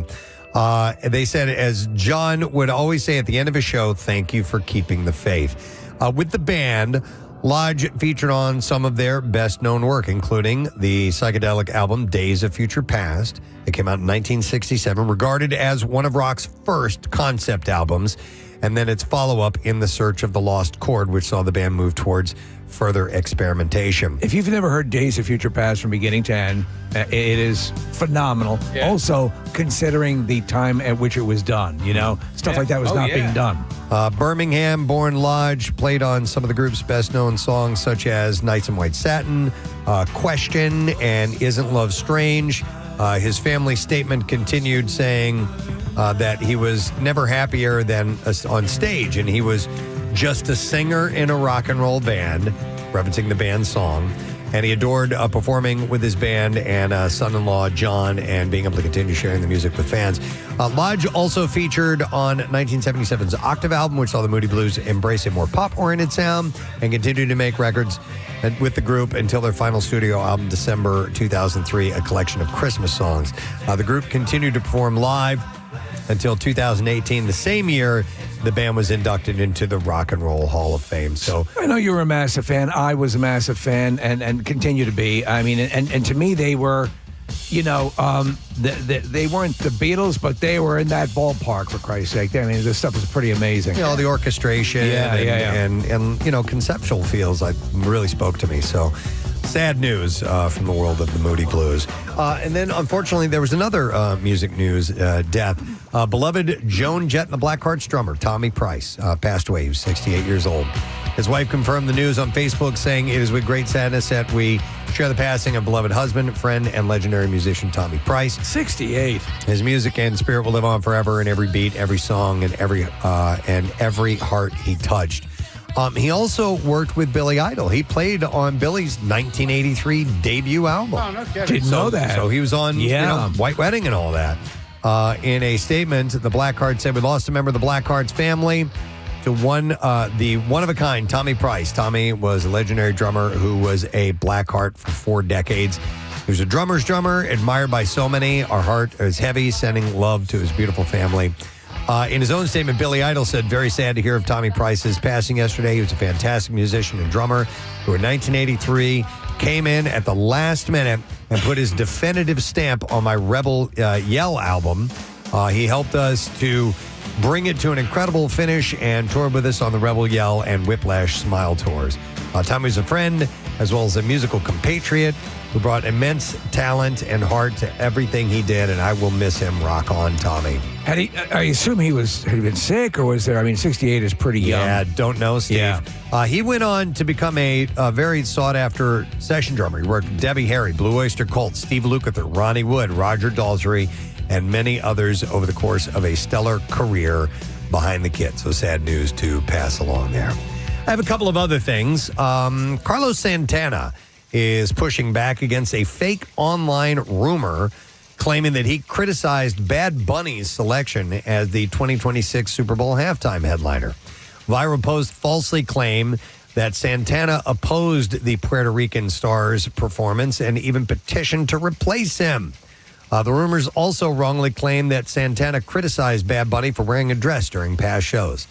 Carlos strongly denied everything and voiced his full support for Bad Bunny, saying that he celebrates his success and feels total oneness with what he's doing. I kind of missed the boat on all this backlash on Bad Bunny. Is there upheaval or uproar about it because he's not American? Well, he is. I mean, he's from Puerto Rico, but yeah it's a part of it. Okay, I mean, because Paul McCartney, is from England, and he did. He's the from Puerto Rico. No, but he's not American, and he did the halftime show years ago. All right, so I just wasn't sure what the. There's some people on the far right that are getting their panties in a bunch. Okay, over that in particular. All right, I got you. Yeah, Santana denied everything, voiced his full support, and his manager blamed AI-generated trolling for his spreading the false information, which in 2025 is not out of the question. The only reason I don't really understand what's going on is because I don't really follow sports anymore. Yep. You've given up on that. I don't really like sports. Well, Eagles fans, and by that I mean music. Okay, yeah, because I'm a big fan of the Eagles, yeah. The Eagles will have more chances to catch the legendary band at the Sphere in Las Vegas. They have tacked on 4 additional dates at the venue in 2026. Which now brings their total number of shows to 52. God, that's a lot. This makes it the longest-running Sphere residency of any act since the venue opened in September 2023. The 4 new dates, February 20, 21st, 27th, 28th of 2026, and the general on sale for the new shows will begin on Friday, October 24th at 10 a.m. local time. Tickets start at $175 and reflect all-in pricing, excuse me, meaning the ticket price listed is inclusive of taxes and fees as well. So I'd like to see that, but the thing right now that I'd really love to see is that Wizard of Oz experience. I know, That right? freaking thing looks awesome. I know. I know a lot of people are purists about it, but listen, if you've seen The Wizard of Oz and you want to see it reimagined that way, as I have, I want to see it. I agree. All right, and then finally, it was a heavy metal wedding from the bride and groom to the officiant to the guest. Anthrax/Pantera drummer Charlie Benante and Butcher Babies and the Violent Hour singer Carla Harvey were wed over the weekend, and the guest list was a who's who of heavy metal with members of Kiss, Pantera, Motley Crue, Fozzy, Dream Theater, Nickelback, Anthrax, and more, all in attendance. I know I said Nickelback. They're not metal, but anyway. And to top it off, Gene Simmons officiated. How about that? And I drove myself, and I didn't even crash once. And married the couple. It was unbelievable. Who have been together since 2015. I ordered the salmon. I don't like to see this dead chicken on my plate. Dude, we had that happen at Connor's wedding. Oh, really? Well, Marissa... We're very similar. I stepped away from the table, and Rochelle ordered salmon for me, and I actually wanted chicken that night. So I had to do a little switcheroo. Damn it, woman. Don't you know? Don't you know? I'm feeling chicken tonight. I feel like chicken tonight. You remember that? That's Dude, like chicken tonight. I love chicken. Gene loves chicken. Yeah. Gene loves chicken. I'm Gene. Not to eat, but... No, but to stroke gently while I whisper sweet nothings into its ear holes. They don't have external ears. What's the name of the chicken on Task?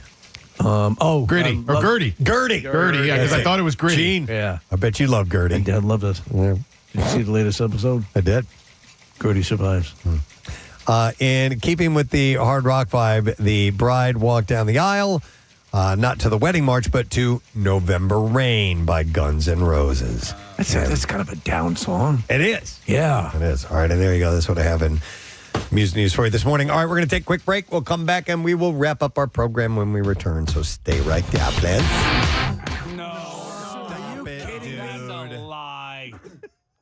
I swear. And so she was probably like 12 or 13 at the time of the wedding, but she thought because she got on a plane to go there. Oh, okay. So this had lived in her memory as a child, and yet, even though she goes on to graduate college, for some reason, she never really. That's hard to believe. There's some other issues at work here. But wow. Was there any head trauma involved at any point? Did she fall too? It's funny you say that, but that's a totally separate story. Okay. All right. She dissociated Denver. That's from the reality of tough, Denver, man. Colorado. That's funny. All right, thanks, I find Colin. it hard that somebody wouldn't set you right on that. All right, this one I like. All right, so, and they, I have to spell this. They said they thought that prog rock, P-R-O-G, rock, was prog rock, P-R-A-G-U-E, and all the bands were from Prague. It says that I'm 32 and I have 2 master's degrees. All these bands, great bands coming out of Prague. These bands out of Prague, they all like really long songs. It's like the Mersey beat. That are very, meticulous and difficult and have odd time signatures. That's so weird that just in Prague. I love this Czech music. Yeah. Thank God. Let's see. How about Joe? Good morning, Joe. You're on the air. Good morning. Hey, what's up, guys? So I'm an RN at emergency department, and one of the guys I work with, he's about ready to graduate nursing school. So we were talking about some of the old shows we saw. Sonny and Cher came up, and he never heard of them. I says, "You never heard of Cher? Musician. She was in movies." So he looks up Cher, and he says, "Oh yeah, she was in this movie Burlesque." Burlesque? You mean burlesque? Burlesque. So his new name now is Burlesque. Every time he walks by, hey, Burlesque! Man, oh, He'll Joe. never live it down. He'll never live it down. That's great. Thank you, Joe. It's one of my favorite movies, by the way. Burlesque. And then, when you make a statement like that and you realize you're wrong, and it's like, oh, no. And why did I say that out loud? There was, Steve, I think it was Wink Martindale, talking about getting a word wrong, and he was on, I think it was Tic-Tac-Toe. He was the host of that show. Right. And one of the clues, the answer was orangutan. Yes. But he had never seen the word written down before.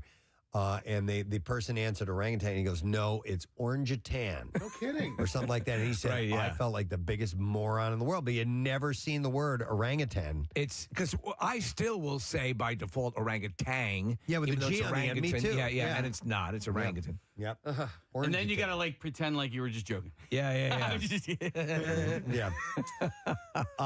Well, listen, Kathy, that's not as you're in company. You have people along with you. Few out there. Yeah. This is apparently an entire class of Temple that believes it as well. 5 points Delco. Let me go to. There was hang on. that other story, Casey. Watch yourself. I'll go to Sam. Hi, Sam. Good morning. Hi, good morning. Hey, what's up, Sam? So I have 2 things. First thing is I just found out recently, by the way, I'm 24 years old. I just found out recently that there's a Virginia and a West Virginia. Understandable, though. You think they'd just be referring that they were actually separate, but You're in Western Virginia right now. And right. Yeah, is that what you thought? It was one state, but there was a western part of it? Yeah. Okay. Yeah. No. So, and I mean, I think it's understandable. Absolutely. I'm going to give you that one, Sam. It's understandable. The other thing is that my friend thought that she's also 24. She thought that buffalo chicken, like, buffalo chicken dip, stuff like that, that it came from a spicy chicken. Rather than because the old one is that it came from a buffalo. Right, We learned that from Jessica Simpson, but they actually raise spicy chickens. Yep. That this was somehow. They feed them jalapenos, habaneros, all that stuff like that. And then when they die, they're just the tastiest, spiciest. Oh my God. Yep. You know, though, that's so. What's great. worse that the people that was it Jessica Simpson thought it was a buffalo, right? Yes. Yeah. Well, no, it was chicken of the sea. Well, both of them. Yeah, that. both of those She had things. both Yeah, of yeah. those? So, Oh. or I think so. But yeah, the chicken of the sea. She thought she didn't know it was tuna. Sea chicken. Yeah. So yeah. Oh my God. These little brain fart moments, man. But remember when you jump on someone, remember that there's just something waiting in your mind that may not have been exposed yet. You just wish that you have these revelations while you're by yourself. Right. Oh my God, yes. Yes. And then who do you admit that to if you do? Then you can sort of, oh my God, do you know that I used to think that? Well, have you ever had? I've had it where you'll be reading and you dodge a bullet because you're reading something. Oh my God! Right? I've been way off. Yeah. Yeah. Oh yeah. Yeah, most definitely. Wow. All right. Well, wallow in that for a little while this morning. And thank you. Marissa posted a poll, and she put it as an anonymous poll. Did you know you could drive from Philadelphia to Alaska? So far, 83% knew yes, you could. They sure did. Come on, people. If you didn't know, just let me see. Fess up. Help me out. Help a gal out. 16.9% didn't, and know now. I'm not alone. All right, well, listen, let's take a break and come back in a second and dive into some bizarre file stories will make you feel better. Oh, definitely. We'll do that in a bit. Don't forget, Coolest Teacher. We started that today. Burlington County Institute of Technology. You guys are the first ones up. First time that name has ever been called, by the way, I've been told. So text the word teacher to 39333. We'll send you the voting link. You let us know who deserves the honor. We'll be back in a little bit. I wanted to go back to the story that Kathy had in the news, and it was a woman, a local gal who has gone viral because her grandmother? Yep. So her grandmother was from Conshohocken, and her grandfather was from Ambler. They met and they got married. I forget what year they were married. 1952 they were married. And they went from Philadelphia to New York City for their honeymoon. And the grandmother took all of the outfits from 93.3 WMMR. Thank you, Kathy. Steve, you want to share some info? Yes, I do. After a couple years, the Mutiny on the Mashaloo is back. It's my wife's signature charity event for Max Fund, which benefits TNR programs and helps get homeless cats and medical treatment, provides a centralized fund that pet charities can call from. Anyway, it's been a couple years, so it's back on the Mashaloo. It's sponsored by Rafferty Subaru. Parking will be free. They're giving a special dispensation that evening. The wonderful people down there are taking care of the parking. So let me tell you what you get for your ticket price of $40. It's pretty amazing. You get great food tastings from Algorithm Restaurant, Zaz Ice Cream, Tuck-Ins, Nothing Bun Cakes, Rosie's Kettle Corn, Insomnia Cookies, Finger Food for the Mashaloo, and more. Drink tastings from Yard's Brewery, Chadsford Winery, Clear Rum, Stateside Vodka, and more. And the cool part is, I don't know if you know, if you haven't been to one before, there are wandering entertainers while this is going on.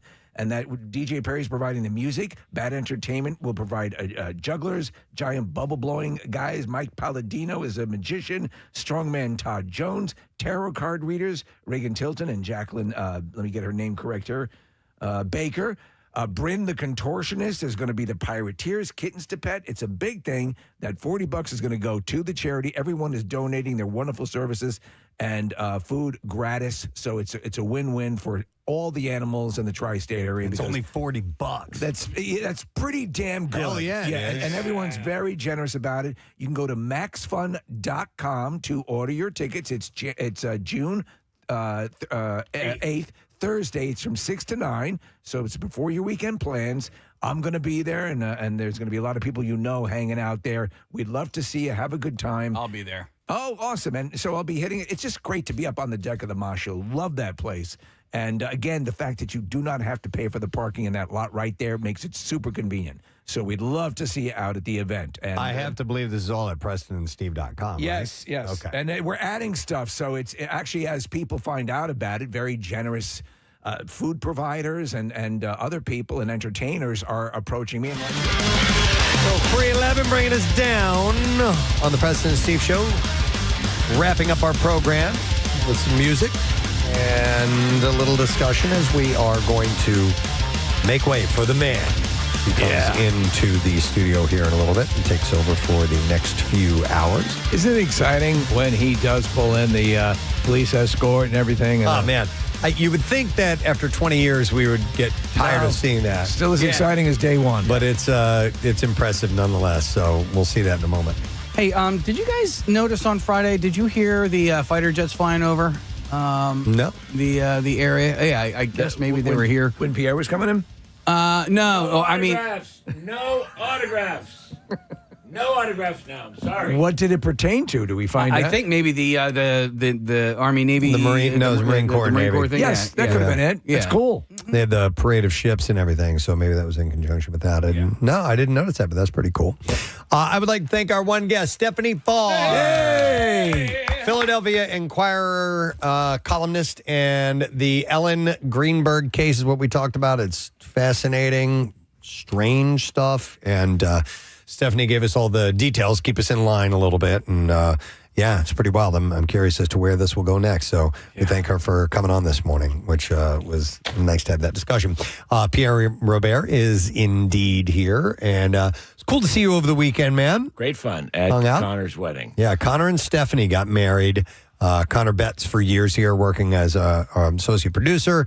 And they had a great wedding in Center City over the weekend. And it's his birthday today. It's his birthday today. Oh, wow. Yeah. I didn't know that, so happy. So we hung out, had some drinks, had some nice food. And they had so it was at Chess Cafe wedding. Nice place. And so same place, same people that did Kathy's wedding. Yeah, that yeah. We've talked about the entire ocean was available for your consumption. There was plenty of shrimp on hand and sushi and all kinds of stuff. So it was nice. And I was starving, man. I could not wait to dive into that food. They had a great band. It was a live band and everything. Yeah, it was a whole lot of fun.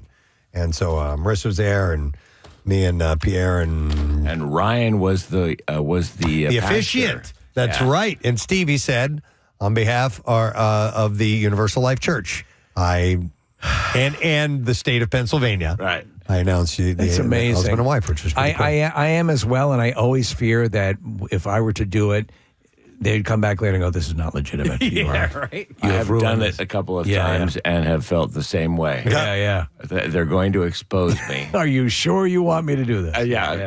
That's the question you want to ask, but they were, and he did. And by the way, Connor wore a burgundy tuxedo. Interesting. That's a pretty bold cool choice. Yeah, I thought that's what I told him. I'm like, bold. I liked it. It was really, really nice. So yeah, that's true. It was a fun time. Cool.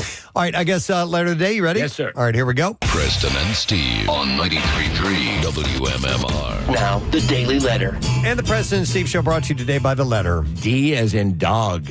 D as in dog. All right, we're going to give away a pair of VIP weekend badges for the Philadelphia Film Festival, October 23rd through the 26th. And the passes get you priority admission to all screenings that particular weekend, plus RSVP admission to the Centerpiece Films screenings and the closing night film and party. And you'll also get access to the festival lounge and special badge holder perks. For tickets and more information, you can head to Filmadelphia.org. So we'll give that away on Friday, which will be here before you know it. What's happening on your show today? Well, not only did we lose John Lodge over the weekend, I think it was Friday actually when I was on, I did a couple songs, but today's Justin Hayward's birthday. Yeah. His mate, so we'll do a block of the Moody Blues and System of a Down and STP in the workforce blocks today. All right. Thank you, Pierre. And I want to thank our sponsors. President Steve Show has been brought to you today by Acme Markets, fresh foods, local flavors. And the President Steve Show also brought to you by Dunkin'. We run on Dunkin'. And by New Jersey Department of Human Services. You can save a life with naloxone. Yep. And you can visit stopoverdoses.nj.gov. Tomorrow is a Wednesday, so we'll primp ourselves and get ready for a little TV time. Get all purdy. Fox 29, and we'll have wonderful discussions and give stuff away. It's what we do. Yeah, so that's it. We're done. Rage on. Have a great day. We'll see you tomorrow. Bye-bye.